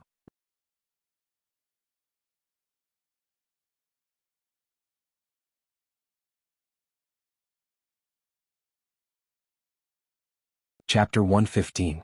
Directly passing, the Qi practitioner who had clashed directly with Li Qingshan sneered as he walked past Li Qingshan. He said softly, "I'd like to see how you die. Pray to the heavens that you don't run into me in the end." The sacred hall. Li Qingshan smiled. "I believe I won't run into you." Afterwards, under the gazes of all the Qi practitioners, he passed through the arena and arrived below the building. 2 attendants blocked his way. "What are you trying to do?" Li Qingshan ignored the attendants. He raised his head and said loudly, "May I ask if Commander Zhuozhibwa is here? What is he trying to do? Is he tired of living?" The Qi practitioners were surprised. The Black Wolf guards upstairs were stunned as well. Brandynose murmured, "Looks like I've guessed wrong. This kid is going to die before he's even entered the arena." "Chase him away." Zhuozhibwa frowned. Was his name something that just any measly Qi practitioner could refer to? Swish. The 2 Hawkwolf guards outside the corridor casually drew their blades. The other Hawkwolf guards remained in their original positions as if they were just watching on. "I bet he can block 3 strikes at the very least." Brandono's words immediately made his 2 colleagues become slightly more serious. One of them even said, "Then let's bet on it." Zhou Wenbin suddenly said, "Hold on. Commander Zhuo, this is the person I bet on. I won't take responsibility if he dies. Perhaps he's in trouble. Why don't we go take a look?" The smile in his eyes deepened. He stood up and made his way to the corridor. All Zhuozhibwa could do was follow him. He felt rather uneasy. Zhuozhibwa looked at Li Qingshan from above. "What are you trying to do?" "It's Commander Wang Puxi. He sent me." With a flash of dark light, Li Qingshan shot towards the building. Zhuozhibwa extended his hand and grabbed it. It was a Black Wolf tablet. The matters from a few months ago suddenly flashed through his head. He suddenly raised his head and looked at Li Qingshan. "You're that person?" He had never thought that the kid who had caused Feng Zhang to lose his position and caused him to be scolded by Wang Puxi would actually still be alive. He was actually bold enough to appear before him. Li Qingshan laid out his hands and shrugged. "The real deal." Zhou Wenbin smiled. "Commander Zhuo? What's going on?" Zhuozhibwa's face darkened as he replied, "Official Zhou is a wise and astute man. Why do you ask when you already know the answer?" He had always prided himself on his intelligence, but today Zhou Wenbin had made a fool out of him. His mood was terrible, and when he looked at Li Qingshan he wanted nothing more than to slap him to death. "Does Commander Wang's words count?" Li Qingshan said, completely ignoring Zhuozhibwa's anger. When he first saw Zhuozhibwa he was relieved. According to his estimation, Zhuozhibwa was only at the level of a monster that had just formed its Yao Dan, which was completely within his tolerance range. At the 6th layer of Qi refining, Qi practitioners who had opened their sea of Qi were roughly equivalent to demons who had formed their Yao cores. The long period of time that monsters cultivated was not without its benefits. Their physical bodies were strong, and their demonic aura was dense. They were far superior to humans of the same realm, and almost had an overwhelming advantage. Even when humans used spiritual artifacts and talismans as weapons, they could only barely hold their ground. In the end, they relied on their intelligence and numbers to overwhelm demons. Coupled with Little Anne's assistance with the path of white bone and great beauty, Li Qingshan was obviously fearless. Since he knew it was impossible for Zhuozhibwa to like him, and he was not the type of person who would stoop down to please others, he would just let nature take its course. However, in the eyes of bystanders, he seemed rather arrogant and despotic.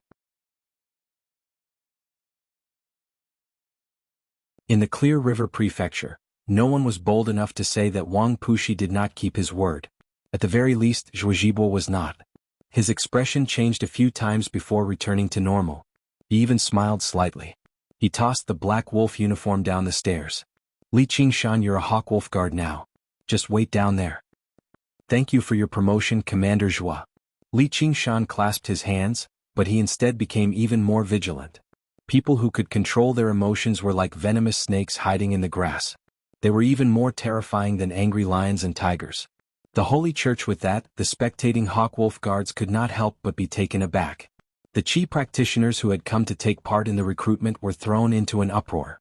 Just like that, they had lost another spot. The clown who was supposed to be dead in their eyes had actually directly passed through in such a manner.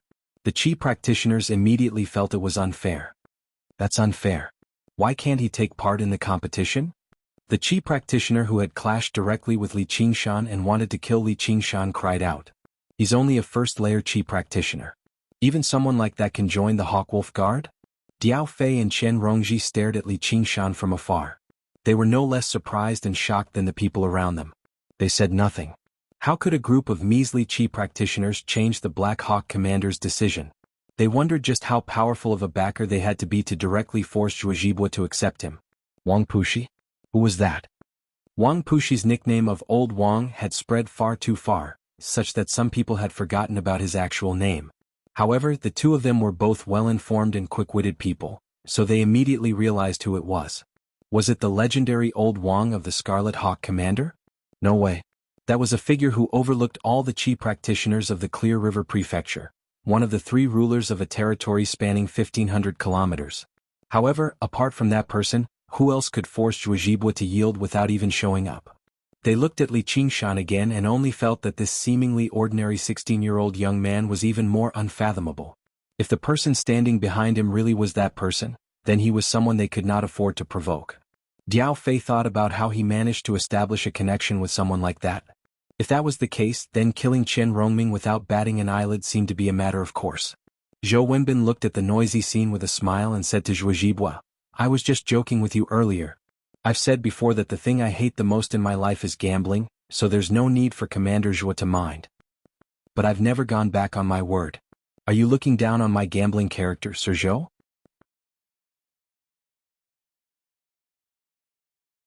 Zhuo Zhibua smiled sinisterly and casually picked up a walnut from the fruit platter on the table.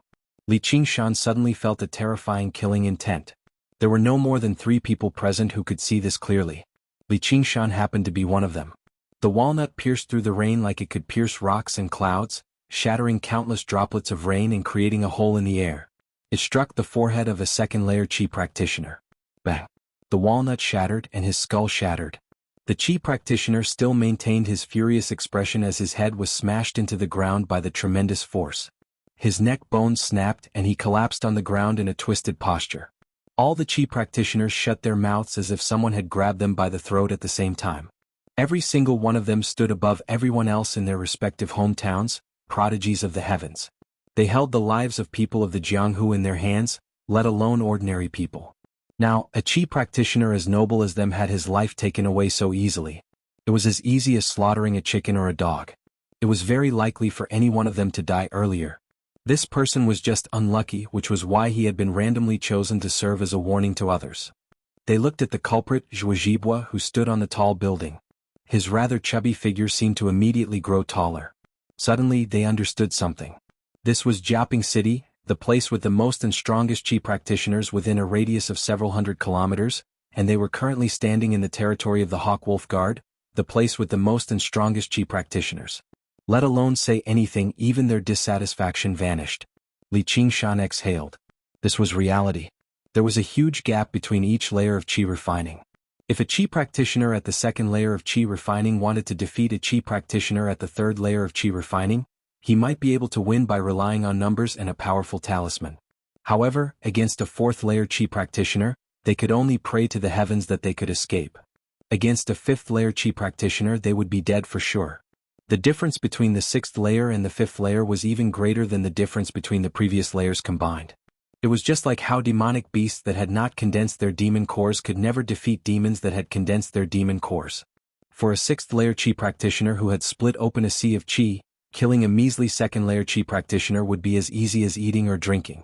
Let alone fleeing, they would not even have the time to react. Normally, Zhuo Zhibua would not have dealt with this so violently. After all, every single Qi practitioner possessed great influence in their own region. They were either from clans or sects, so he did not want to make enemies for no good reason. However, he was furious right now, so he could not care about that. If he killed a measly Qi practitioner, then so be it.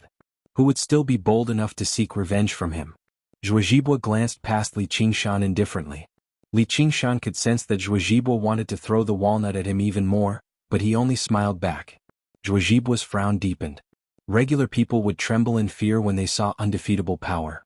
If that person still held hostility towards you, it would lead to tremendous mental pressure.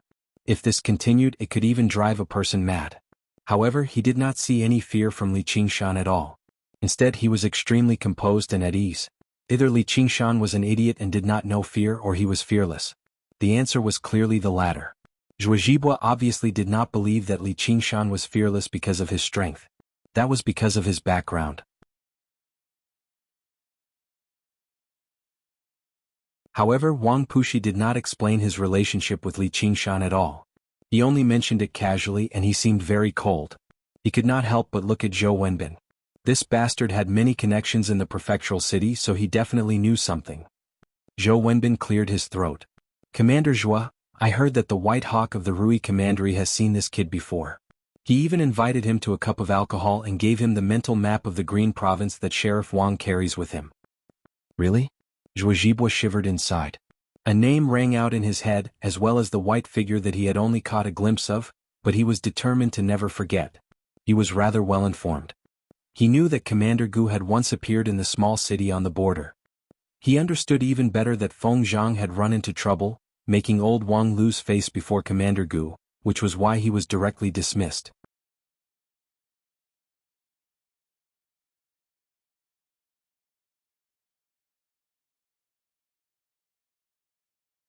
Chapter 116. Aspiration to greatness. Zhuozhibua's gaze towards Li Qingshan became cautious. He frowned deeply.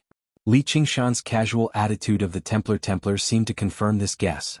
At this moment, the corpse of the dead Qi practitioner had already been carried away. The order of the competition had already been rearranged. A black wolf guard personally stepped forward to preside over it. Although the Qi practitioners felt envy, jealousy, and hatred towards Li Qingshan, none of them dared to say anything. From today onwards, this guy was a hawk wolf guard. He was not an existence they could casually provoke. The black wolf guards on the second floor all had their own thoughts. They looked at Li Qingshan with gazes of either disdain or curiosity.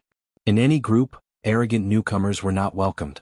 Not to mention the fact that Li Qingshan had basically replaced their old colleague Feng Zhang, yet he was only a first-layer Qi practitioner, which made him look down on him even more.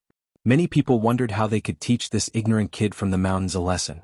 Li Qingshan just stood below like that, gazing at the square. His attitude was even more relaxed than the Hawkwolf guards who set up the bet. He completely ignored all the gazes on him. He discovered that being able to stand outside and watch people fight was indeed better than being used as a gambling tool in the square. Two Qi practitioners arrived at the center of the square, standing 10 steps away from each other. The one on the left wore green casual clothes.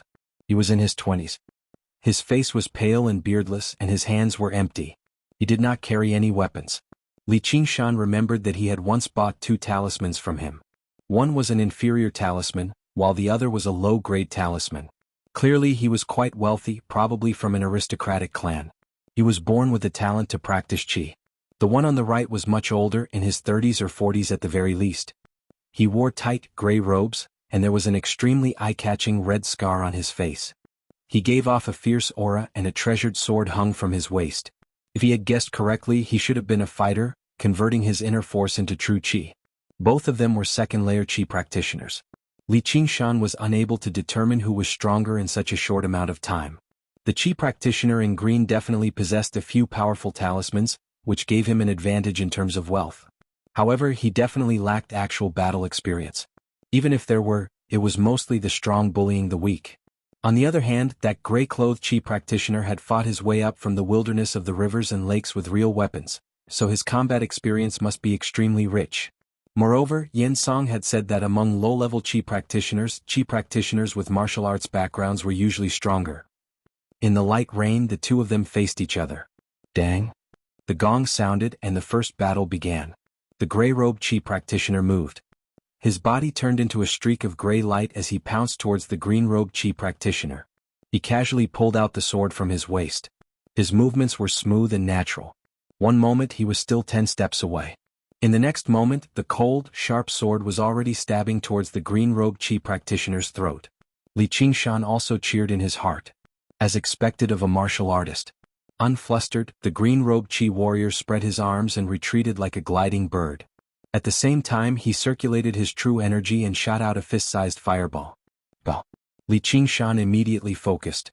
He had long since learned from Yen Song that true Qi was not simply an enhanced version of inner force. Apart from increasing one's speed and strength, it could also be used to cast many magical spells. Those talismans, in essence, were spells sealed in talismans that could be activated and used at any time. The rainwater was vaporized by the high temperature emitted by the fireball. Even the wet ground became dry, giving off white steam. Could be seen how powerful the fireball was. If a body of flesh and blood collided with it, it would most likely be set ablaze. The gray-clothed chi practitioner also seemed to be extremely fearful, but he did not panic. Using a mysterious footwork, his body swayed left and right, and he actually avoided the fireball by a hair's breadth. Although his hair and eyebrows were burnt beyond recognition, his speed did not slow down much. Sacred Hall, the green-robed chi practitioner panicked. Clearly, he had underestimated the desperation of chi practitioners who were born as martial artists. He wanted to force back the gray-clothed chi practitioner, but his plan to pull away had failed. He had yet to recover his true chi, so he could not use another technique in time.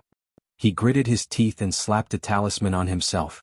A gentle breeze rose up beneath his feet, and he immediately sped up. Li Qingshan understood that while techniques were powerful, they could not be used quickly.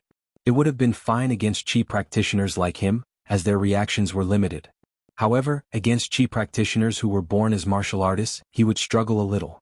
The green-robed chi practitioner pulled away and shot out fireballs from his hand. Large swathes of white mist rose up. Suddenly, a fireball flew towards Li Qingshan.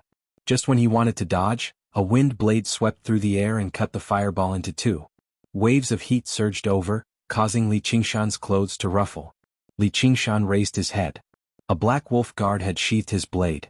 When he saw Li Qingshan look over, he snorted coldly in disdain. In the midst of the steam, the gray-robed chi practitioner was in a sorry state. His body was covered with scorch marks, but none of them were fatal. He was both fierce and cautious, chasing after the green-robed chi practitioner without letting go. Instead, the green-robed chi practitioner became flustered because of his depleted true chi. Inferior-grade talismans could only last for an extremely limited amount of time. The gentle breeze beneath his feet gradually dispersed, and he took out another low-grade talisman in a hurry. Li Qingshan shook his head slightly. The outcome had already been determined. He should have used his strength to overwhelm his opponent in the very first moment. Being indecisive like this would not work. However, he could understand that there would be fewer talismans with each use. The more talismans he used at the start, the smaller his chances of victory would be. In the end, it was very likely that he would end up with nothing and waste a valuable talisman. A vicious light flashed through the gray-robed chi practitioner's eyes. Before he knew it, he had already formed a talisman in his left hand. The talisman shattered and suddenly turned into a swath of white light. It was so dazzling that no one could open their eyes. The spectating chi practitioners all looked over. However, Li Qingshan could clearly see that the talisman was only an inferior-grade talisman. Apart from being dazzling, it did not possess any offensive power at all. However, the green-robed chi practitioner became flustered. Due to fear, his body stiffened up slightly. In a battle between experts, there was only a single line. There was a flash of light, and with it was the flash of a sword. The green-robed chi practitioner let out meaningless gurgles. A metal sword that shone with light had pierced his throat. His eyes were filled with regret. He still had a few talismans he had not used. If he had used them right from the start, he would definitely have won. 2 streaks of tears flowed from the corner of his eyes, drowned by regret and death. The green-robed chi practitioner announced loudly, "Lu Yiming is victorious." He did not even mention the green-robed chi practitioner's name. Either he amazed everyone with a single move, or he died a nameless death. Abundant battle experience and decisiveness became the key to victory. Li Qingshan also gained a deeper understanding that whether it be talismans or techniques, it all depended on the person to use them. Even if a sheep had the claws and teeth of a wolf, it would still be a sheep. Unfortunately, Lu Yiming failed to amaze everyone with a single move. He encountered a third-layer chi practitioner in his second battle. Fortunately, he saw the opportunity in time and forfeited early, which was why he did not lose his life for nothing. Under the gloomy sky, the rain drizzled down slowly. The matches continued one after another. Not every single match would result in death.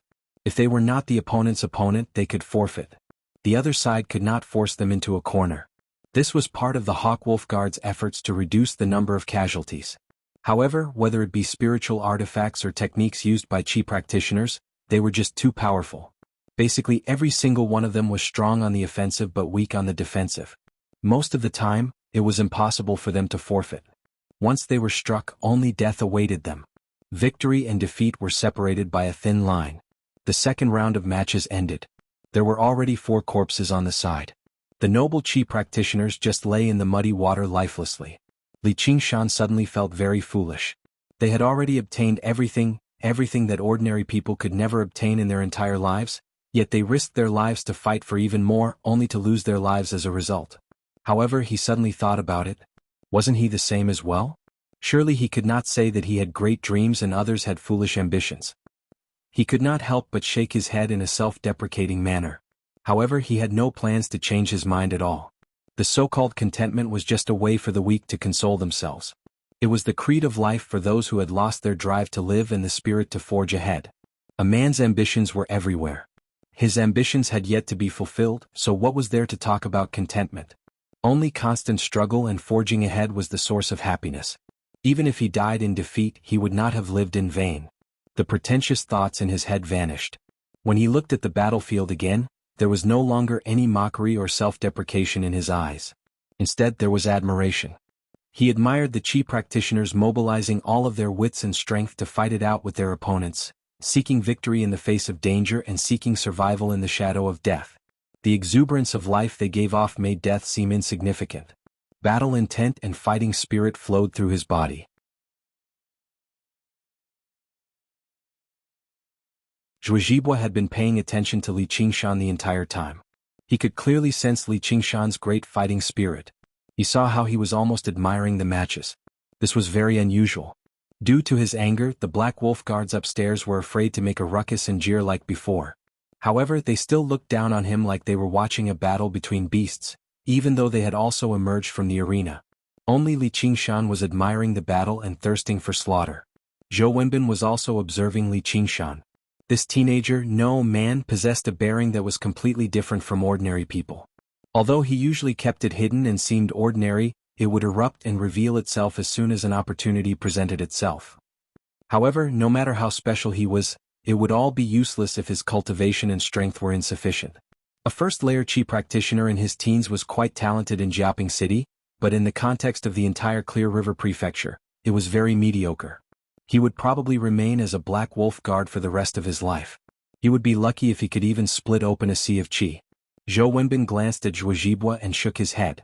And, under this person's command, it would probably be very difficult for even this wish to come true.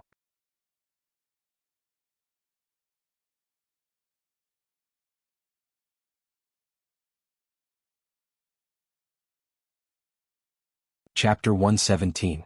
Slaughter of Qi practitioners in this competition. The strongest were undoubtedly Diao Fei and the other third-layer Qi practitioner, but the one who attracted the most attention was Qian Rongji. Although there were many female Qi practitioners, and there were quite a few among the Qi practitioners who had come to participate in this competition, it was still rare to see a natural beauty like her. Beautiful women would attract attention no matter where they went. Sacred Hall, however, Li Qingshan had taken up one of the 3 spots. The final 2 spots belonged to the 2 third-layer Qi practitioners without a doubt. As long as they did not run into each other, the other Qi practitioners basically had no chance at all. The competition progressed very quickly. Many of the battles were decided in the time it took for a spark to fly off a flint. In less than 4 hours it was the 4th round. Just as the 2 third-layer Qi practitioners were about to win against the 2 second-layer Qi practitioners, the situation suddenly changed. The green-robed messenger read out the names, but it was 2 second-layer Qi practitioners against 2 second-layer Qi practitioners, and 3-layer Qi practitioners against 3-layer Qi practitioners. The expressions of Diao Fei and the 3rd-layer Qi practitioner changed slightly, but the 2 second-layer Qi practitioners suddenly exploded with hope. One of them was Qian Rongji. Her attitude was calm, as if she had already expected this. When Qian Rongji walked into the field, Li Qingshan lowered his eyes. The outcome had been decided. Since Qian Rongji had a mid-grade talisman as a trump card, whether it was cultivation or status, Qian Rongji was slightly above her. How could she not have one? As expected, the moment Qian Rongji entered the field, she immediately held a talisman in her hand. However, contrary to Li Qingshan's expectations, she did not immediately activate it. Instead, she said gently to the Qi practitioner in front of her, "Young Master Zhang, You should be able to see that this mid-grade talisman of mine is extremely powerful. However, I don't want to use it to harm others. Please admit defeat. Young Master Zhang could not help but hesitate. He had indeed seen Chen Rongji's strength. Coupled with this middle-grade spiritual talisman, he did not even have a 30% chance of winning. Chen Rongji used her advantage as a woman to the fullest. The rain drenched her clothes, outlining her beautiful figure. Her eyes were misty like the rain. She did not seem like she was threatening him but basically pleading. Unless I have no other choice, I really don't want to become enemies with you. If there is a day when you come to Ancient Wind City as a guest, Rongji will definitely receive you well. Upstairs, Zhou Wenbin smiled and said, Commander Zhou, will this work too? Zhou Zhibua said, why not? The competition isn't just a test of cultivation, it's also a test of wisdom. Li Qingshan could not help but admire this woman's cunning. As expected, the Qi practitioner referred to as Young Master Zhang chose to forfeit under the beauty's soft pleading and the threat of the talisman. Chen Rongji also passed through the square and arrived below the building. She stood beside Li Qingshan and even smiled sweetly at Li Qingshan. I've underestimated young master before. If I've offended you, please do not take offense. Vaguely, she displayed her impressive figure, as if Li Qingshan was not the murderer related to Chen Rongming's death, but a young man of outstanding talent who had moved her heart. This was the first time Li Qingshan had heard someone refer to him as young master, but he only felt a chill. He gave an undetectable yep before ignoring her. Regardless of whether she really did not care about Chen Rongming's death or if she was suppressing the hatred in her heart, she was still a terrifying beauty with a venomous heart. This kind of cold heart probably came from the education of a large clan. No matter how beautiful a woman like this was, she would not be able to move his heart. Not only did Chen Rongji not care about Li Qingshan's coldness, she also continuously tried to find a topic of conversation. Who do you think will win? Li Qingshan frowned. He completely focused on the battlefield. The clash between the two third-layer Qi practitioners would be the highlight of the competition this time, but it was not as intense as he had imagined it to be. It was not an anxious confrontation. After a few probing attempts, Diao Fei activated the lightning strike talisman he had bought from Li Qingshan. In the blazing white light, a bolt of lightning as thick as a water bucket descended from the sky, easily breaking through the protective true Qi and turning his opponent into charcoal. The traces of the lightning only disappeared from his face after a long time. The power was so great that even Li Qingshan was shocked. Lightning was heaven's punishment. Even he would be injured if he transformed into his demon form. Sacred Hall Chen Rongji's eyes flashed. Young Master Diao, you came at a good time. All spells were about the right time and the right place. Today the dark thunder rumbled in the clouds. In this summer's stormy weather, the lightning strike talisman was almost as effective as a high-grade talisman. It was not something low-level Qi practitioners could resist, so it became an absolute trump card. Diao Fei also walked to Li Qingshan's side. Although he tried his best to remain calm, he could not hide the ecstasy on his face. He even thanked Li Qingshan in a low voice, as if he did not care about the Pearl Dew pill anymore. The two mid-grade talismans became the key to victory. The three of them became the final victors. It could be said that they continued their previous relationship on the boat. However, the relationship between the three of them could not be considered friends. Zhou Zhibua said from upstairs, "Come up." "I don't accept this." Suddenly someone howled.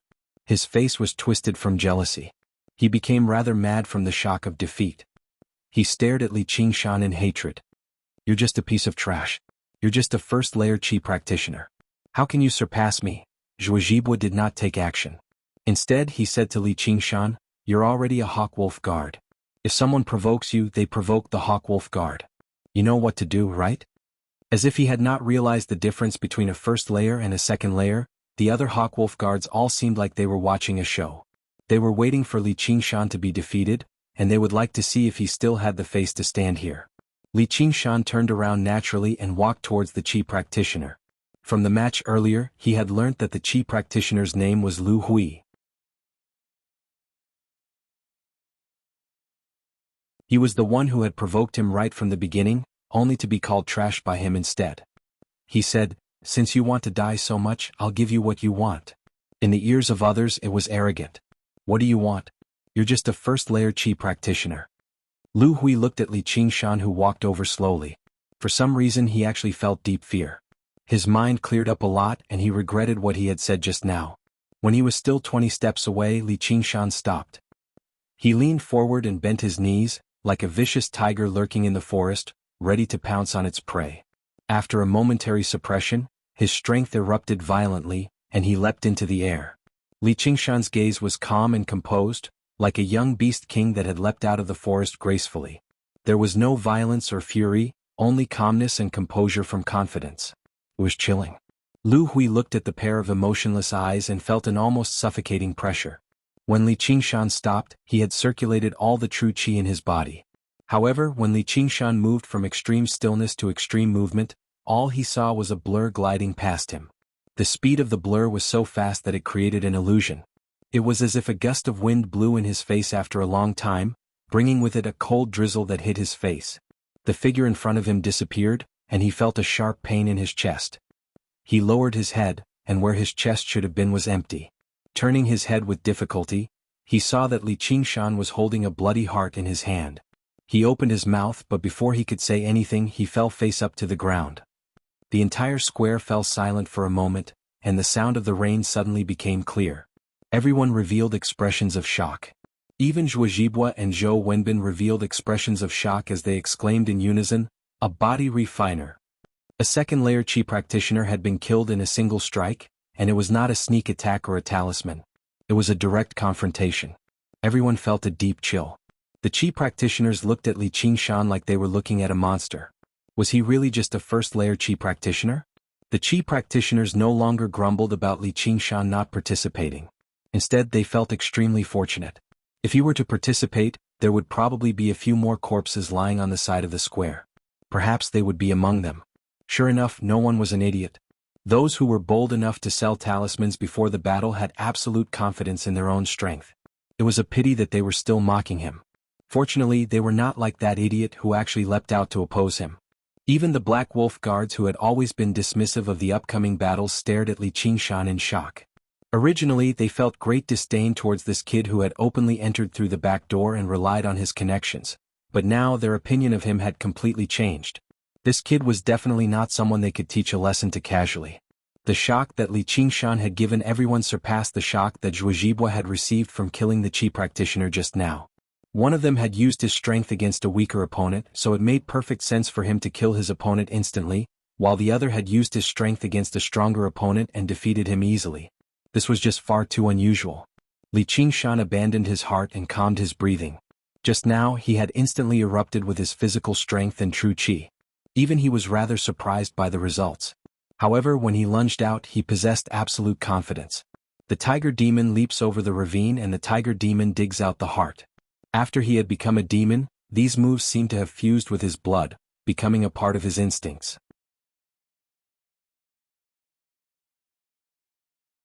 Back then, when he did not even have a shred of true qi, he was able to defeat Feng Zhang in a single stroke with his physical strength and an opening. During that time he cultivated every single day. With the nourishment of several dozen qi-gathering pills, the demon qi he converted into made his body even more powerful. Furthermore, his spiritual qi had almost reached the peak of the first layer of qi practitioner, and it was extremely pure.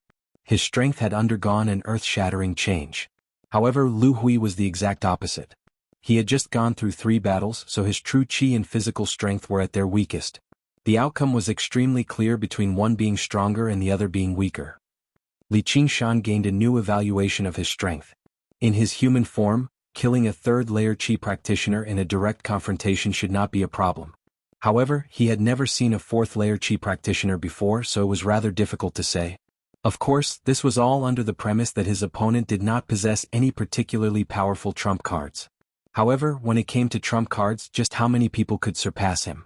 Li Qingshan returned to Chen Rongji and Diao Fei's side. They could not help but take a slight step back. The terrifying power that Li Qingshan had erupted with pressured them greatly.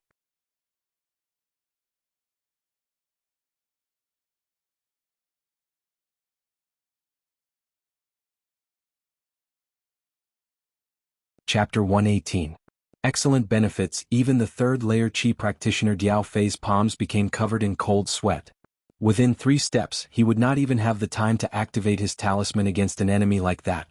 He felt extremely fortunate that he had not fallen out with Li Qingshan. Under the guidance of an attendant, the three of them climbed the tall stairs. Diao Fei and Chen Rongji followed behind Li Qingshan conscientiously. Afterwards they passed through a long corridor. Over a dozen black wolf guards parted to make way for them. Li Qingshan could clearly see that there were both men and women among them. There were young people in their 20s, but there were plenty of middle-aged people and even elderly people. They were also observing Li Qingshan. Under the gloomy, rainy weather, the various expressions in Li Qingshan's head blurred together. He was in no mood to remember them. All he could do was silently estimate their strength. Most of them were at the third layer, while there were relatively few at the second and fourth layer. He did not see any fifth-layer Qi practitioners. His conclusion was that there was no one here that was particularly worthy of his attention. Strength was the best calling card for Qi practitioners. Before he knew it, Li Qingshan had also learned to use strength to evaluate a person. He directly arrived before Zhuozhibua and Zhou Wenbin. The powerful auras they gave off could not be ignored. Zhuozhibua glanced past the three of them. His gaze paused slightly on Li Qingshan's face before smiling amiably. Congratulations. From today onwards, you've become a member of the Hawkwolf Guard. You've all done extremely well. The welcoming banquet will begin soon. Little Gu, take them to collect their items. Yes, Commander. A short, nimble Qi practitioner answered. He had a rather baby-like face, but he had a beard above his lips. He seemed rather comical, but he was very likable. Zhou Wenbin said, Commander Zhua, I won't disturb you any longer. Farewell. He did not mention the matter of the spiritual stones, as he knew that Zhuozhibua would naturally deliver them to him once he returned. If he asked about it in front of a group of Black Wolf guards right now, it would be far too disrespectful and overbearing. Zhuozhibua pretended to keep him and accompanied Zhou Wenbin down the stairs politely. Before Zhou Wenbin left, he did not forget to say to Li Qingshan and the others, "Oh right, don't forget to report this to the district office." Nominally, the district magistrate was still the highest authority in Jiaping. He had the right to deploy the Hawkwolf Guard and assist with governance. As a result, whenever a new Hawkwolf Guard was added, they would have to report it to the government office. Although the Hawkwolf Guard had the right to supervise, they could not directly defy the district magistrate's orders. As a result, they kept each other in check. In reality, who was strong and who was weak depended on one's own skill and strength. Although the words were said to the three of them, everyone could feel that it was specifically for Li Qingshan. County Magistrate Zhou was very interested in it. Under the lead of Little Gu, Li Qingshan finally managed to venture into the depths of the Hawkwolf Guard. There were exquisite, luxurious pavilions, terraces, and buildings. They seemed more like the palaces of royalty than a government office. The azure-clad attendants that Xiao Chen met along the way no longer had any arrogance. Instead, they were extremely respectful. Xiao Gu was very good at talking. Along the way, he introduced the names and functions of the various buildings, as well as all kinds of anecdotes and stories. He kept asking Li Qingshan how he built them. It was just a coincidence. Li Qingshan smiled. He already knew that Xiao Ji's name was Gu Jian, and he was actually over 30 years old.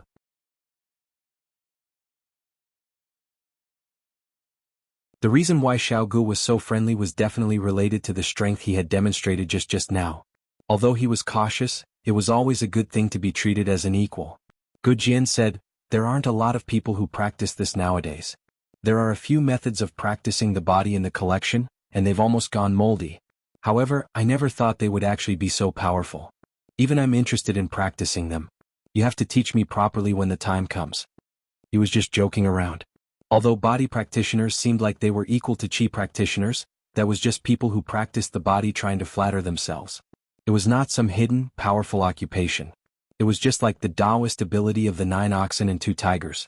Most ancient cultivation methods were lost because they were unsuitable for the times. Compared to the great power they displayed in battle, there were many more drawbacks to methods of practicing the body. Every single path was a summary of the countless experiences and lessons of predecessors. However, Li Qingshan was not human, so there was no need for him to follow the path of these former humans. Arriving in the depths of the mountain, they entered a stone building carved into the side of the mountain. Gu Jian led the three of them through a series of stone doors. Every single stone door was engraved with inscriptions. Even spiritual artifacts could not break through it. This was the treasury of the Hawkwolf Guard. To the Hawkwolf Guard, no amount of treasure was worth protecting like this, unless they were items that possessed spirits. Gu Jian chose 2 sets of black wolf uniforms for each of them in the treasury first. Li Qingshan touched the glossy material gently. After Gu Jian's introduction, he learnt that it was made from black silk. It was fireproof and waterproof, and even crossbows could not pierce through it. This was the best set of clothes he had ever worn in both of his lives. However, he did not mind too much. With his ox demon forges its hide, he had never been afraid of crossbows. If this was the benefit of joining the Hawkwolf Guard, then it would be a little disappointing. However, Diao Fei and Chen Rongji did not show any disappointment at all. They held the Black Wolf uniform like it was a treasure as their minds wandered. Chen Rongji's heart was filled with both resentment and joy. If she returned to ancient Wind City in this set of clothes, then those old coots would learn to respect her a little. All the people who had offended her and looked down on her would have to pay the price. Her hatred towards her family was actually 10 times, no, 100 times greater than the person who had killed her family, Li Qingshan. The items Gu Jian took out next completely attracted their attention. Even Li Qingshan became eager. They were 3 exquisite 100 treasures pouches. They were nothing like the piece of trash in his hand.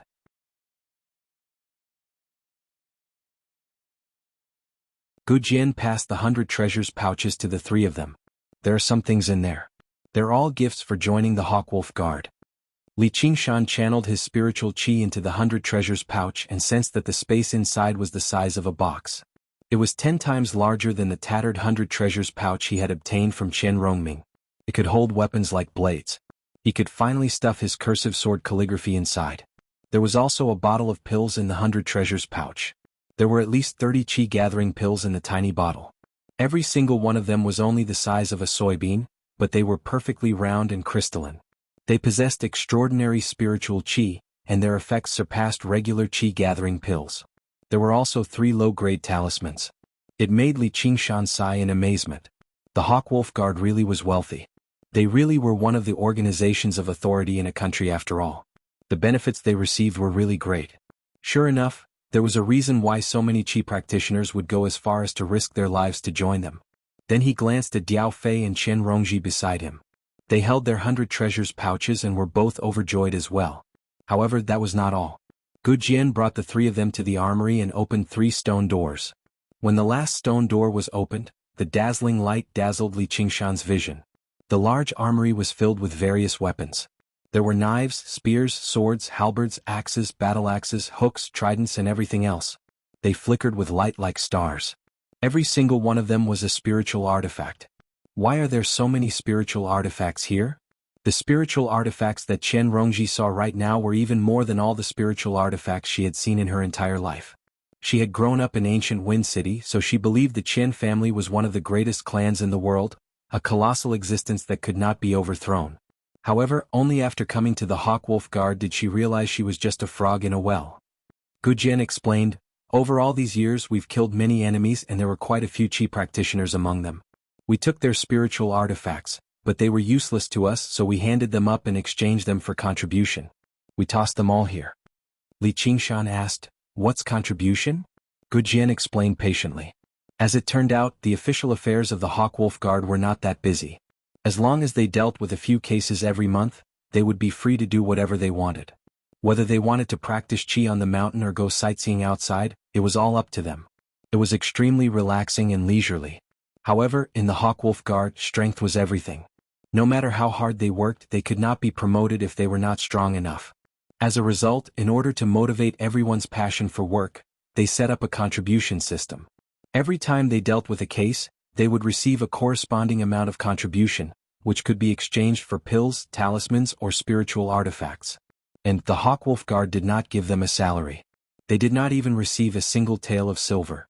However, they would receive 10 qi-gathering pills every month for cultivation. High wages, high benefits, high freedom, and bonuses. They were respected wherever they went. Apart from the boss who seemed to be slightly displeased with him, it was basically a perfect job. But if they were displeased, then they were displeased. They sent people to steal my things, so they deserved to be displeased. If they developed ill will because of this, then they had to be careful of walking at night and falling into the hands of demons. Li Qingshan smiled unconsciously, which made both Chen Rongji and Diao Fei shiver.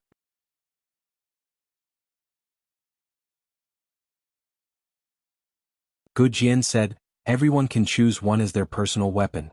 If you're not confident in your insight, I'd recommend you choose the standard wind entwining blade. Hurry up. We still need to look at the houses later." The three of them immediately began to choose eagerly. Originally, Li Qingshan wanted to choose a heavy weapon, the heavier the better. Originally, he had already taken a fancy to a huge, long-handled axe. However, with a thought, he directly went to the weapons rack to the west and chose a wind-entwining blade. He drew the blade from its sheath. The patterns on it were densely packed, and it shone with a cold light. It was obvious that it had never been used before. It was brand new and shiny. The mouth was engraved with inscriptions. As long as he channeled true chi into it, he could unleash wind blades. It could be regarded as a well-made low-grade spiritual artifact. Gujian gave him a thumbs up, praising his choice. Li Qingshan smiled back. He was extremely satisfied with the wind-entwining blade as well, but it was not because he was not confident in his insight. There was a certain level of care in choosing what weapon to use. Right now, it was no longer the time for him to trample over the Black Wind stronghold. Weapons that were too large could not be stored in his 100 treasures pouch, which made it difficult to carry around. It was very inconvenient. He had made his name with the blade in the first place, so it was perfect for him to return to the blade now. Moreover, he lacked long-range attacks right now, so he could not just show the cursive sword calligraphy to others. The wind-entwining blade's wind blade technique suited him very well.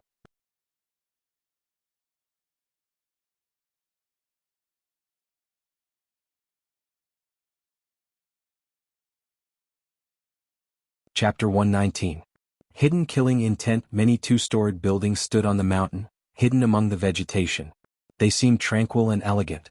These were the residences allocated to the various Hawkwolf guards. A few had already been cleaned out, allowing the three of them to choose freely. As a result, Li Qingshan gained an even better understanding of the welfare of the Hawkwolf guard.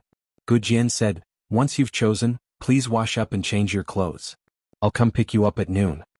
Li Qingshan chose the most tranquil building on the edge.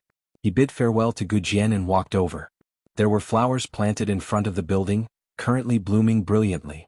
Li Qingshan was not familiar with this, so he had no idea what they were.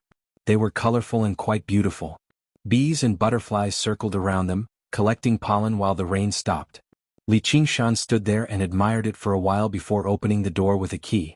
It was an ancient-looking room divided into two by hanging bamboo curtains. At the front was a hall for receiving guests, while at the back was a tranquil tea room. The jar on his waist moved and Li Qingshan said, "Come on out, little Anne. You must be bored out." He opened the jar and a skull flew out. The bones pieced together to form a body standing before Li Qingshan. It shook its head at Li Qingshan, expressing that it was fine. Those who practiced the path of white bone and great beauty were neither alive nor dead, neither dead nor alive. They existed in a wondrous state, coinciding with the most profound principles of Buddhism. In terms of hiding their auras, even Li Qingshan, who practiced the spirit turtle's method of sea suppression, could not compare to them, as dead people did not have auras. Little An ran over to the wall and admired the ancient paintings before nodding at Li Qingshan, expressing that they were all real. Li Qingshan held onto the stairs and climbed up. Little An followed behind him in a hurry, making his way up the stairs with a series of thumps. Smoke curled up from the red-crowned crane incense burner on the table for 8 people. The furnishings in the building were all extremely luxurious and not exposed. With a glance, one could tell that they had been designed by the best craftsmen. Any one of these items could not be bought by an ordinary person in a lifetime. Li Qingshan pushed open the window and gazed into the distance. His gaze passed through the layers of treetops, taking in the entirety of Jiaping City. Tens of thousands of households were neatly arranged like matchboxes. In the center of the city, a sparkling blue belt of water passed through the city. That was the Qing River. Compared to living in a cowshed in Crouching Ox Village, it really was like living in hell while it was like living in heaven. This was the free and unfettered life that Qi practitioners deserved. Li Qingshan closed his eyes and took a deep breath, as if he wanted to inhale all the freedom and happiness into his stomach. The bloody fight under the dark rain was instantly far away. Little An tilted his head and looked at Li Qingshan. His eyes flickered with fire and he was also happy for him. Li Qingshan called out to Little An and sat down at the table for 8 people. Like a miser, he poured out all the items in the 200 treasures pouches and counted them carefully. He smiled from ear to ear and rubbed Little An's head. "Once I officially take up my post, I'll definitely work hard and help you refine that ability as soon as possible, alright? At that time you might even be able to refine Qi? Then I'll have to work harder and earn more Qi gathering pills." Little An nodded vigorously to express his agreement, guessing what "taking up your post" meant. A big monster and a little skeleton were seriously planning their lives just like that. In this aspect they were like the most ordinary of commoners.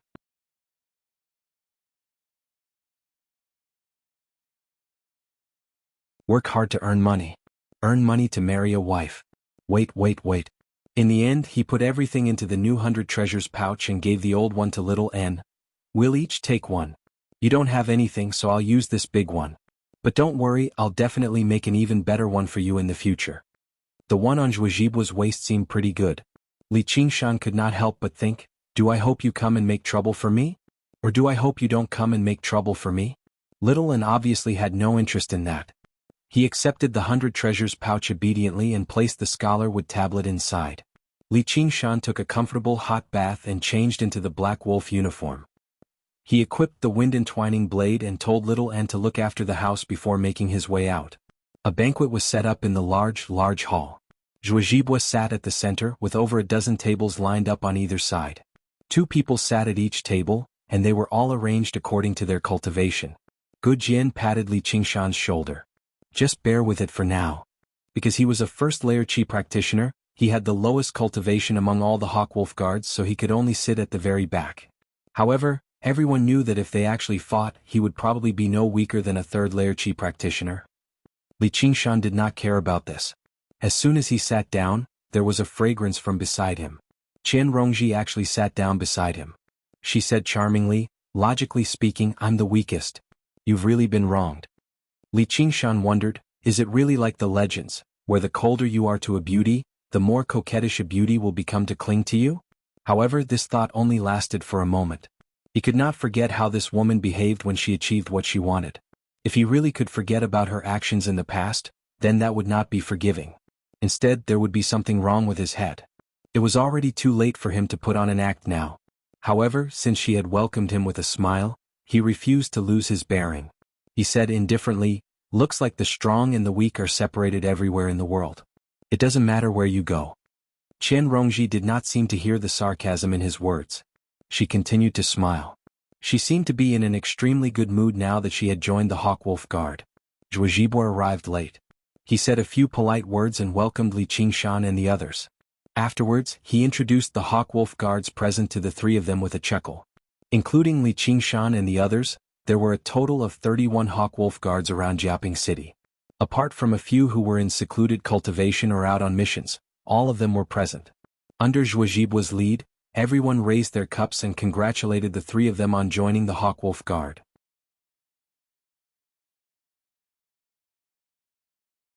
No matter how cold and arrogant they were in the past, they had all become colleagues now.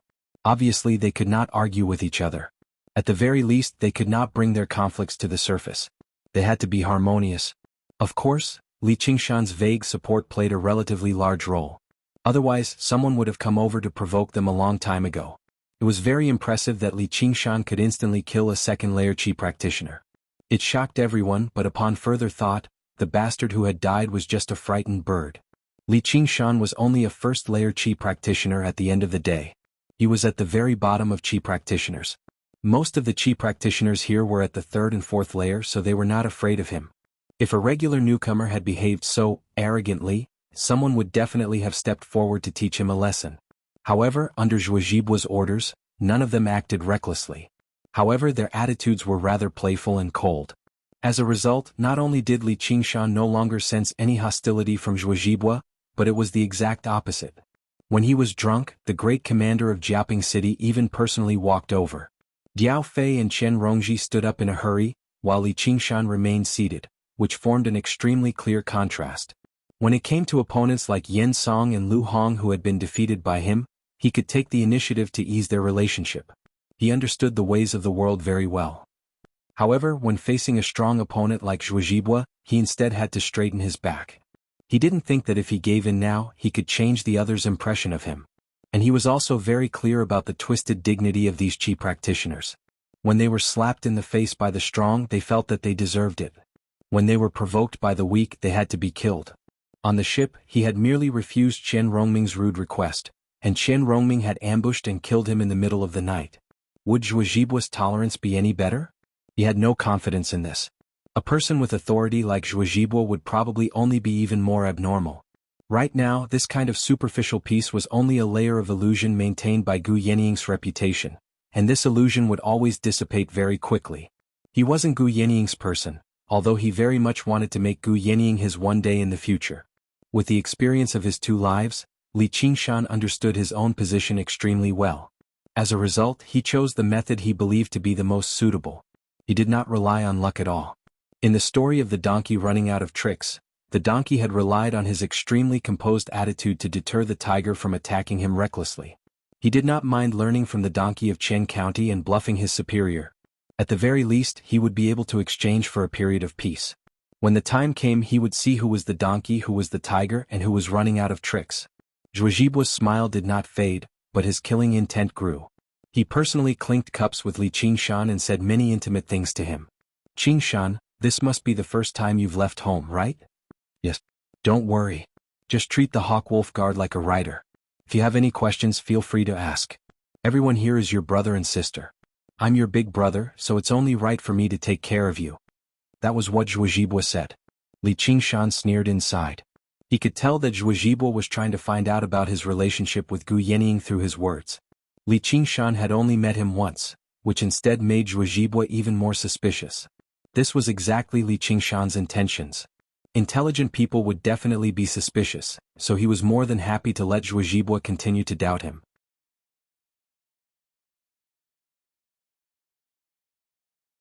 He understood the rate at which his strength was growing the best. Once Zhuojibuo understood the truth, just how powerful would he be? Biao Fei was extremely envious of Li Qingshan's treatment. Zhuojibuo basically did not even look at him properly, so he had no idea about the twists and turns. Zhuojibuo shot a glance at Chen Rongji before returning to his seat. Chen Rongji treated Li Qingshan even more eagerly, as if she wanted to mend her relationship with Li Qingshan. As a matter of fact, she did not even wait for the female attendants, personally pouring wine for Li Qingshan. She drank quite a lot, and the charm in her eyes seemed like it was about to drip. It attracted the gazes of many Black Wolf guards who were envious, but they all looked away as soon as they glanced at Zhuojibuo. Li Qingshan really did not hold back. He downed the wine as soon as it was poured, enjoying her service calmly. With how sharp his senses were, he had sensed a long time ago that Chen Rongji had some dirty ties with Zhuojibuo. As it seemed, while he had been cultivating in seclusion for the past 3 days, she had not been idling around either. Sure enough, things like unwritten rules were everywhere. He felt even more disdain towards her. However, he could not be bothered with her matters. If she could be sold, then so be it. The only thing he considered was whether these 2 potential enemies would work together against him.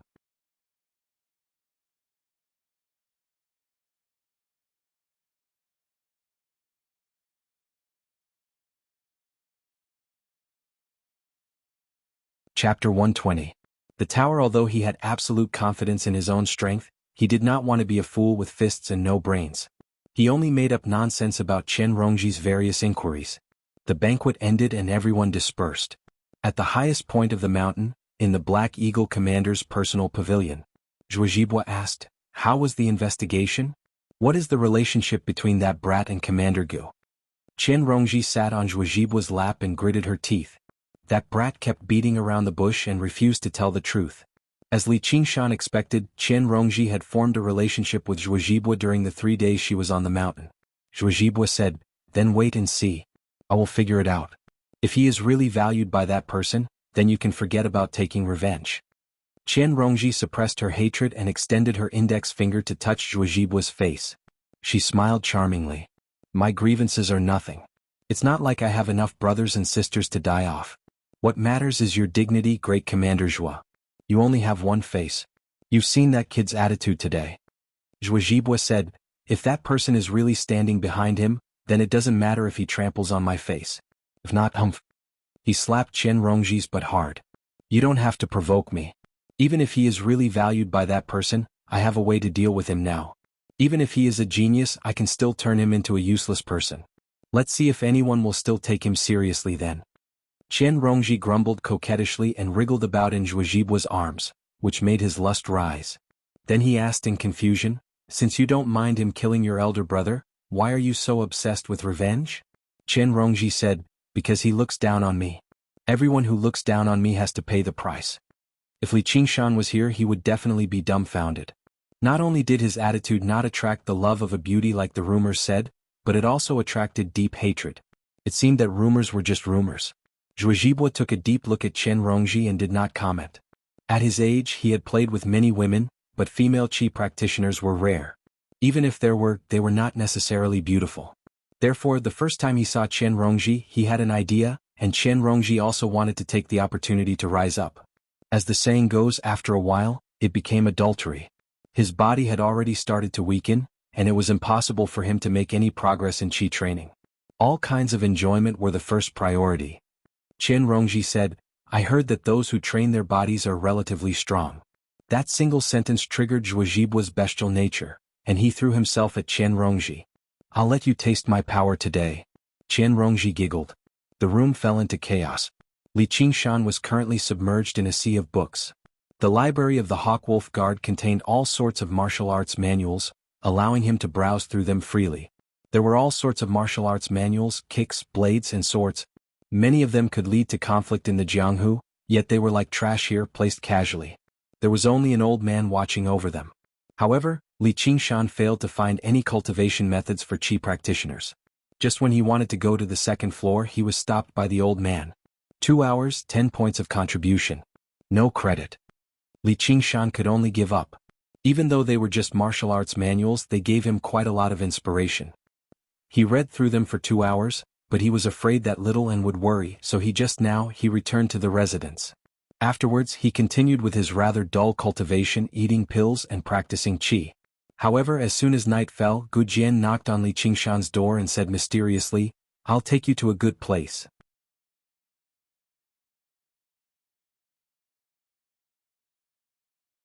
He even specially told him to change his clothes and stash his blade away. "Don't tell me he's trying to harm me?" That was what Li Qingshan thought, but he agreed immediately. What would come eventually. All he had to do was raise his vigilance. At most, he would just kill to his heart's content. He told Gu Jian to wait for a moment and return to his room with little and. Arriving at the gateway at the bottom of the mountain, he discovered that Diao Fei was already waiting there. Li Qingshan asked in confusion, "Where are we going?" Surely he did not want to kill Diao Fei as well. Diao Fei said, "Brother Gu said he'd take us on a stroll around the night scenery of Jiaping City." "Alright, why aren't you bringing Chen Rongji? Places like that aren't suitable for women." Gu Jian revealed a smile that all men understood. Li Qingshan and Diao Fei looked at each other, neither saying anything. This kind of thing was not easy to refuse in the first place, not to mention that it came from the good intentions of a colleague. Li Qingshan considered himself a man who drank with women, so he did not take it too seriously. Gu Jian couldn't help but smile when he saw the two's attitudes. He then remembered Zhuozhibwa's instructions. Regardless of the cost, they had to take Li Qingshan to have fun to their heart's content. The more fun they had, the better. It would be best if all cultivation and training were cast aside. Li Qingshan still did not know that Zhuozhibwa had already begun to deal with him in a different way. There was no need to fight or kill to destroy a person. Many times, sugar-coated bullets were even more frightening than torture. Extravagance and debauchery could easily obliterate a person's will, causing them to wallow in their most instinctive pleasures. In Zhuozhibwa's opinion, Li Qingshan was just a wild kid from the mountains. How could he resist this temptation? Even if Li Qingshan really did catch Gu Yanyingsai, it was not Zhuozhibwa's fault. He could only blame Li Qingshan for being useless. This was an insidious move he had come up with based on his deep understanding of human nature. It was silent, yet it penetrated deep into the bones. Jiaping City was lit up with lanterns. Even at night, it was still brightly lit. It was very different from the small city of Qingyang, which made Li Qingshan think of the large cities from his past life. Under Gu Jian's enthusiastic greeting, the three of them merged into the light, entering the most dazzling and prosperous place. Building. This did not seem like the name of a brothel, but it was not just a brothel. It was the largest and most luxurious brothel in a radius of several hundred kilometers. From various perspectives, this was the grandest building Li Qingshan had ever seen in this world. It was a towering building in the shape of a pagoda, reaching 7 stories in height. It was so brightly lit that it seemed like it was burning.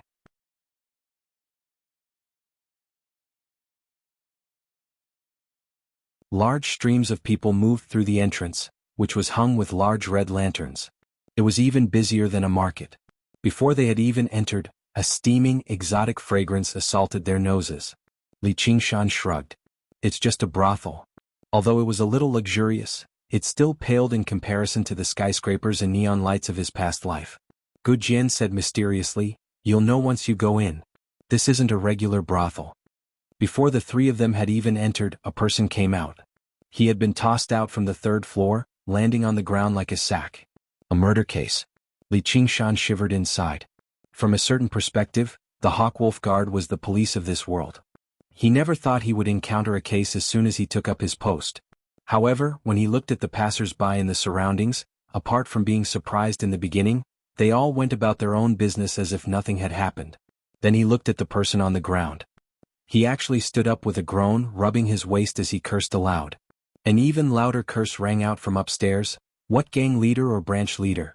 If you don't have any money, piss off. If you don't piss off, I'll cripple you of your martial arts and leave you as a pimp." The man who had been tossed out of the building was actually a first-rate master, which was why he was unscathed. However, just how skilled was he to toss out a first-rate master so casually? The man seemed to be stunned by the voice. He cursed a few more times before merging into the stream of people as if nothing had happened at all.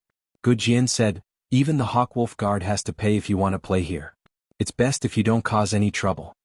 Li Qingshan said, "It's just a brothel. How can they be so arrogant?"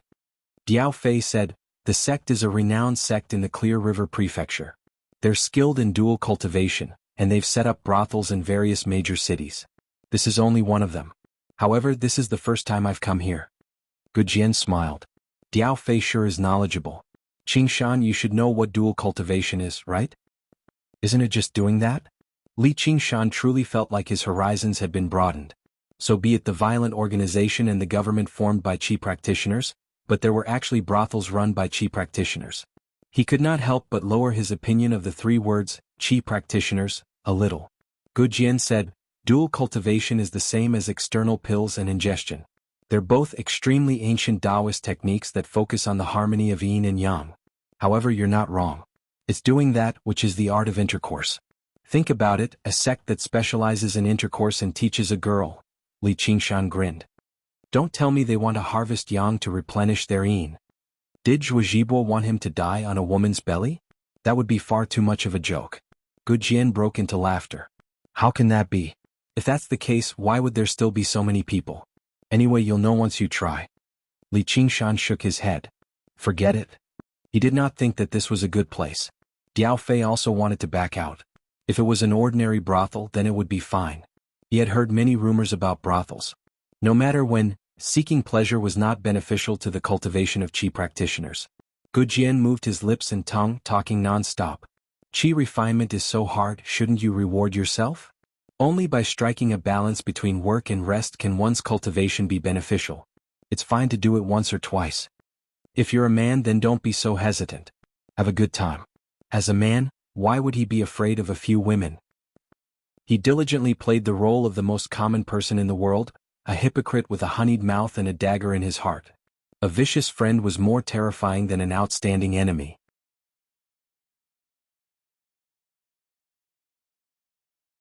He persuaded, encouraged, and half-dragged the two of them into the brothel. The roar of voices filled the air. Many men and women were hugging each other in disheveled clothing. It was a scene of revelry and bliss. In this strange atmosphere, everyone had no scruples, releasing themselves to their heart's content. It was like the legendary pool of wine and forest of flesh. Even Li Qingshan, a transmigrator from the modern era, was a little dumbfounded. "Uncle Go, you've made the ladies wait for a long time. The room you booked is the first room in the sky. Please come upstairs." A fat woman with heavy makeup came up to greet them. When she saw Li Qingshan and Diao Fei, she said, "Hey, these two little brothers, you look unfamiliar." Li Qingshan saw that the lady boss's body was also flowing with true energy. She was a Qi practitioner. "You're tuning in to the Han Li's Wuxia Adventures YouTube channel. We're so grateful for your support, and don't forget to subscribe to join us on this incredible journey through captivating stories. Your generosity through donations truly makes a world of difference, as it's the primary source of revenue that allows me to expand and enhance this channel for you. Thank you from the bottom of my heart for being a part of this adventure."